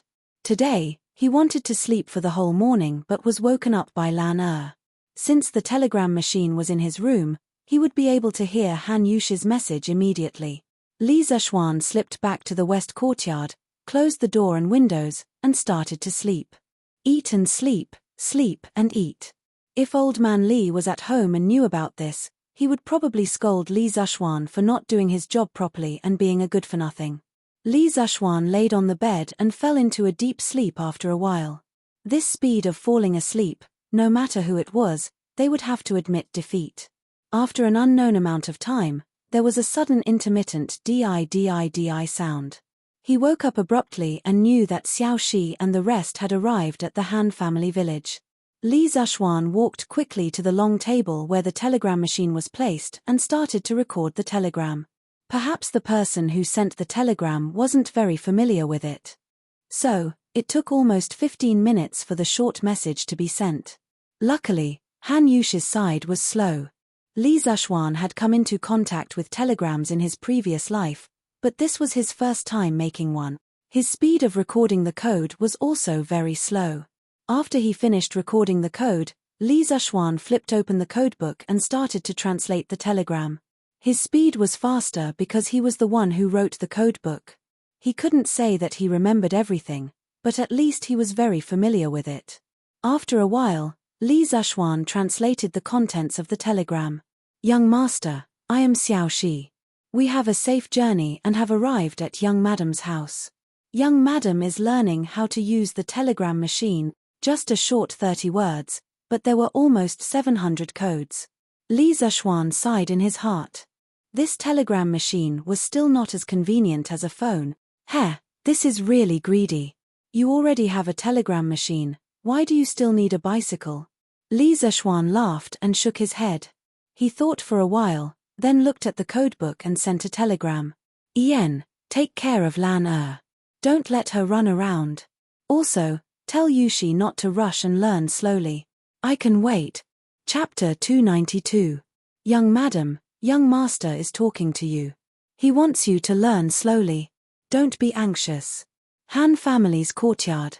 After Xiao Shi finished translating the code, she ran to the side and said to Han Yushi, who was reading the telegraph machine manual. Xiao Shi tilde, I haven't married him yet. Don't call him that. Although Han Yushi was happy in her heart, she still looked embarrassed. Hehe, Sister Yushi will be Lana's sister-in-law in a few days. It's okay to call him that now tilde. Lana followed behind Xiao Shi and giggled. Lana tilde, you're talking nonsense too. Hehe, I'm not. Xiao Shi, can you help me send a telegram? I want to talk to brother too. It was only today that Lana found out that Li Zishuan had come up with such a fun thing recently. The magic of the telegraph had already surpassed her understanding of this world. The little girl was now very fond of this efficient and fast method of communication. She saw Xiao Shi's operation just now, but she did not learn it. That was why she said that. Okay. What do you want to say to young master? Xiao Shi will help you send it. Xiao Shi smiled faintly. Hehe, let's talk about it over there. Lana pulled Xiao Shi back to the telegraph machine and started chatting with Li Zishuan. On the other side, Li Zishuan waited for a long time, but there was no telegram. He could not help but think, could it be that the battery ran out of power? That shouldn't be the case. He had only sent and received 2 telegrams. Di tilde di tilde di. At this moment, the telegraph machine finally rang again. Li Zishuan was energized and started recording the telegram. This time, the telegram was shorter. Li Zishuan translated it quickly after he finished writing. However, when he saw the translation result, he was speechless. Hehe, guess who I am? Was there a need to guess? Other than the mischievous Lan, who else would speak to him in such a tone?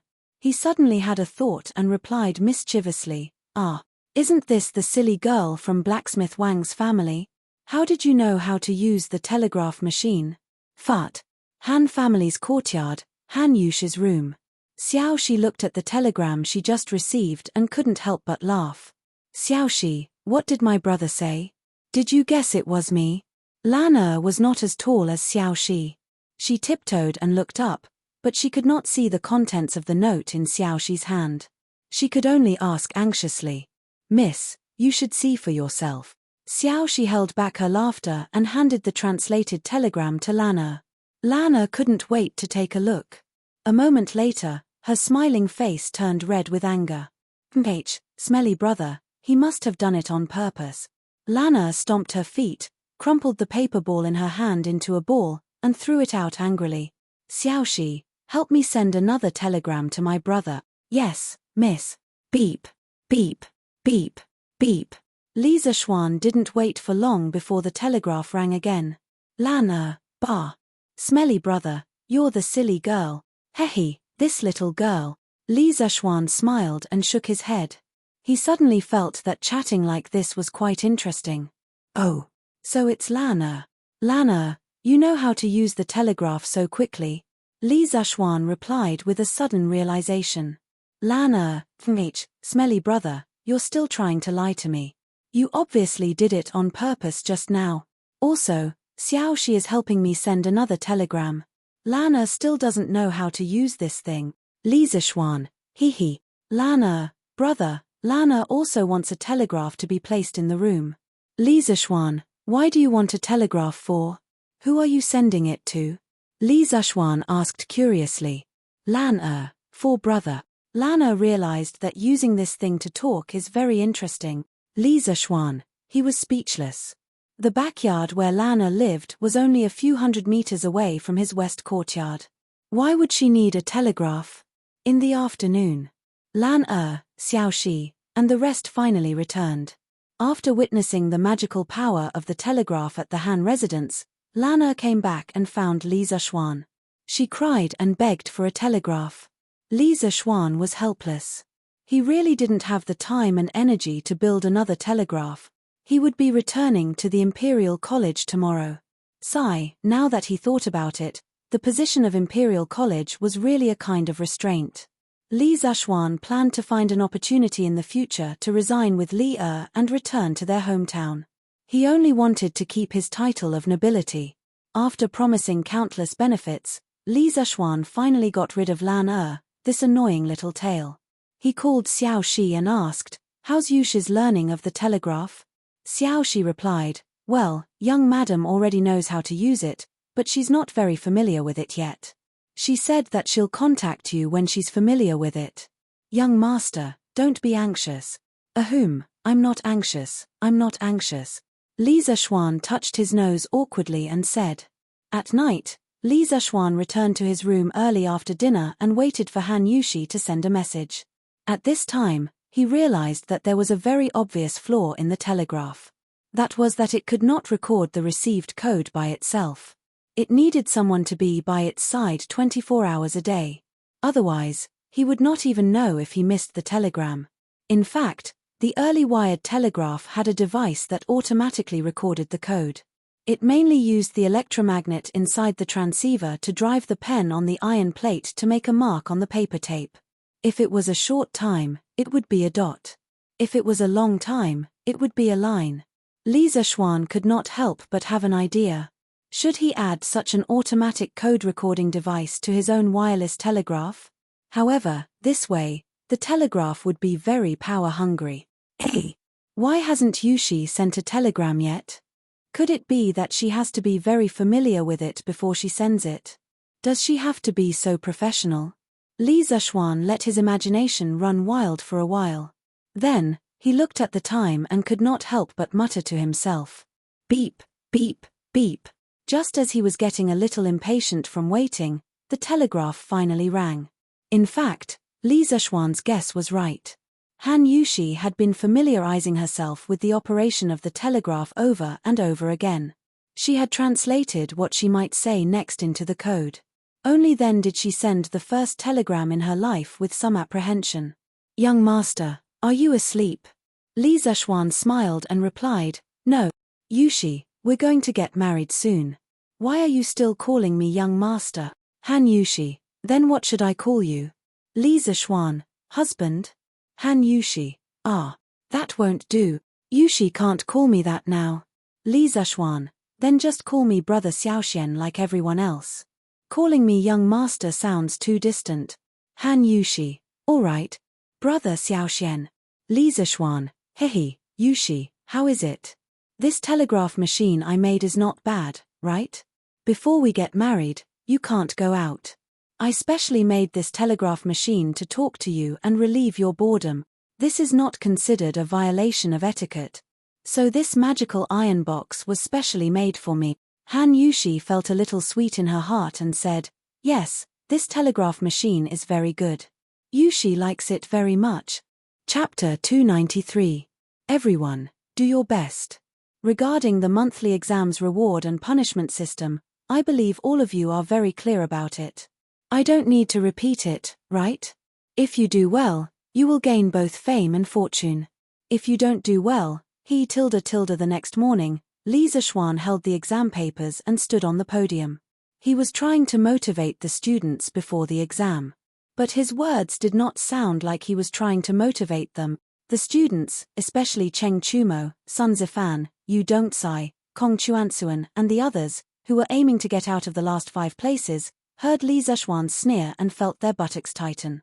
Ah no, their hearts tightened. If they were unlucky enough to get into the last 5 places, they would not have a good time next month. Ku Shiqing, Zheng Ziran, Meng Wenhao, and the others, who were in the front, were all eager to try. The reward for getting first place in the monthly exam was very tempting, especially Meng Wenhao, who was determined to get first place in this monthly exam. This was because the fleet that was going south would set sail the day after tomorrow. He wanted to get first place and give it to his father. Li Tai was very indifferent. What Leah said to him yesterday, of course, he took it as a joke. The royal family was not so poor that they could not afford to eat. Okay. Put away your textbooks and start the exam. At this time, there was the sound of the drum and bell from the directorate. Li Zixuan patted the podium and signaled everyone to be quiet. He began to distribute the exam papers. After handing out the papers, Li Zixuan returned to the podium and brought over a stool. He sat in front of the podium and gloated as he looked at the group of miserable children who were being ravaged by the exam. Hey! The questions this time, why? After experiencing the previous weekly exams, the students were already immune to those strange questions. However, when they received the test paper and opened it, they were not used to it. The style of these questions was not quite right. It was so simple. Hihi, you all can be proud over there.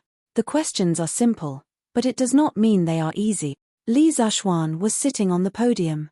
The expressions of the students naturally fell into his eyes. He couldn't help but snicker in his heart. Compared to the previous questions, this set of questions was indeed very basic. But who said that basic questions were easy to do? For those who had gone through exam-oriented education, the basic questions were the most difficult. In his previous life, Li Zixuan would rather do some extremely difficult questions than basic questions. Some basic questions were especially easy to lose points. What's more, there were more or less traps in these questions. As for who would fall into the traps, it would depend on their own luck. F***CK. Sir, you're giving me free marks with these questions. Haha. Sun Zifan continued to do a few questions as if he had the help of God. In an instant, he felt very good about himself. He couldn't help but feel very proud.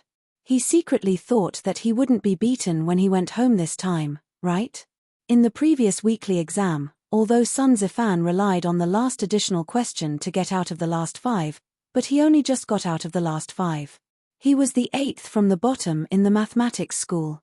When his father, Sun Fujia, casually asked Kong Ingda about Sun Zifan's results after the morning court, he found out that Sun Zifan, the son of the top scholar, was honored as the 8th from the bottom in the class.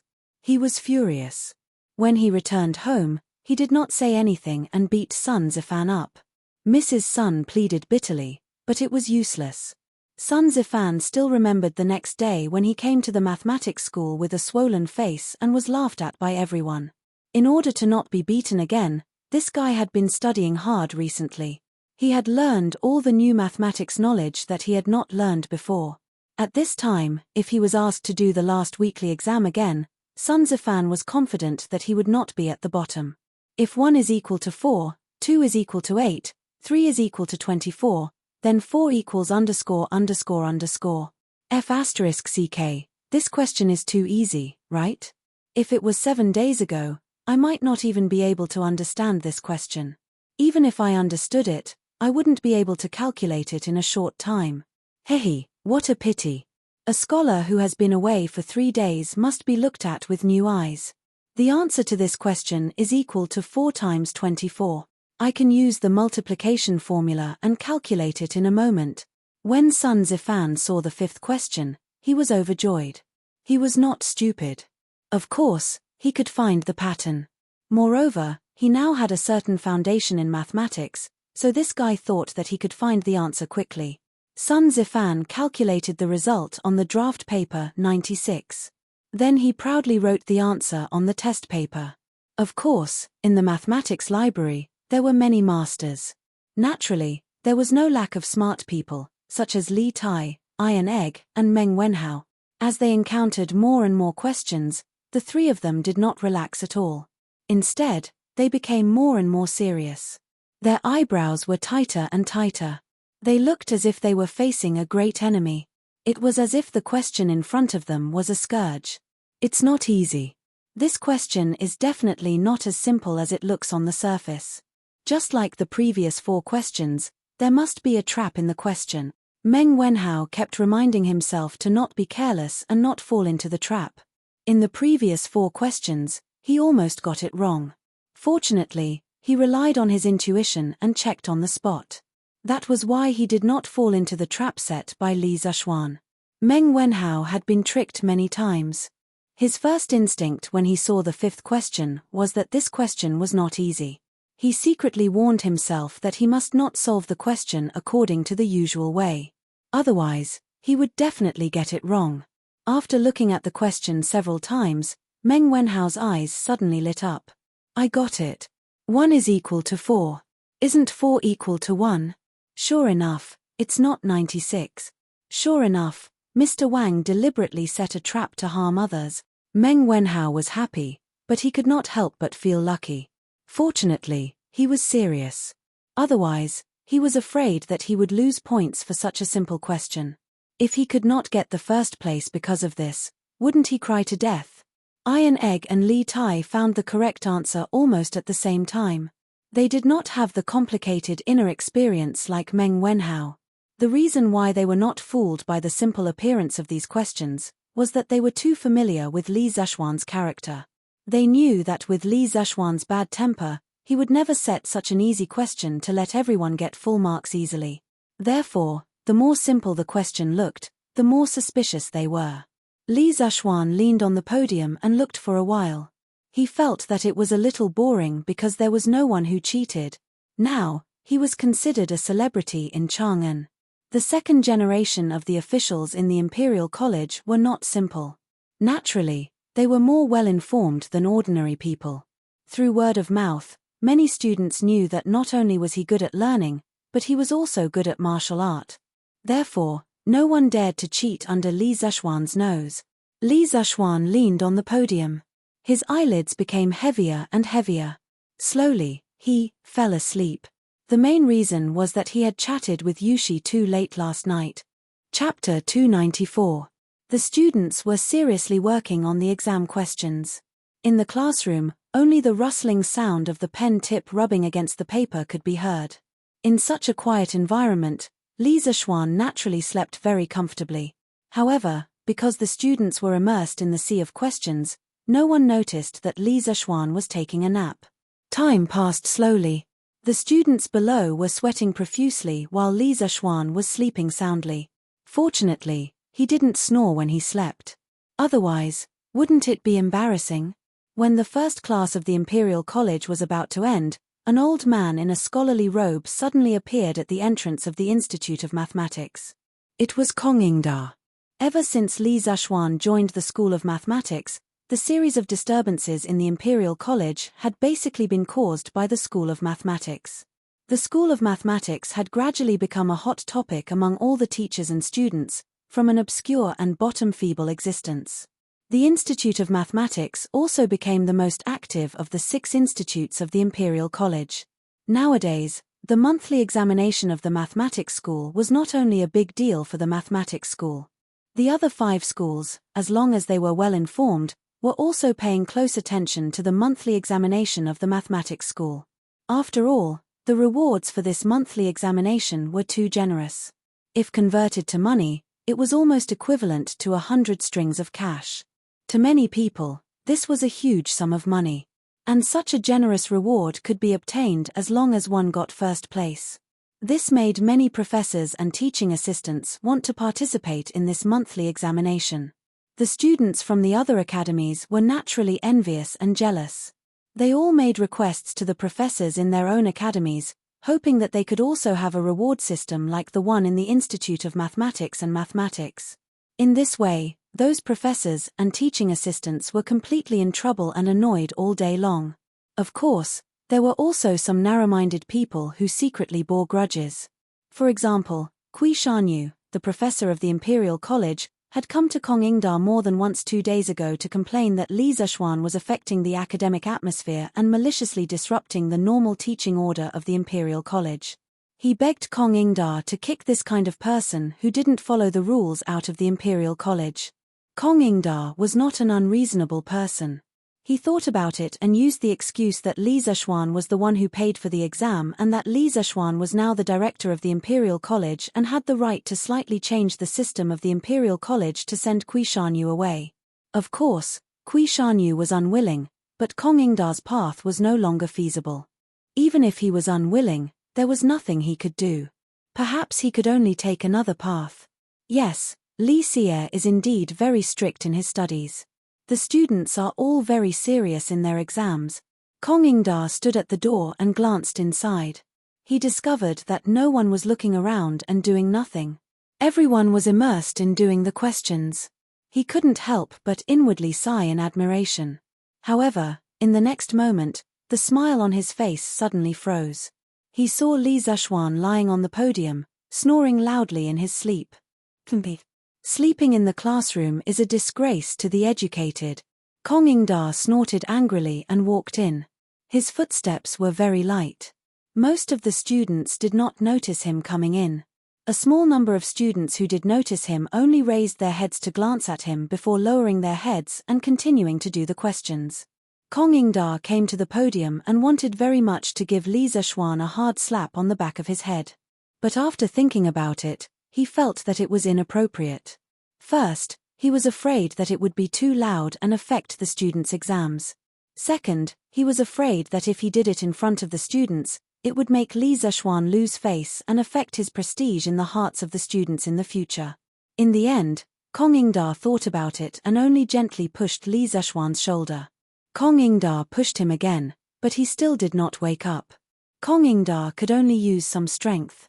This time, Li Zexuan finally woke up. He raised his head and looked at Kongingda. He was stunned for 3 seconds before coming to his senses. F***ck, as a teacher sleeping in class, he was caught red-handed by the principal who happened to pass by. What kind of experience was this? As the person involved, Li Zexuan only wanted to say, "Old Kong, you're here specially to mess with me, right? This young master has never slept in class before. Why did you catch me after I only slept with her once?" Li Zexuan stared blankly for a moment. Just as he wanted to say something, he was stopped by Kongingda's gaze. "Come out with me," Kongingda said in a low voice. He then turned around and walked out of the classroom with a gloomy face. "Oh," Li Zexuan responded and followed him out. "Cough, Chancellor Kong, why have you come here?"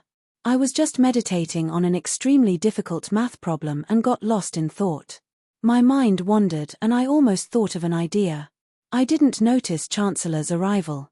My apologies."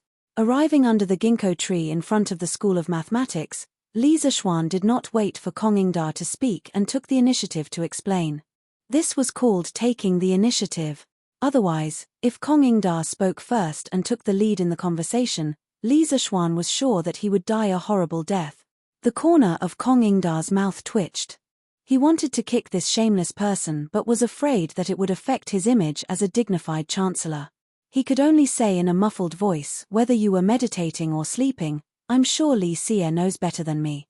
I'm here today to remind you that the School of Mathematics is flourishing and your hard work is obvious to all. However, You can't be complacent just because of a small achievement. You have to know that there are many people who are watching you from behind. What do you mean? Li Zhuan stared and asked in puzzlement. Me. That's all I have to say. You're on your own. Kong Ingda originally wanted to have a good talk with Li Zhuan. However, he couldn't help but recall the scene he saw in the classroom. He was furious and left in a huff. Hey! This old man, why is he so angry today?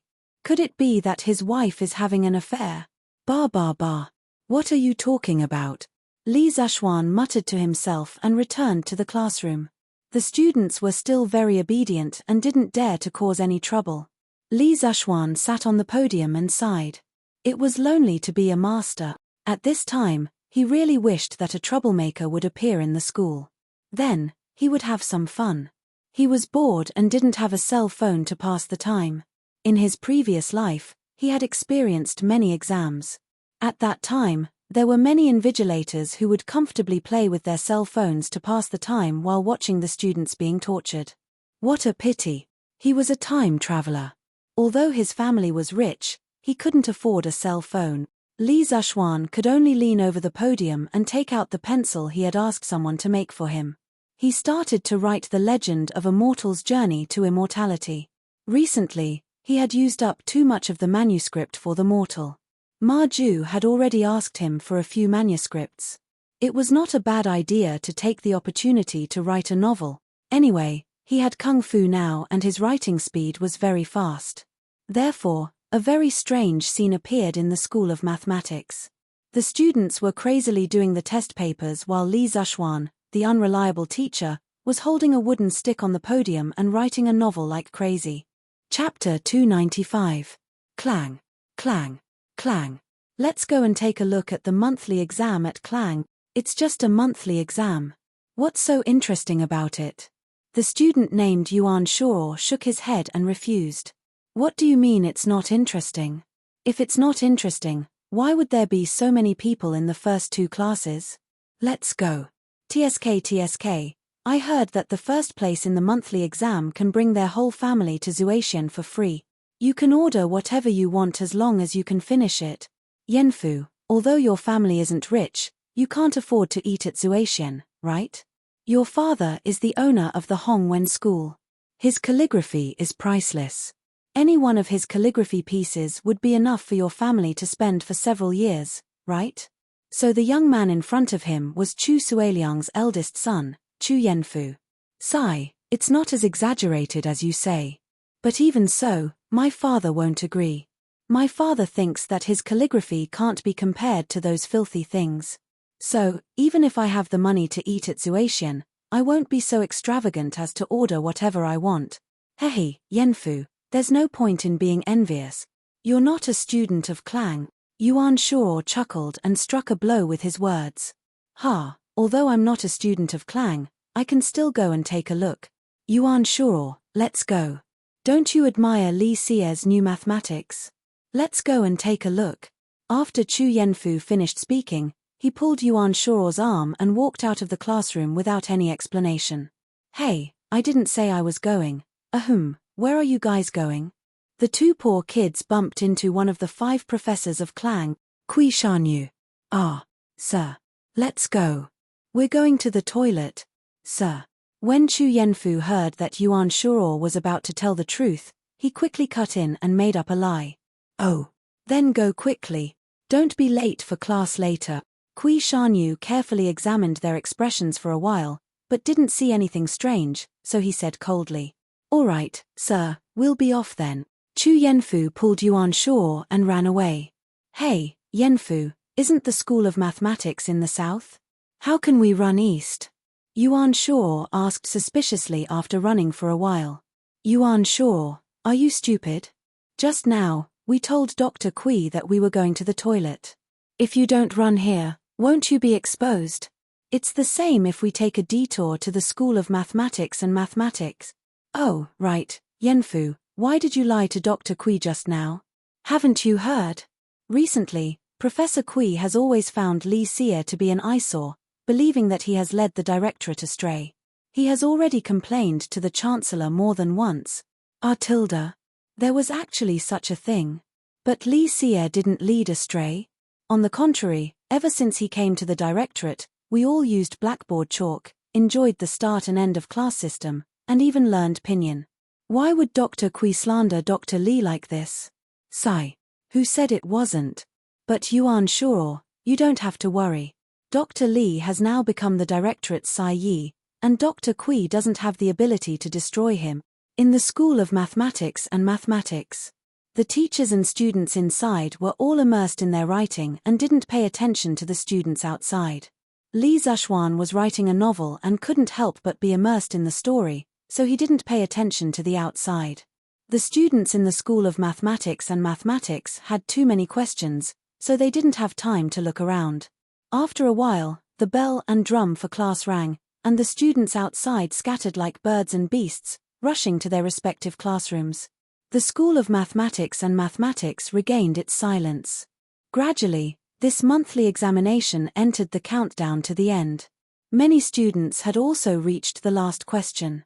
In this monthly examination, Li Zhuan didn't set any additional questions, so this last question was a compulsory question for the students.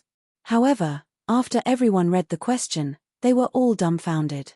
One day, a young man came to Boss Wang's shop to buy a gift. The cost of this gift was 180 copper coins, and the price was 210 copper coins. In the end, this young man took out a golden bin worth 1,000 copper coins to buy this gift.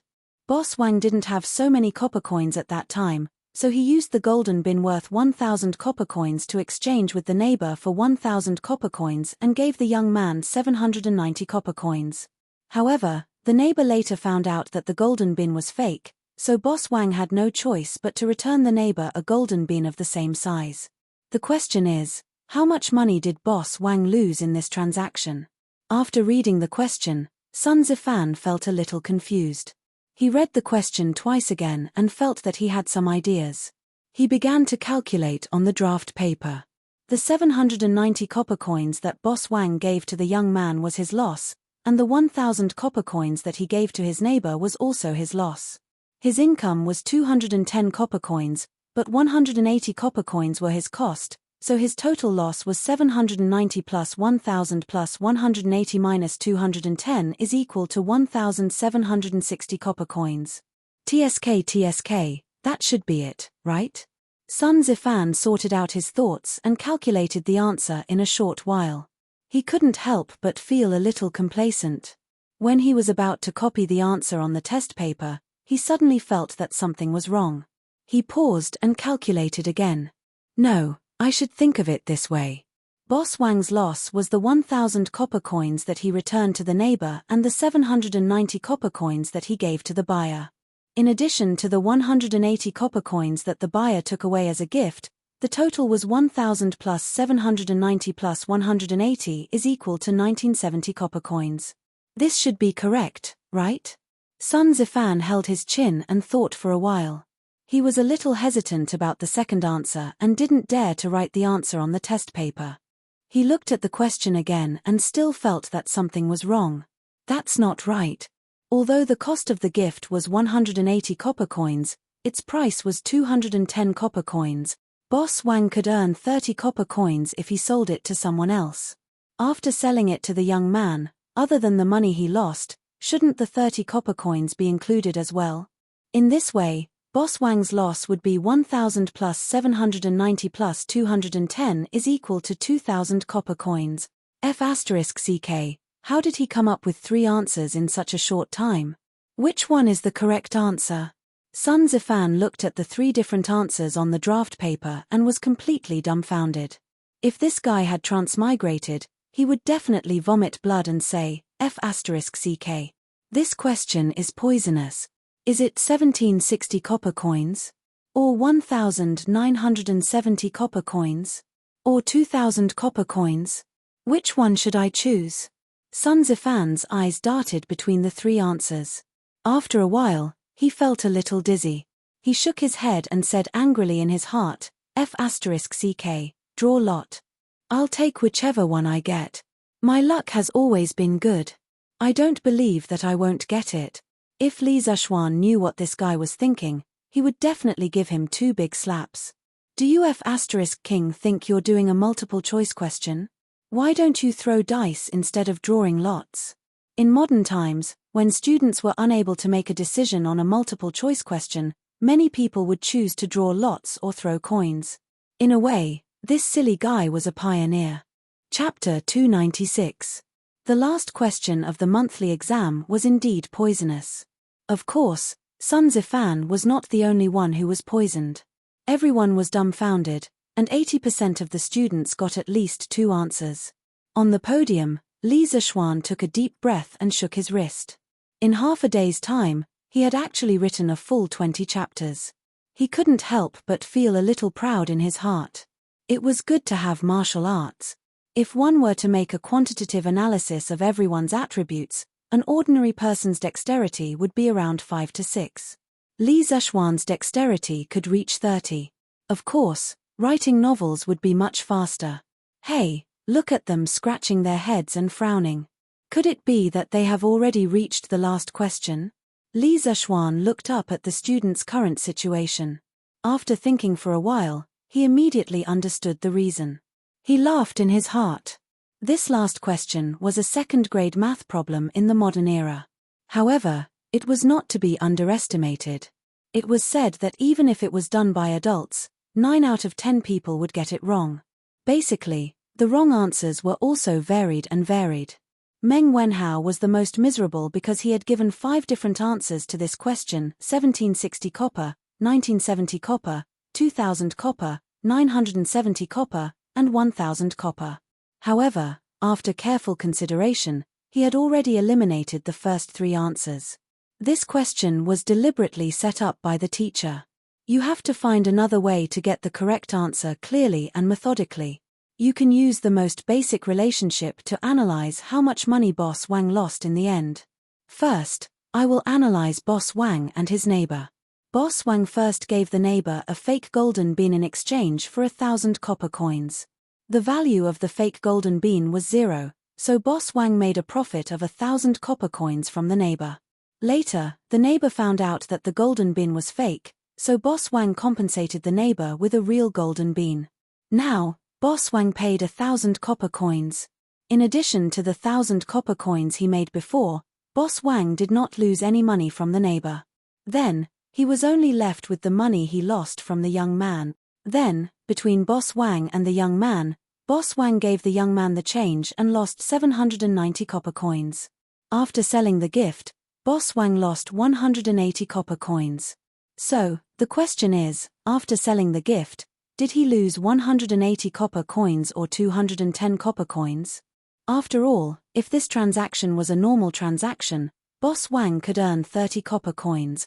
This was originally Boss Wang's labor. Now that it was gone, should it be counted as a loss? If that's included, then Boss Wang has lost 1,000 copper coins. Meng Wenhao was struggling fiercely in his mind. He hesitated and hesitated. Finally, when he saw that time was almost up, he gritted his teeth and did something that left everyone dumbfounded. Clang, clang, clang. The bell and drum signaling the end of the Imperial College finally rang, signifying the end of the monthly examination. Stop writing. Stop writing. Everyone stop writing. The last student in each row, please stand up and collect your papers. Li Zishuan stood up and shouted. All the students, whether they were done or not, put down their pens. There was no other way. They didn't want to be caught with a 0 score because of this. If that was really the case, he would definitely suffer when he returned home. After a while, Li Zishuan checked the test papers and nodded with satisfaction. Done. Class was over. Ah, no, it's a holiday. Also, pray that you don't end up in the last 5. I have already asked the craftsmen to prepare the honor roll and shame roll. They will be erected in front of the School of Mathematics in 2 days. I wish everyone a happy holiday. Haha. The students were originally prepared to cheer when they heard that it was a holiday. However, the second half of Li Zishuan's sentence made everyone wilt. Damn, since you said that, how am I supposed to spend my holiday? Happy holiday? Happy my ass. Cheng Chumo rolled his eyes and complained in his heart. This guy had been hanging out with Li Zishuan for the longest time. He had learned a lot of the modern words that Li Zishuan often said and could use them well. Cheng Chumo's grades were not good, but he was a fast learner. "Ah, sir, how can you do this?" "Yeah, how am I supposed to spend my holiday?" "Damn, it's over. I just checked the answers with Meng Wenhao. Only 40% of the answers are the same. Damn, if I end up in the shame roll, I will be skinned alive by my old man when I return home. Ha ha ha. Wang Meng, good job. Now that you said that, I feel a little more confident." "Bullshit. Sun Zifan, how good do you think you will be? You might not even score as high as me." Li Zishuan smiled and did not bother about this bunch of cute idiots. He carried the test papers and got into the carriage to go home. He was actually very happy. He had just finished his confinement period and returned to the Imperial College to work for half a day. Then, he would be able to enjoy the wonderful weekend break. Life was still pretty good. Most importantly, now that he had a telegraph machine, he could chat with pretty girls anytime. He would not be bored anymore. After lunch, Li Zishuan was about to start marking the test papers. After all, he did not like to drag things out until the end. At this moment, a servant came to report that Ma Ju had arrived. Li Zishuan hurried to the main hall in the front yard. "Haha, Lord Ju." Ma Ju, who was sitting on a chair, stood up and cupped his hands in greeting. It was worth mentioning that Li Zishuan could not stand the stools at home. At first, he only made himself a reclining chair. Later on, he simply asked the craftsman to replace all the benches at home with chairs with backs. "Brother Ma, why are you here?" "Haha, take a seat, don't stand on ceremony." Li Zishuan laughed and sat beside Ma Ju. Ma Ju obeyed and sat down. He replied, "Lord Ju, I am here today for 3 matters. First, the shopkeeper of Chang'an's #1 bookstore, Mingda Bookstore, has sent someone to contact us. He said that he wants us to give them a batch of goods to sell on his behalf." Li Zishuan nodded. "Didn't I mention this before? If they are willing to cooperate with us, they can do so if the conditions permit. Brother Ma, you can decide for yourself." Ma Ju shook his head. "Lord Ju, this bookstore is different. Mingda Bookstore's quantity is larger. Moreover, this bookstore's background is not small. Their shopkeeper came with a letter from the current minister of the Ministry of Appointments. A few days ago, they came a few times. However, at that time, I saw that Lord Ju was in seclusion researching new things, so I sent them away. I did not expect them to come again today. This is a serious matter. I do not dare to act on my own. I am here to ask for Lord Ju's opinion." "Zhongsun Wuji?" Li Zishuan frowned deeply. When he went to the imperial court for the first time, Zhongsun Wuji spoke up for him. He still remembered this incident. Logically speaking, he should have a good impression of Zhongsun Wuji. However, he did not. This was because from some history books, novels, and television dramas, Zhongsun Wuji was a scheming old fox. He was not easy to get along with. Give it to them. Satisfy them as much as possible. I owed Zhongsun Wuji a favor last time.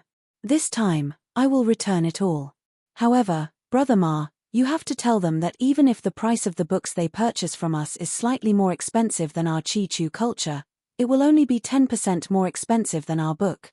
Otherwise, we will not cooperate with them in the future." Li Zishuan thought for a while and said to Ma Ju, "Yes, Lord Ju." Ma Ju nodded in satisfaction. Li Zishuan was very considerate. He also heaved a sigh of relief. Chapter 297. The second matter is about Thatang Daily. Li Residence Main Hall. Ma Ju took out a stack of manuscripts and handed it to Li Zishuan. He said, "Lord Ju, after the publicity you planned, there have been a lot of people who have contributed to the Dahua Jianghu section. The themes of these people's novels are similar to a legend of a mortal's journey to immortality. I've picked out 2 of the most outstanding ones. What do you think, Lord Ju?" Li Zishuan smiled knowingly. He had spent so much time promoting Thatang Daily's novels, and his hard work had not been in vain. There were indeed people who were truly noble and virtuous in this world, but they were very rare. Most of the scholars, although on the surface they considered themselves noble and virtuous, would fight to fall into the mortal world if the price was high enough. This was exactly what Li Zexuan needed. The novel market would only become popular when there were more authors joining. Haha, not bad, not bad. Let me take a look. Why is the paper so rough? Li Zexuan took the manuscripts and laughed happily at first, then frowned. Lord Ju, those scholars who contributed were from poor families. They couldn't afford good quality rice paper, Ma Ju explained. Oh, I almost forgot about that. How about this, Brother Ma, in the future, for every novel writer that we hire, we will give them 2 pieces of good quality paper for free for every manuscript they submit. This can be considered as a benefit for them. Li Zexuan slapped his head and shouted. This guy didn't know the cost of daily necessities until he was in charge of the household. He had forgotten that in this era, good quality rice paper was not something that ordinary people could afford. Haha, once this method is out, I'm afraid that the enthusiasm of the scholars will be even higher, right? Ma Ju nodded and smiled. That's exactly what I want. Anyway, the cost of making new paper in our workshop is not high. Li Zexuan said as he took the manuscripts and started reading. The name of the first novel was Zhong Xiaohua's Journey to Immortality. The author was Tian Xianghua. Introduction. A young man without spiritual roots, by chance, saved a seriously injured elder of Miaoyun Valley. The elder was grateful and recommended him to become a member of Miaoyun Valley, a small cultivation sect. By chance, he obtained the ability to turn waste into treasure. Since then, he has embarked on the path of cultivation. Li Zexuan's expression was a little strange. Why does the introduction look so familiar? Just by looking at the introduction, he knew that it was full of trick. Chapter 1, Zhong Xiaohua. The enormous mountain range that was shrouded in clouds was like a primordial beast that was about to awaken. Low rumbling sounds came from the sky above the mountain range. Accompanying the loud sounds was a vast amount of energy that covered the sky. Sigh. A disappointed sigh came from an ordinary-looking youth with a wooden expression. He had failed again. This was the 69th time he had failed in the past 5 months. No matter how tough Zhong Xiaohua's mind was, he was still surrounded by depression and despair. The corner of the young man's mouth revealed a trace of a bitter smile. He shook his head and looked at his hand. Was his aptitude really that bad? Zhong Xiaohua clenched his fist tightly. His nails had already pierced deep into his flesh, but he didn't seem to feel any pain. He was 17 years old this year and had already been a disciple of Miaoyun Valley for 3 years. Miaoyun Valley was a small sect in the cultivation world. They had nearly 1,000 disciples, and Zhong Xiaohua was one of the low-level disciples. In 3 years, his fellow apprentices had already entered the middle stage of spirit formation. A few of them had even entered the late stage of the 5th layer, but he was still lingering in the 1st layer. Li Zexuan read a few paragraphs and lost interest. He felt that he could more or less guess the plot after reading this. He guessed that wherever the pig trotters went, it would be the start of the auction. Wherever he went, it would be best if the person's cultivation was only 1 level higher than him. Wherever he went, it would be a treasure hunt, but in the end, he would be the only one to obtain the inheritance treasure. No matter which world he went to, the first few pages were destined to be encounters.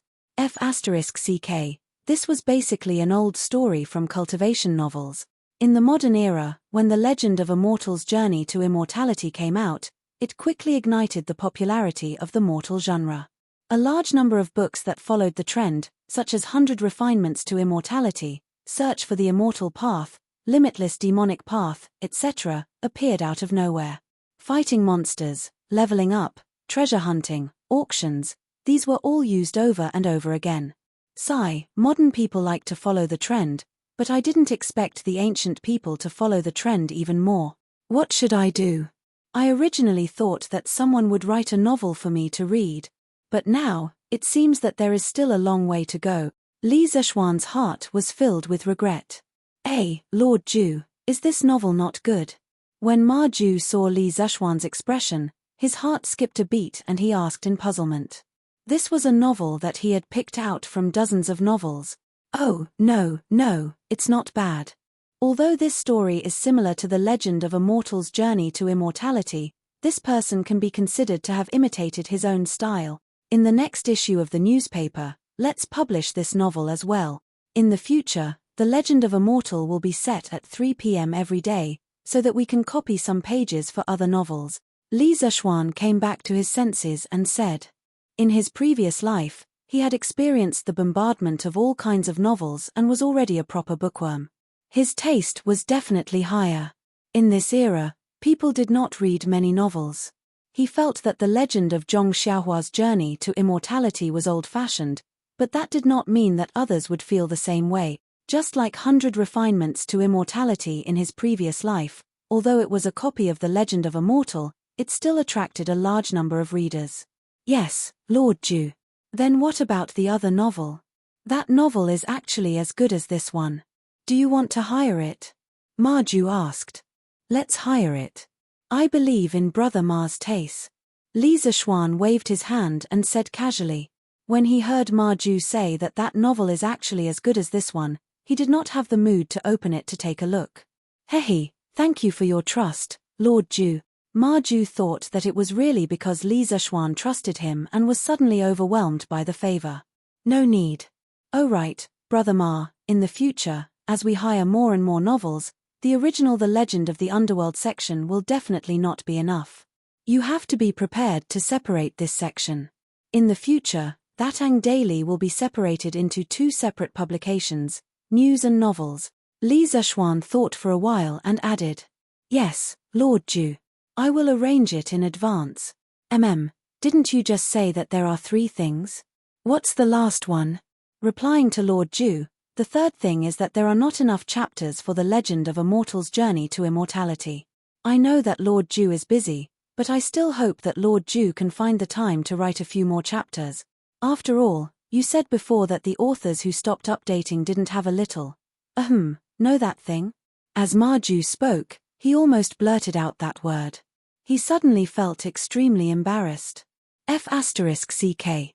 Li Zexuan almost vomited blood in his heart. Was this considered shooting himself in the foot? I've already prepared this. Here, I'll give it to you. This is the 20 chapters of The Legend of a Mortal that I wrote this morning. Chapter 298. After sending off Ma Ju, the debt collector, Li Zexuan shook his head and returned to his courtyard. He was surrounded by beauties, running water, and a gentle breeze. Under the pavilion, Li Zexuan was marking the test papers while enjoying the wonderful humanistic care. He was very satisfied. He planned to finish marking the test papers today and then have a comfortable holiday for the next 2 days. Of course, the facts later proved that he was thinking too much. TSK, amazing. You don't sigh, this unlucky guy, perfectly stepped on all the traps I dug. He didn't let any of them go. Amazing. Did this little bastard do it on purpose? Li Zexuan looked at the test paper in front of him and sighed. On the top right corner of the test paper, there was 18 written on it. If You Don't Sigh was here, he would have vomited blood if he heard this sentence. What the hell do you mean by I did it on purpose? Isn't it because you purposely set me up? Doesn't your conscience hurt when you say that? But then again, You Don't Sigh was too good. As long as Li Zexuan purposely set a trap for him, he would answer all the questions wrongly. If this guy walked on a road with landmines, he would probably walk on all the landmines buried. Luckily, Li Zexuan set a few honest questions without any traps. Otherwise, You Don't Sigh wouldn't have dared to score a 0. Xiao He and Xiao Shi, who were waiting on the side, heard Li Zexuan's words and couldn't help but cover their mouths and chuckle. They silently mourned for this student named You Don't Sigh. Hey, not bad. Sun Zifan, this kid, improved quite quickly. From 20 points last time to 58 points this time, although he still didn't pass, although this guy gave 3 answers to the last question, although all 3 answers he gave were wrong, this rapid progress is still worthy of praise. Li Zexuan held Sun Zifan's test paper and sighed. Xiao He and Xiao Shi looked at each other and were speechless. This sentence sounded strange to them. The first half of the sentence was fine, but the second half of the sentence was used 3 times in a row.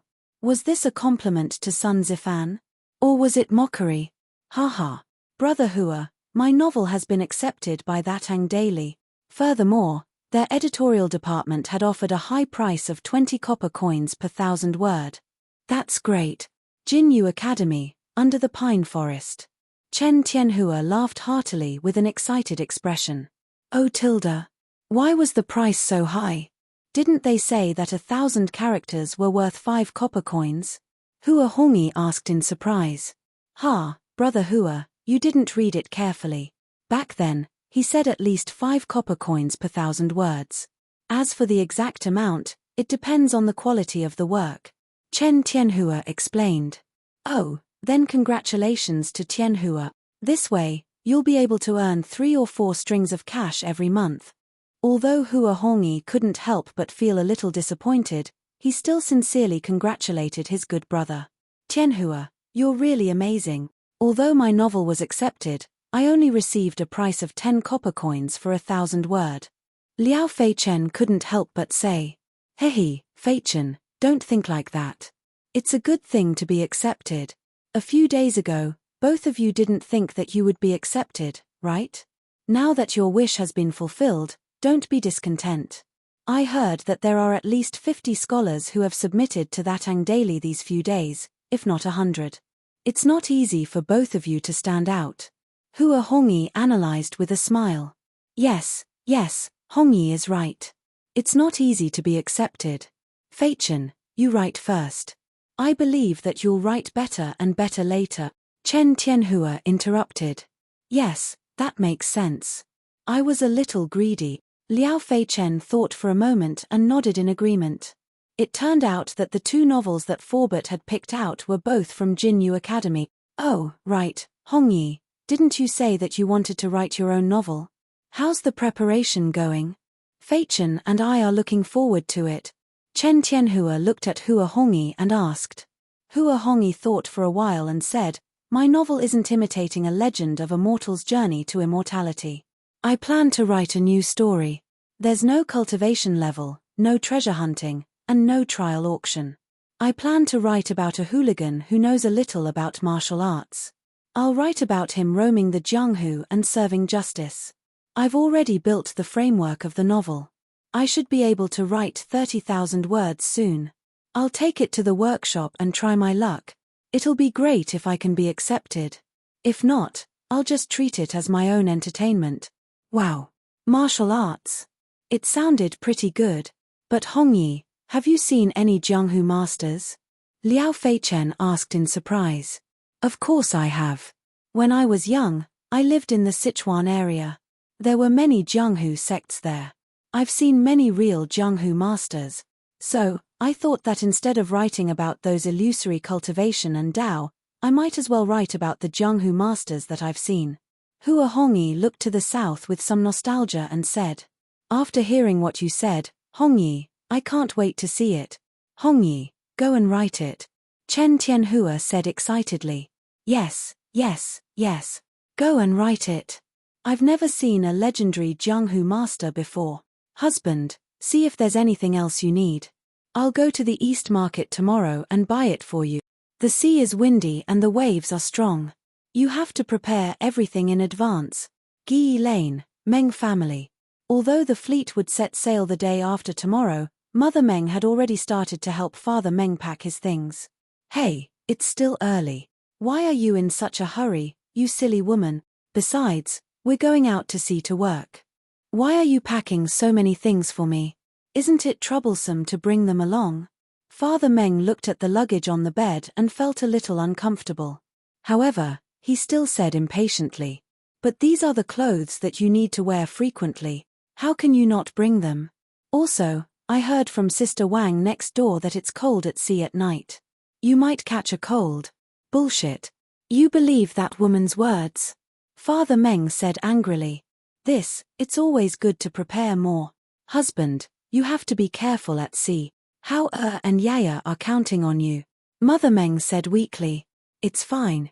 I won't die for sure. Don't you know how good I am in the water? Why are you wasting time here? Go and cook for the 2 children. Father Meng waved his hand and turned around impatiently. However, no one noticed that a drop of turbid tear almost fell from the corner of this tower-like man's eye. He was actually afraid that he wouldn't be able to come back this time. If that was the case, what would happen to his 2 children? "All right, husband, I'll go and kill that old hen and stew it for you." "Wait, you prodigal woman. That hen's eggs are for Hauer to nourish his body. How can you kill it?" Chapter 299. Father, outside the house, Meng Wenhao stood in the corner with his back against the wall.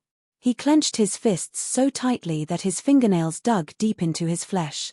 However, he did not seem to feel any pain at all. His eyes were slightly red at this moment. Obviously, he had heard the conversation just now. At this point, no one could stop Father Meng's journey to the south. Meng Wenhao and Mother Meng had tried, but in the end, they returned without success. Meng Wenhao's heart was extremely heavy. He sighed, shook his head, and went to the front hall dejectedly. In the hall, the thin and weak Yaya also felt that the atmosphere in the house was not right. A child's heart was always very sensitive. "Big brother, is Daddy leaving soon?" Yaya looked up and asked in a crisp voice. Yes. Father will leave the day after tomorrow." "Yaya, you have to be obedient and not distract Father." Meng Wenhao's heart ached. He rubbed his little sister's braids and said softly, Yaya will definitely be obedient. But brother, where is Father going? When will he be back?" "To the south. He should be back in 2 or 3 months. Meng Wenhao replied with uncertainty. But Yaya heard from Fat Tiger that Father might not be able to come back this time. He said that Yaya will be a child without a father in the future. Yaya doesn't want Father to leave, but Father doesn't listen to Yaya. "Brother, Yaya is so sad." "Nonsense." Meng Wenhao was furious.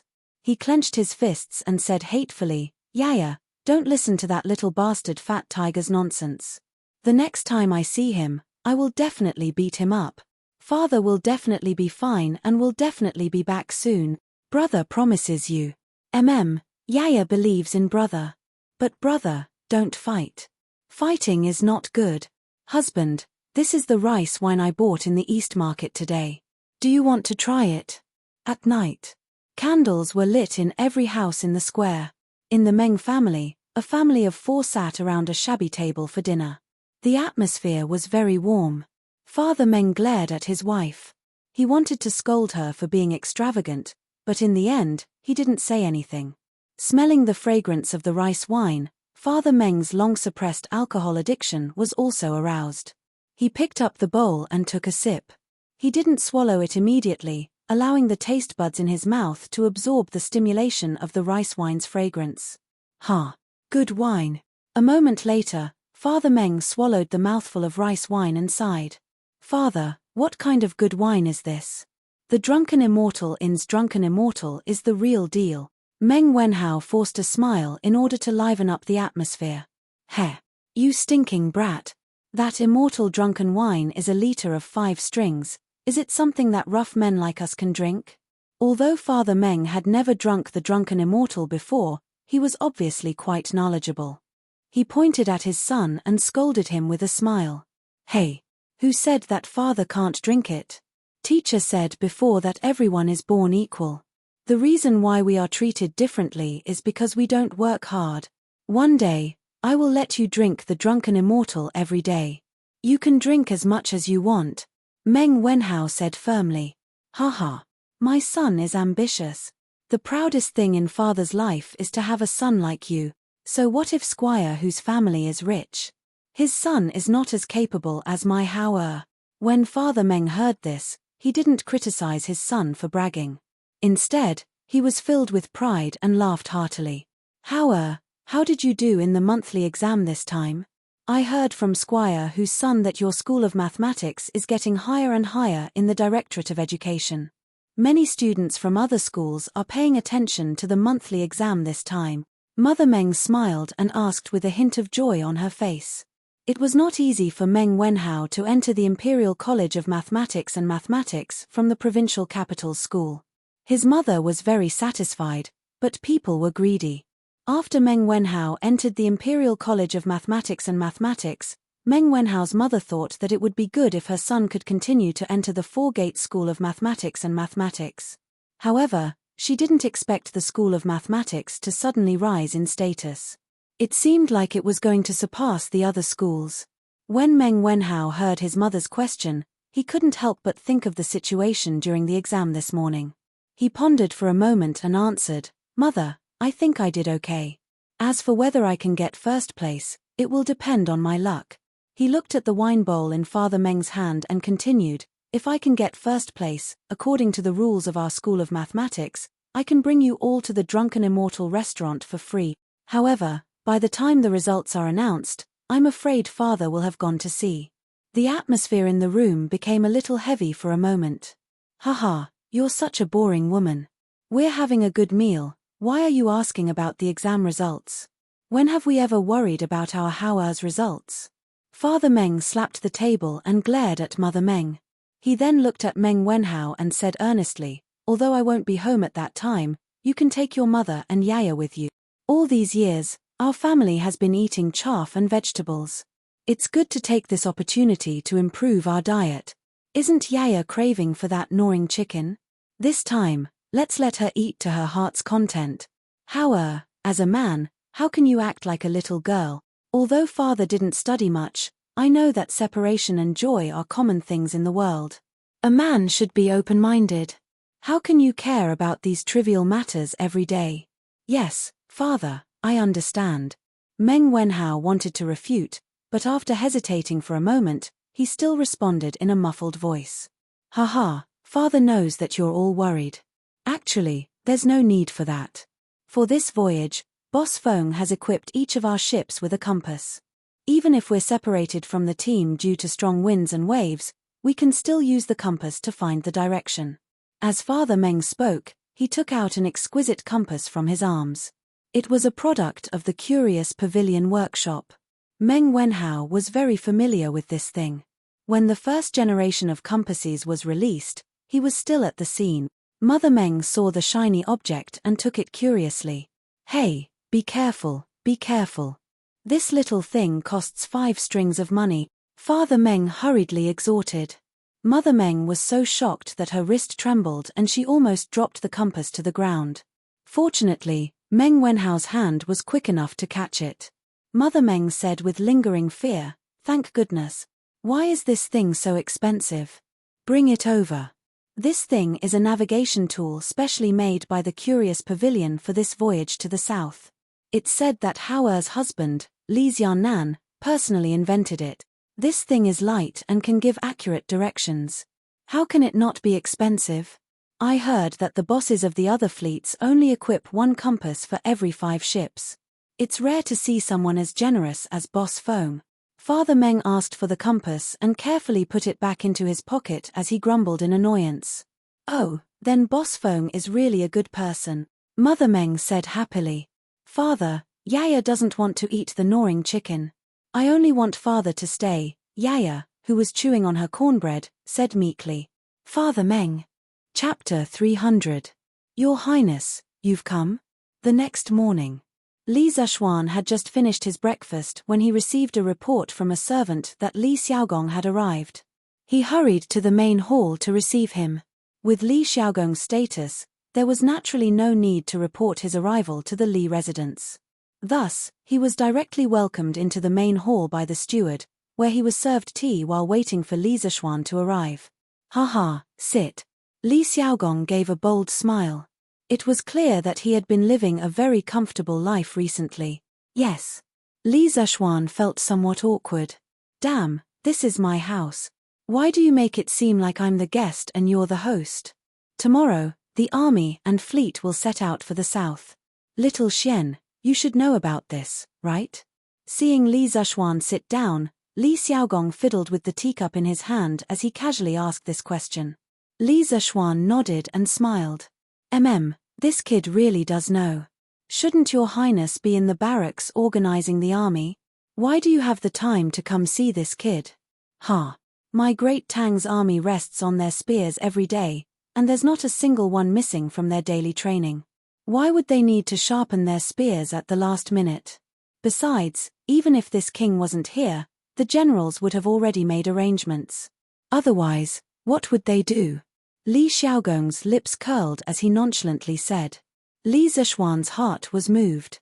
This is the style of a powerful nation. From the sovereign to the common people, everyone had a powerful self-confidence in their bones.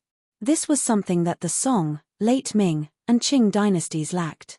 It was no wonder that in a few years, the great Tang would be so powerful that it would have no friends. This king came today to thank you for the compass. This thing is truly too useful. Many of this king's veteran navy soldiers loved it so much that they couldn't bear to part with it. They kept saying that this compass was a life-saving item. This king also asked His Majesty for a reward for you, but His Majesty seemed to have other plans and didn't want to reward you right now. This king couldn't change His Majesty's decree, so I could only personally come to thank you. Kid, your actions have saved the lives of many soldiers. After Li Xiaogong finished speaking, he solemnly cupped his hands and bowed to Li Zishuan. Li Zishuan was shocked. He hurriedly moved aside and said, Your Highness, you are too serious. As a commander-in-chief, it is understandable that you care about the lives of your soldiers. As a citizen of the Tang Empire, I am able to enjoy such a stable living environment because the soldiers on the front line sacrificed their lives for it. Now, it is my duty to do something for the Tang army. I dare not accept your Highness's bow.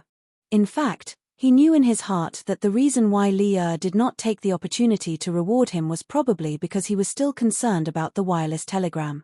Previously, he did want to get his title promoted as soon as possible, but he did not want to be led by the nose by Li Er all the time. Therefore, this time, he directly gave up. If he did not get promoted, then so be it. Anyway, he was quite happy now. Ha! You brat, you sure know how to say things. But what you said is very reasonable. It's rare for you to have such a high level of awareness. Seeing that Li Zishuan did not accept his bow, Li Xiaogong did not force him. He returned to his seat and smiled. Hehe, your Highness is overpraising me. Li Zishuan gave a dry laugh. In his heart, he was criticizing Li Xiaogong for being insincere. Since he was here to thank him, why didn't he bring any gifts when he came? For example, the few luminous pearls that Wang Yu had given him previously were not bad. He believed that Li Xiaogong's house definitely had such things. It was just a matter of whether Li Xiaogong was willing to part with them. If Li Xiaogong knew what Li Zishuan was thinking, he would definitely give him a big kick. It was true that he was leading the army south this time, but this was not his personal work. In the end, he was still working for Li Er. There was no need for him to fork out his own money for this matter. As for the second matter, Xiaoxian, this prince had specially found some seafarers to verify the nautical chart that you gave me. The result was that your nautical chart was flawless and perfect. With this detailed map and the compass, this king is even more confident about going out to sea this time. This is all thanks to you, brat. How about this? If you have any difficulties in the future, come and tell this prince. If this prince can help, this prince will definitely do his best to help. Li Xiaogong stroked his half-inch beard and said straightforwardly. Li Zishuan was overjoyed. This was more like it. After working so hard for so long, he finally received some returns. Hehe, then this little one would like to thank your Highness. I wish your Highness a triumphant return in advance. Li Zishuan cupped his hands and said with a smile. It was not easy to gain the friendship of a prince. It was equivalent to gaining another backing. Should I go in or not? But what should I say when I go in? Yongle Lane. Meng Wenhao stood opposite the Li residence. Looking at the tall walls, he was somewhat hesitant. In the morning, he felt too depressed at home. He originally planned to go to Yi Lane to see how little Yu was doing. On the way, he passed by Yongle Lane. He did not know what he was thinking, but he unexpectedly walked in and stood beside the Li residence. He looked into the distance and hesitated. He, then take care, your Highness. This little one will go to Murky Mountain to see you off tomorrow. While Meng Wenhao was hesitating, a burst of laughter came from the front door of the Li residence. Then two people came out. One was Li Zishuan, and the other was a middle-aged man with a noble aura. Meng Wenhao had never seen him before. Haha, that's fine. See you tomorrow on Murky Mountain." The middle-aged man laughed and got into a luxurious carriage parked in front of the door. Then the carriage started and gradually went away. "Hey, Wenhao, why are you standing here? Are you here to see your master? Why don't you come in?" Li Zishuan was about to turn back to the house when he inadvertently glanced at Meng Wenhao at the entrance of the alley. He asked curiously. Meng Wenhao was shocked and panicked. He was so focused on watching Li Zishuan and the middle-aged man talking that he forgot to avoid Li Zishuan's sight. Now that he was discovered, he could only bite the bullet and go over to reply. But the strange thing was that he clearly saw Li Zishuan and didn't shout, but his voice traveled so far. It was really strange. "Yes, sir. This student is just passing by." Meng Wenhao came in front of Li Zishuan and stammered. The corners of Li Zishuan's mouth curled into a meaningful smile, and then he looked at Meng Wenhao and said with a smile, "Hey, since you're just passing by and I've coincidentally bumped into you, then why don't you go in and have a seat? This isn't a dragon's pool or a tiger's den. Wenhao, why are you so afraid?" "No, this student isn't afraid. I'm just afraid of disturbing, sir," Meng Wenhao hurriedly explained. "Heh, it's good that you aren't afraid. Come in, I also have something to tell you." Li Zishuan didn't wait for Meng Wenhao's reply. He flicked his sleeves and turned to enter the courtyard. Meng Wenhao opened his mouth but didn't have time to say anything. He could only obediently follow in.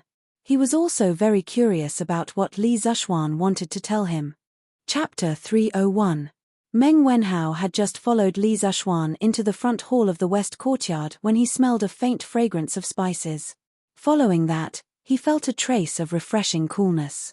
He looked around and found that there was actually a basin of ice placed in each of the four corners of the room. Above the wooden basins, there was still a trace of cold air. Meng Wenhao couldn't help but sigh in his heart at Li Zishuan's extravagance. This was the first time he entered the Li residence's interior. When he came to the Li residence before, Li Zishuan received him in the pavilion in the courtyard. He couldn't help but take a few more glances.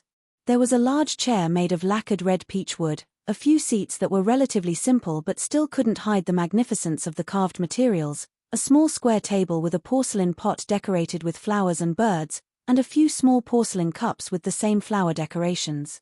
A table, a chair, a table, and a stool, the furnishings were ingenious. The entire room revealed a sense of luxury and nobility. "Haha, sit. Sit." Although Li Zishuan didn't stare at Meng Wenhao, he had been paying attention to him from the corner of his eyes. He came to the vermilion chair at the head of the hall, sat down, and laughed. "Thank you very much, sir." Stimulated by the fragrance of the spices and the coolness of the ice, Meng Wenhao's heart gradually calmed down and wasn't as flustered as before. "Here, let me tell you a piece of good news first. Congratulations on getting 101 points in this month's examination, first place in the entire academy." Li Zishuan didn't beat around the bush at all and directly said. "Tilda." The main reason Meng Wenhao came today was to inquire about the results of this examination. Although he felt that this examination was not bad, and he was lucky enough to get first place, but when it really came down to it, he realized that he was not mentally prepared in this aspect at all. Hearing this, he could not help but be stunned. Immediately after, he was hit by such a huge surprise that he almost fainted. His lips trembled a little. He wanted to say something, but nothing came out. His young heart was like a pot of fire that was burning up, hot and warm. Li Zishuan smiled and didn't say anything to interrupt. He just leisurely drank his wine while waiting for Meng Wenhao to wake up from the surprise. Meng Wenhao took a few deep breaths and suppressed the fanatical excitement in his heart. He looked at Li Zishuan and asked, "Sir, when you were outside the door, you said that you had something to do with me. Is it about this?" "Yes," Li Zishuan said casually. Meng Wenhao choked for a moment and then asked, "Sir, if I remember correctly, this is the total score of the monthly examination, should be 100 points. But why did I get 101 points? Could it be that you have remembered wrongly?" "Haha, of course." Li Zishuan smiled and then went to the back room to take out Meng Wenhao's test paper. He said, "I think that you answered the last question very well. Your thinking is very comprehensive. Of course, you wrote 2 answers in the end, which also shows that you are very courageous. In the last question, in the whole school, there are only 5 people who can consider the cost of labor. Not only did they consider the cost of labor, but you were also the only one who came up with the correct answer. I calculated that there are a total of 10 people who answered the last question correctly. Except for you, the other 9 people all answered 197, and your answer was 197 or 200. Wenhao, your thinking is very comprehensive. What's commendable is that not only can you ask questions, but you also have the courage to put it into practice. I admire you very much, so I gave you an extra point. Anyway, I'm not afraid of you being proud. Haha. In his previous life, there were 2 correct answers to the last question of the monthly exam. The only point of contention between the 2 answers was whether or not the 30 copper coins that Boss Wang should have received from this transaction should be included in the loss. The various experts on the internet all had their own opinions, each saying that they were right, while the other saying that they were right. In order to avoid a debate, when Li Zishuan set the question, he simply decided on 2 answers. He didn't expect Meng Wenhao to be so daring as to write down both answers. Li Zishuan admired this courage from the bottom of his heart. After all, if he were in Meng Wenhao's shoes, he wouldn't have dared to play around like this. So that's how it is. Meng Wenhao suddenly understood and muttered to himself. After he handed in the test paper yesterday, he regretted it for a while. He was afraid that because of his meddling, he wouldn't get a point for the last question. He didn't expect that in the end, he would get an extra point. Li Zishuan laughed and said, "Haha, Wenhao, don't be so agitated. Since you were lucky enough to get first place in this monthly examination, what I said before still counts. After classes officially start in 2 days, I will announce this time's results to the public. At that time, you can bring your family to the Drunken Immortal restaurant. Feel free to order whatever you want to eat. I'll treat you." "Wow. Little Xian, you're treating. Then I want to go too." At this moment, Cheng Chumo's voice came from outside the room. Following that, they saw this fool swagger in, followed by San Bao, who had a bitter expression on her face. San Bao pointed at herself and was about to explain something when Li Zishuan waved his hand and laughed. "All right, you don't have to explain. I know. You can leave now." How could he not know Cheng Chumo's personality? Other than the first few times he came to the Li residence and had someone announce his arrival, which other time didn't he swagger in directly? This personality that didn't know how to be polite was very similar to that little fatty Li Tai. "Yes, young master." San Bao saw that Li Zishuan's tone was amiable and didn't seem to be angry. He heaved a sigh of relief and quickly left. Chumo. Cheng Chumo had taken care of Meng Wenhao in the School of Mathematics, so Meng Wenhao quickly stood up and greeted Cheng Chumo. Cheng Chumo smiled and nodded at Meng Wenhao in greeting. "Cho Nyo, I haven't seen you come over to play recently. Why did you come over just because we talked about food?" Li Zishuan joked with a smile. Ever since he started teaching at the Imperial College and became Cheng Chumo's teacher, this fellow didn't come over to play with him. Perhaps this was the natural fear students had for their teachers. Li Zishuan felt that it was a pity. Cheng Chumo was his first close friend after transmigrating. If he lost this friendship because of this, he would feel that it was a pity. Ahem. Who said that? I didn't come over to eat today. I just happened to hear it. Cheng Chumo explained awkwardly, then sat down on a chair beside Li Zishuan. "Heh, TSK, Xiaoxian, the chairs in your house are still the most comfortable. It's a pity that they aren't sold outside. Otherwise, I would have asked my father to buy a set." This fellow leaned against the back of the chair and didn't forget to exclaim. "Hihi, if Uncle Cheng really likes this chair, I can ask the workshop to make another batch. It won't take much effort. But it's only you who wants it, not Uncle Cheng, so I think we should just forget about it." Li Zishuan didn't want to alienate this friendship. He didn't put on airs in front of Cheng Chumo and spoke as casually as before. "Xiaoxian, you're not a good friend," Cheng Chumo said angrily. "Haha, all right, let's get down to business. Cho Nyo, why are you here today?" Li Zishuan laughed and asked, no longer teasing him. What else can I be here for?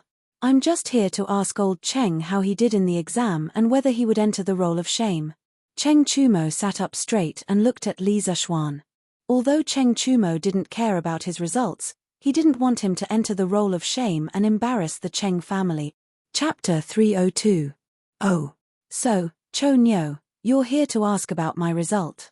Li Zishuan felt as if the sun had risen from the west when he heard that Cheng Chumo was here to ask about his results. The son of the devil incarnate actually cared about his results. Yeah, Xiao Xian, tell me, did I get out of the role of shame? Cheng Chumo asked anxiously.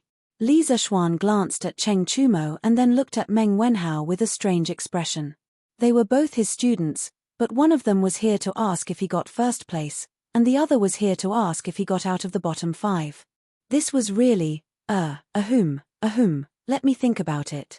Oh, I remember, Cho Nyo, you got 59 points this time. Not bad, you're already in the middle of the School of Mathematics. Li Zishuan's insane mental strength was not for show. With just a thought, the results of the monthly test appeared in his mind. He looked at it and found Cheng Chumo's results and ranking. Really? Haha. That's great. My dad has nothing to say now. Cheng Chumo was very excited when he heard it and shouted loudly. However, after a while, he suddenly reacted and said unhappily, "That's not right. Why is it only 59 points? Xiao Xian, we have such a good relationship. Can't you give me more points?" "Don't worry, I won't be proud if you give me more points." Fut.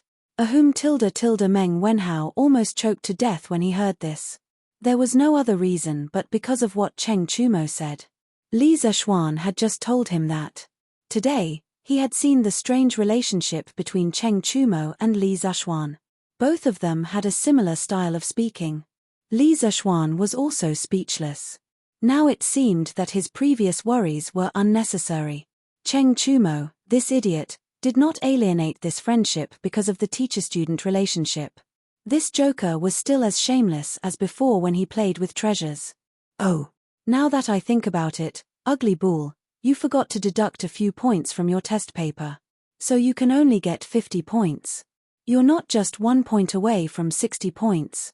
You can't expect me to give you another 10 points, right? Li Zishuan shrugged, pretending to be helpless. Cow, little Xian, I've never seen someone as shameless as you. Cheng Chumo stomped his feet and said angrily. Bang. You still have the guts to call others shameless? Li Zishuan casually tossed a teacup to Cheng Chumo, who was already prepared.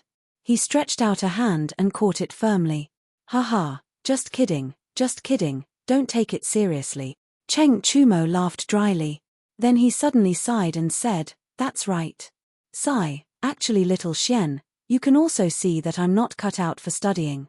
The fleet heading south is going to set off tomorrow. If it wasn't for my father, I would have definitely gone with Uncle Li and the others. The vast sea, free and unfettered, this is where I, Cheng Chumo, should go." Haha. Li Zishuan could hear the loneliness in his words and couldn't help but feel a little uncomfortable. The atmosphere in the room also became a little quiet. Ugly bull, how's your swimming? After a while, Li Zishuan broke the silence and asked. I'm not good at swimming. Cheng Chumo's face turned red and he scratched his head awkwardly. F***ck, you're not good at swimming, and you still want to go south with the prince. Why don't you go and ask the prince if he wants you? Li Zishuan's face was as if he had just been F***ked. It turned out that he had worried for this guy for so long for nothing. I don't know how to swim, but I can learn, Cheng Chumo said unwillingly. Learn your ass. Li Zishuan waved his hand and didn't want to bother with this guy. He turned to Meng Wenhao and said, "Wenhao, you actually came here today to check your score, right?" Meng Wenhao heard Li Zishuan call him and he quickly recovered from the explosive conversation between the two and answered honestly, "Yes, sir." "Well, since you have checked your score, then you can go back. The fleet will set off tomorrow, so you can go back and accompany your father. Wenhao, you don't have to worry too much. I've already asked Prince Hejian to send someone to keep an eye on your father's safety. Also, I know the owner of your father's boat company and I've already sent someone to talk to him. He won't make things difficult for your father Tilda. Li Zishuan nodded and said. Ah Tilda. Thank you, sir. Thank you, sir. Hearing this, Meng Wenhao was pleasantly surprised. The big stone that had been hanging in his heart for a long time finally fell to the ground. He stood up excitedly and bowed to Li Zishuan to express his gratitude. He, no need, no need. Sit down. This is just a small matter. You are my student. Of course, I can't just sit by and do nothing when you are in trouble. Li Zishuan comforted him. Yes. Wenhao, you don't have to be like this. I was wondering why you were so depressed these days. So it's because of this matter. If you had told me earlier, I would have helped you. Haha. Cheng Chumo was boasting shamelessly on the side. A good picture of a master and disciple was interrupted by this guy. Meng Wenhao was so amused by Cheng Chumo that he couldn't continue to bow. He stood up, hesitated for a moment, and said to Li Zishuan, Sir, this student has one more thing to ask. If it is convenient for you, please agree. Li Zishuan nodded and said, Say it first. Meng Wenhao said awkwardly, This student wants you to advance the reward for the first place in this monthly exam. After saying that, Meng Wenhao was a little ashamed. Li Zishuan had helped him a lot before, and now he was still making these requests. He felt that he was pushing his luck. Oh Tilda.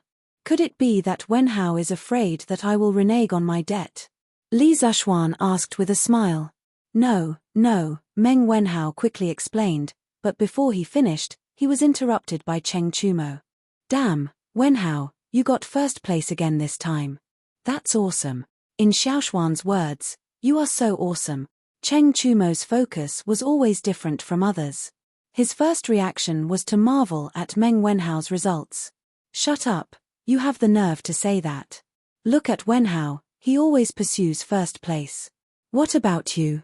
You always pursue to get out of the bottom. Look at you. Li Zishuan said angrily. So what? Wenhao is going to be the top scorer. I don't expect to be the top scorer. Cheng Chumo curled his lips and said indifferently. Li Zishuan saw that this guy was like a dead pig that wasn't afraid of boiling water, so he didn't bother to say anything more. He looked at Meng Wenhao and said, Wenhao, continue. What are you thinking? Meng Wenhao continued to explain, Teacher, it's like this. I have always had a dream. I hope that one day, I can take my parents and sister to the best restaurant in Chang'an City for a meal. I came from a small place and entered the Imperial College. In fact, my parents worked harder than me. I want to repay them, but they never let me work for them. I can only study hard. Now that I finally have the chance to realize that dream, my father is going to go to sea. Therefore, I hope that I can redeem the reward for the first place in the monthly exam in advance.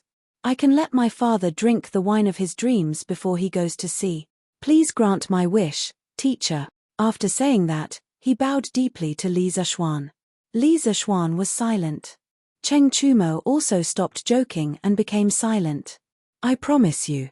Wenhao, get up. These are what you deserve. You don't have to beg me. Chapter 303. Meng Wenhao, why are you looking for me? Li Yu, who was in the editorial department of that Ang Daily, was racking her brains to write the news. When she heard that someone was looking for her, she came out and saw that it was Meng Wenhao. She couldn't help but be surprised. No. Nothing.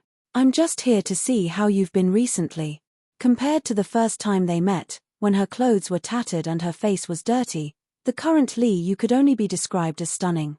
Her eyebrows were picturesque, her lips were red, her small face was like a goose egg, her thin body, and her fiery red clothes fluttered in the wind. She was like a fairy that had descended from the heavens, elegant and otherworldly. She was completely different from the little beggar a few days ago. Meng Wenhao couldn't help but stare blankly at her, stuttering a little. Li Yu was the treasure in the hearts of his adoptive parents. She was afraid that she would melt in their mouths, fall in their hands, and touch in their arms. She had been doted on since she was young.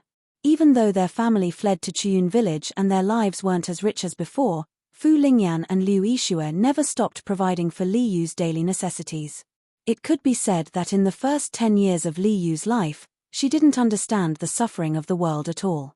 It wasn't until her adoptive parents passed away that she stumbled to Chang'an alone and tasted the hardships along the way. At that time, she was thankful to be able to get food to eat, so how could she have the time to dress up? Therefore, when Meng Wenhao met her for the first time, she was in such a terrible state. But now, the little girl had a high-paying job that countless people envied. Li Zexuan even gave her an advance of 5 strings of money. After deducting the rent and household expenses, she was left with a large sum of money. Li Yu directly turned from a little beggar to a little rich woman. Now that she had money in her pocket, she naturally wouldn't treat herself unfairly. She dressed up and walked around, buying beautiful clothes and hair accessories whenever she saw something she liked. It was as if she had returned to her days as a little princess in Chuyun village. Me.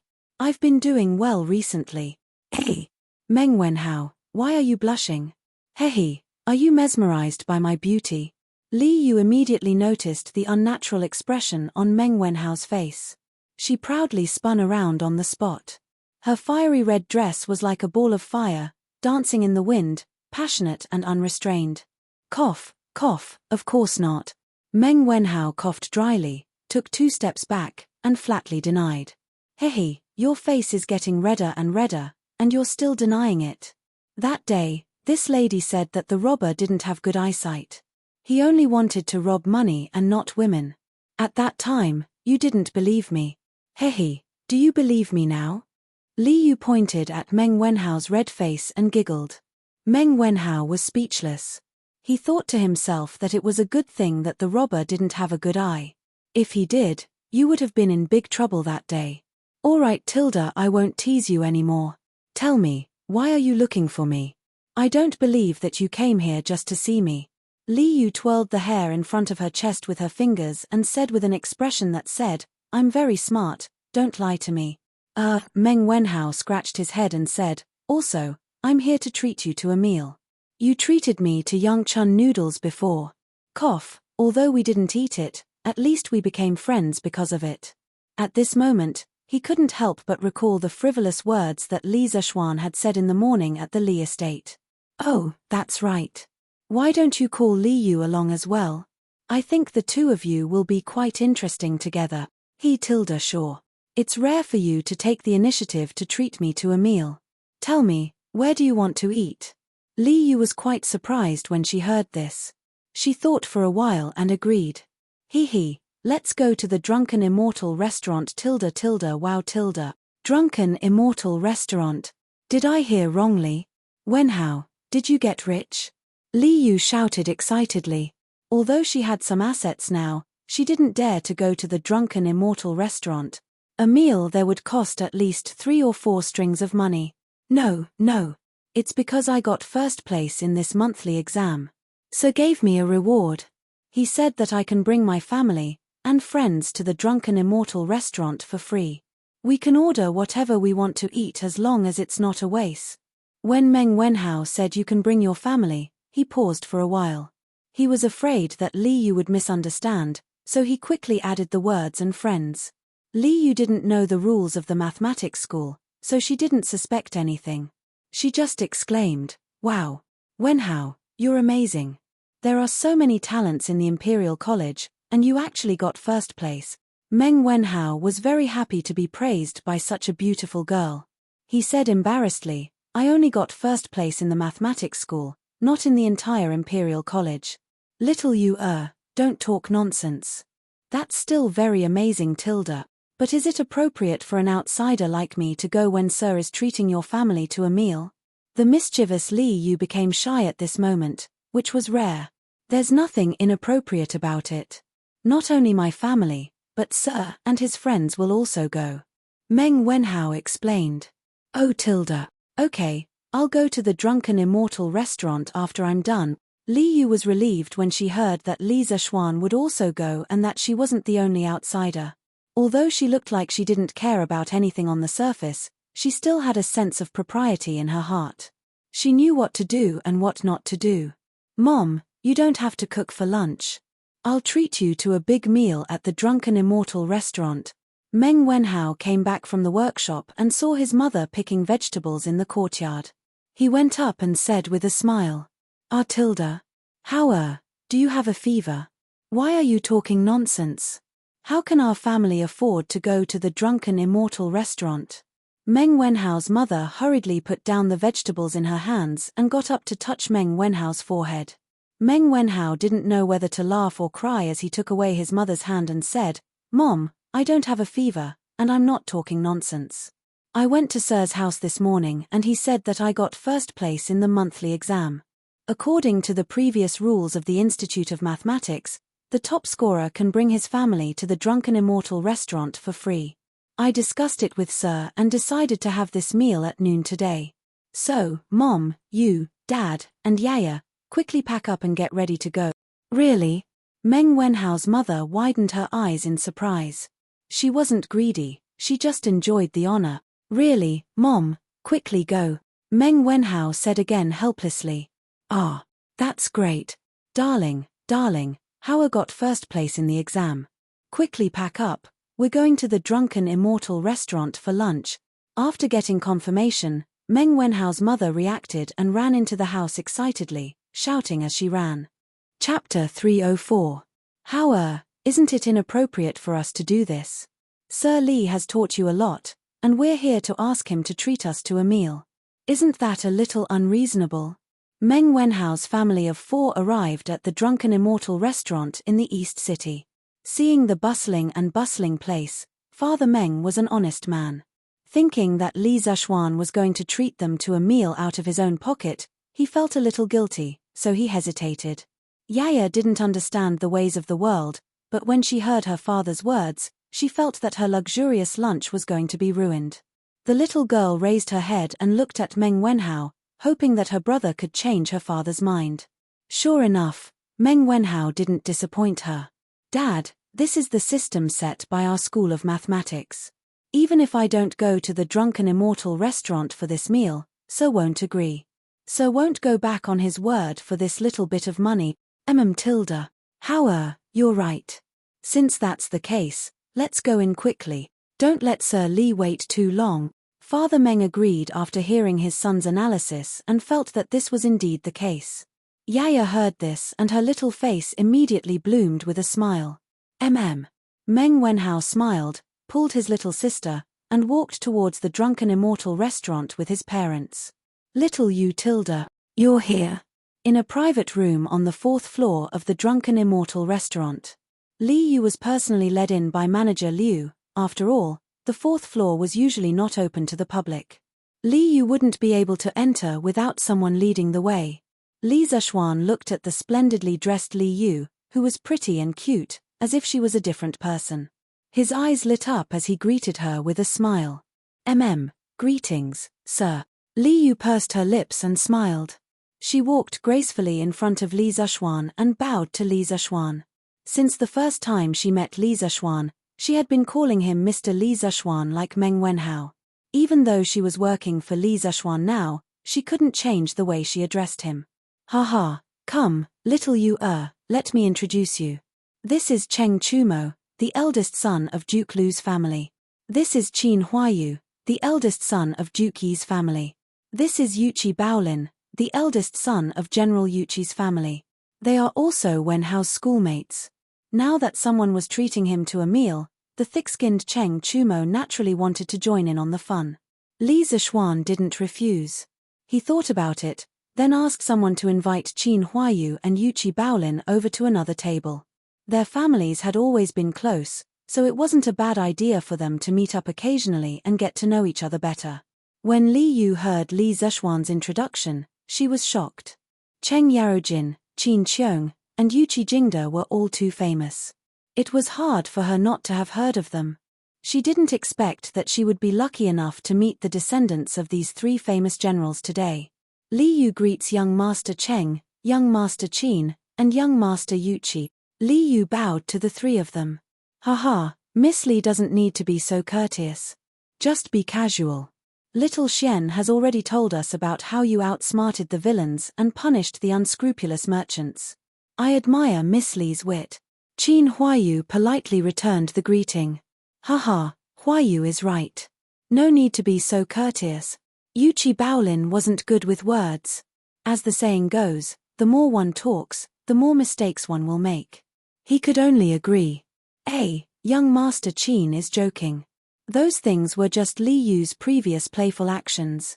It's nothing serious. Li Yu said humbly. Li Zishuan rubbed his eyes. He suspected that this little girl in front of him was a fake Li Yu. The Li Yu he knew was clearly a willful, eccentric little girl. When did she become such a virtuous lady? It seems like this little girl could be both a spoiled lowly and a virtuous lady. She really was a little beauty with 100 transformations. Meng Wenhao had picked up a treasure. TSK, Wenhao's taste is not bad. Cheng Chumo had obtained more information from Li Zishuan. He pinched his chin and smiled as he looked at Li Zishuan for a moment and muttered in a somewhat improper manner. Li Yu didn't hear it clearly, but Li Zishuan's hearing was good. After he heard it, he glared at Cheng Chumo. He really didn't know how to chat. Who would joke with a girl like this? It seems like this guy was destined to be a single dog for life. Haha, little you sit here for a while. When Wenhao and the others arrive, you can go and eat with them. Mister, you're not going to eat with them? Li Yu was dumbfounded. We're not going. There are so many people at the table. Li Zishuan shook his head and said. Then. Mister, I'm not going either. I'll just eat here. Li Yu hesitated. We're all men here. Why are you, a little girl, joining in the fun? What's wrong? Our fearless little Yu also knows how to be shy. Li Zishuan joked. Of course not. Who's shy? Young Master Meng, this way please. Yes, this is the room. The four of you can eat here. My young master and a few of his friends are next door. He'll be here in a while. Meng Wenhao and the others arrived at the Drunken Immortal restaurant. After they explained their identities, Manager Liu personally led them to the room next to Li Zishuan's. Thank you, Manager. Meng Wenhao politely cupped his hands and said. You're welcome, young Master Meng. You're an important guest that my young master specially instructed. Just tell him what you want to eat. I'll take my leave first.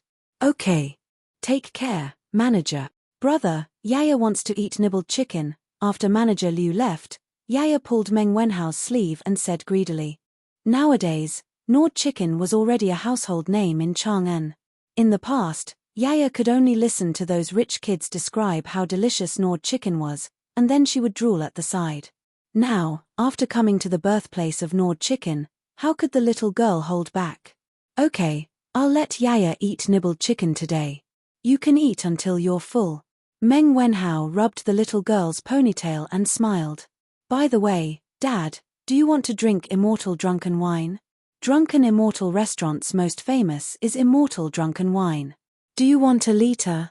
Meng Wenhao looked at his father and asked. Ever since Father Meng entered the Drunken Immortal Inn, he had been in a daze.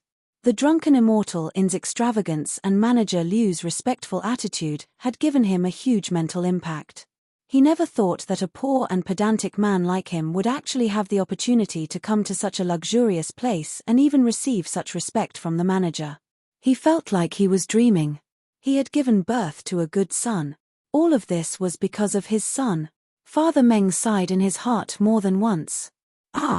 Howard, what did you say? Father Meng woke up and asked when he vaguely heard his son calling him. Meng Wenhao had no choice but to repeat himself. Father Meng hurriedly shook his head and said, No. Dad heard that immortal drunken wine costs 5 rounds a liter.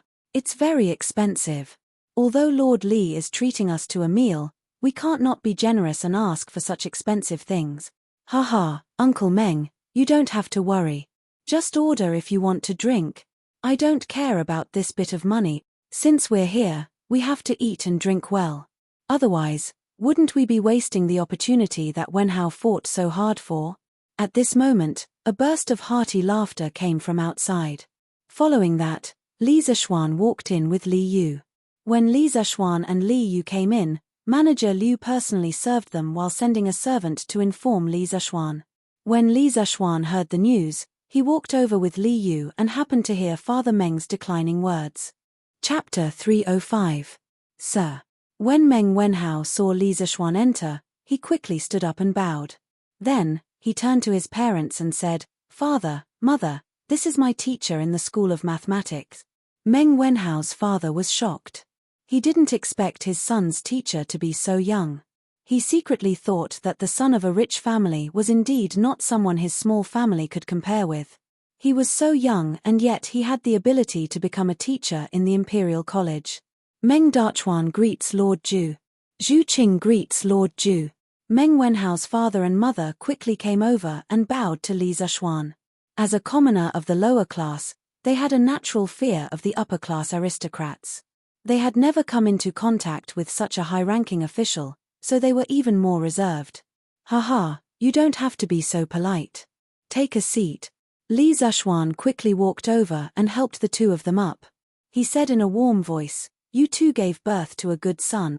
Haha, this banquet is an opportunity that Wenhao fought for himself. Since you are here, don't think about saving money for me. Eat and drink as much as you can. If you don't eat well, I will be unhappy. This is what you deserve." Meng Wenhao's father and mother heard this and were inexplicably excited. They stepped forward and said, "Thank you, Lord Zhu." "Haha, no need. Hey, Wenhao, is this your little sister?"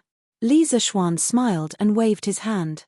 Suddenly, he saw Yaya hiding behind Meng Wenhao and looking at him timidly. "Yes, sir. Come, Yaya, come and greet sir." Meng Wenhao quickly pulled Yaya out and said. Before Meng Wenhao's mother came, she had dressed the little girl up. At this moment, Yaya's hair was neatly combed. Although the clothes on her body weren't luxurious or expensive, they were still neat and tidy. At least there weren't too many patches. But even so, the little girl was too thin and looked malnourished. It was very distressing to look at her. Yaya greets Lord Zhu. When the little girl saw that everyone was looking at her, she couldn't help but feel nervous, uneasy, and shy. She carefully took 2 steps forward and bowed to Li Zixuan and said weakly, "Haha, little sister is called Yaya. She's so cute. But Yaya still needs to eat more in the future. Right, what's Yaya's favorite food?" Li Zixuan could see the wariness and restraint in the little girl's eyes. He squatted down and tried to use a gentle tone to look into Yaya's eyes. However, with his current appearance, it was unknown whether he would be misunderstood as a wretched uncle who was trying to kidnap a lowly. "Oh, Yaya wants to eat the gnawed chicken tilde." Perhaps Li Zixuan's appearance was very deceptive. Hearing this, Yaya tilted her head and thought for a moment before replying in a crisp voice. "Ien, the Drunken Immortal restaurant has so many bites of chicken. How many bites of chicken can Yaya eat tilde?" 3 portions, no, 5 portions. Yaya looked at Li Zixuan gesturing there, and her mouth couldn't help but drool. She licked her lips and replied, "Haha, good. Yaya, you have to keep your word. You have to eat 5 servings, okay? Only by eating more can Yaya grow up to be as beautiful as this big sister. Do you understand?" Li Zixuan waved his hand to stop Meng Dachuan, who wanted to come over and scold Yaya. He then pointed at Li Yu and said to Yaya. Yaya looked at Li Yu, who was dressed up like a little fairy. Her eyes revealed an envious gaze. She firmly nodded and said, "Ien, Yaya must eat more. In the future, I must grow up to be as beautiful as this big sister." When Li Yu heard the 2 people praising her beauty, the corner of her mouth couldn't help but curl into a beautiful arc. It was obvious that she was very happy in her heart. "Ien, Yaya is so obedient." Li Zixuan patted Yaya's head with satisfaction. He stood up and looked at Father Meng and Mother Meng and said, "Cough, since that's the case, I won't disturb your family's meal." "Oh, this lady is Li Yu. She can be considered as half a disciple of mine. She is also a very good friend of Wenhao. She hasn't seen Wenhao for a long time. Today, she came over to eat together and reminisce about the past." Li Zixuan almost forgot the purpose of this visit. He quickly pushed Li Yu out and introduced her. As for how much of his words were nonsense, only Meng Wenhao and Li Yu knew. Greetings to uncle and aunt. Li Yu knew that it was time for her to go on stage. She gracefully stepped forward and bowed. "Good, good, good. No need to be so polite, No need to be so polite. Mother Meng's eyes lit up. She enthusiastically stepped forward and held Li Yu's hand with a smile. Li Zishuan gave Meng Wenhao and Li Yu a look that said, "This is all I can do for you too." Then he bid farewell to Father Meng and Mother Meng and left the room. Sigh. As a teacher, not only do I have to impart knowledge to my students, I also have to matchmake them. TSK. Li Zishuan thought to himself. Haha. How long has it been since the last time we gathered? Today, I, old Cheng, am going to drink to my heart's content. In another room, Cheng Chumo poured a glass of drunken immortal for everyone, except for Li Zishuan, of course, and laughed heartily. Li Zishuan knew very well that the excuse of not gathering for a long time was just an excuse. Most importantly, he did not have to force them to pay for the food and drinks today. Hehe, Chonyo is right. Huayu, Bao Lin, it's rare for us to gather together. Let's eat and drink to our heart's content. To Li Zishuan, money was just a bunch of numbers. He did not even know how much money he had. Of course, he had to be generous when it came to treating his friends to a meal. Hehe. Thank you, little Xian, for your hospitality. Here's a toast to you. Qin Huayu raised his glass and laughed. Hehe, here's a toast to little Xian too. Yuchi Bao Lin also raised her glass and joined in the fun. In the School of Mathematics, they had a teacher-student relationship with Li Zishuan. But outside the School of Mathematics, they were good friends again. Alright then, here's a toast to you too.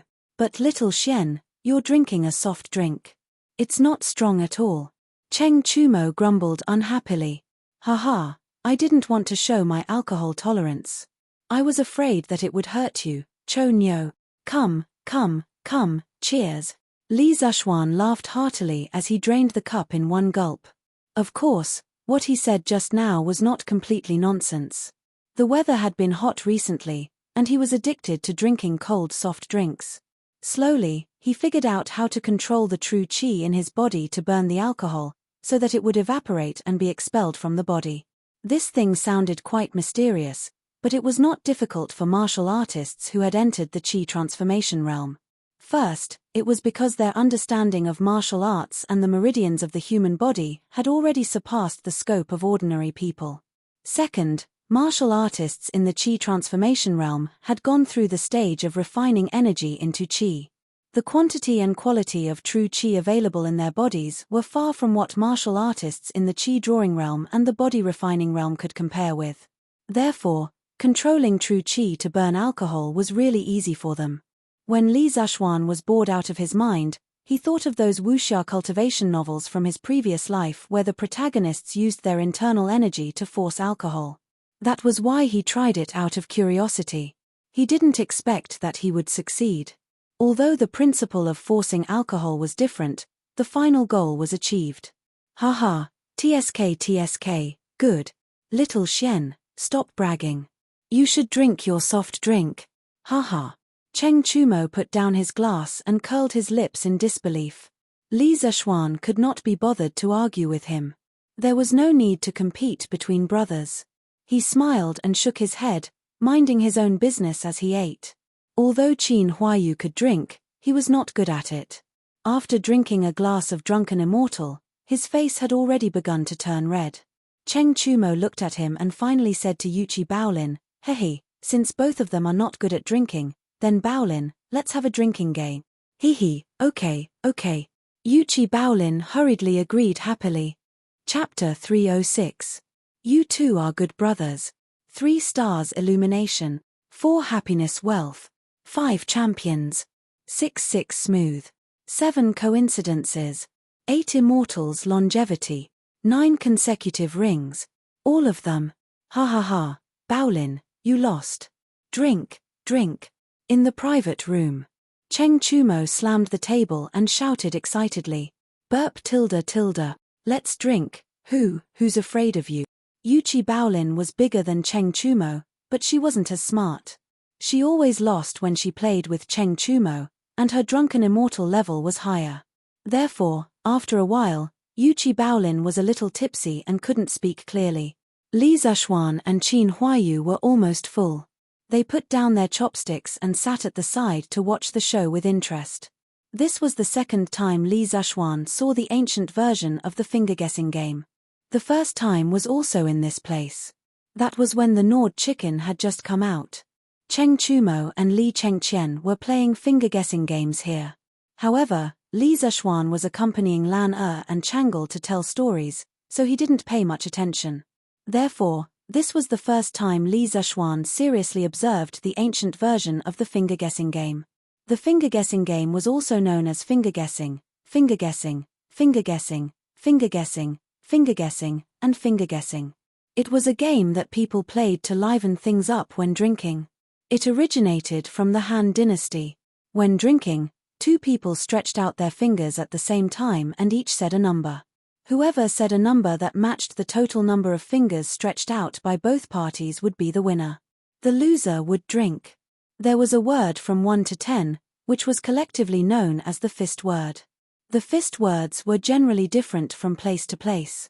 Later, the finger-guessing game developed into a family, and the method of execution became an independent system.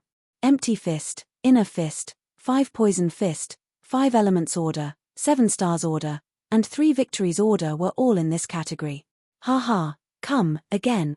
As the finger-guessing game required shouting, it was easy to get excited in this kind of atmosphere.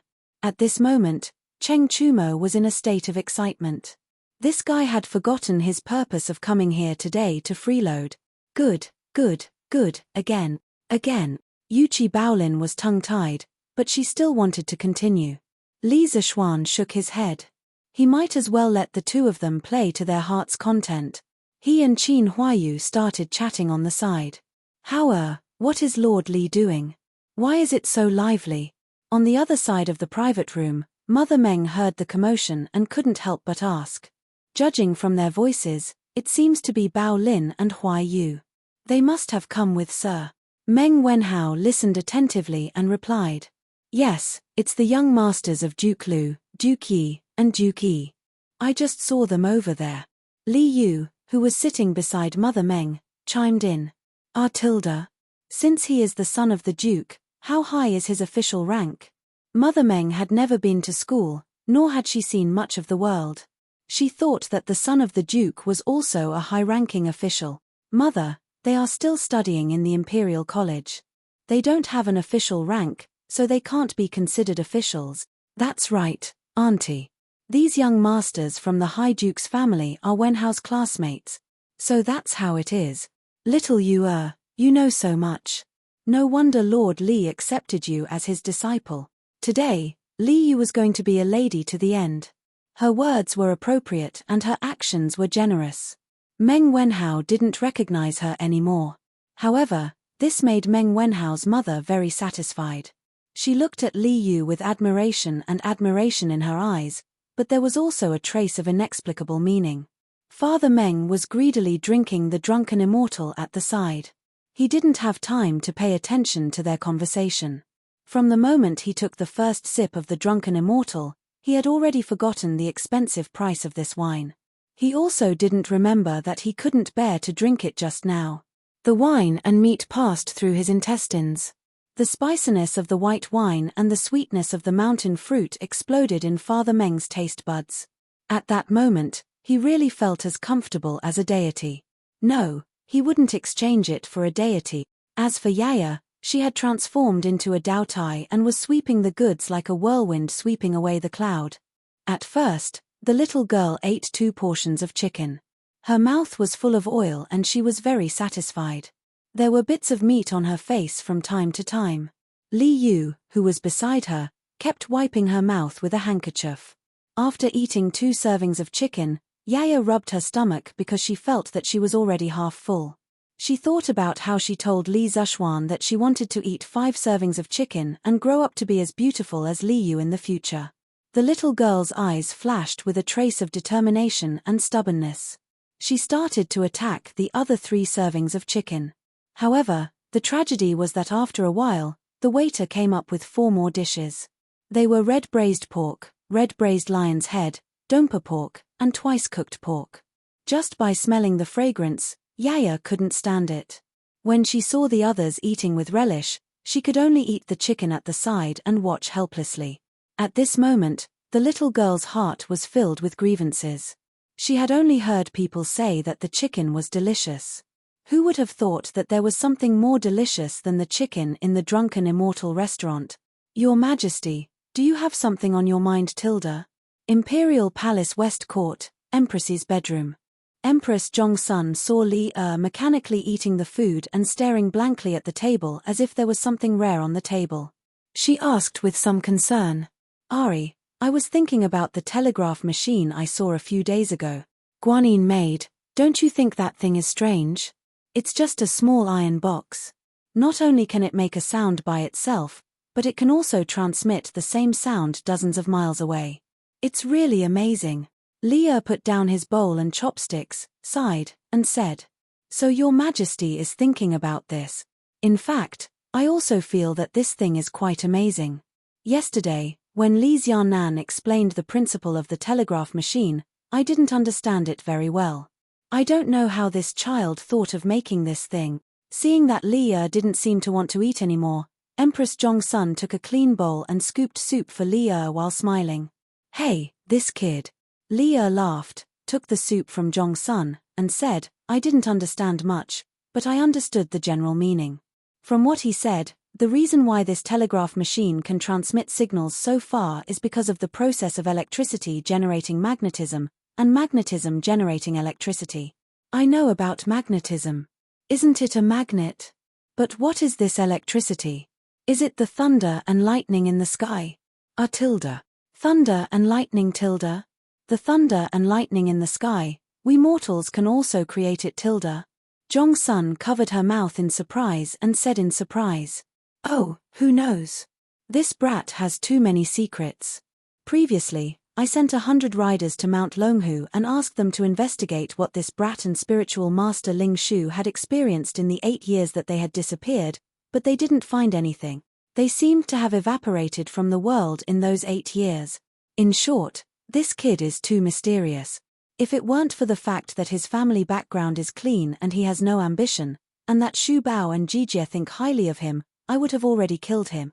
After all, such a person with divine skills and unknown intentions will bring a lot of unknown dangers to the Tang Empire, Tilda. If his skills are used by the foreign race, then the Tang Empire's situation will be even worse. Li said lightly as he drank the soup. He had killed countless people in his life. When he said that he wanted to kill Li Zishuan, there was no change in his expression, as if he was talking about a trivial matter. Tilda. Your Majesty. From what I see, this child isn't like those evil people. He definitely won't do that kind of thing. Your Majesty, don't do something that will hurt your loved ones and make your enemies happy. It is the blessing of our Tang Empire that this child has such abilities,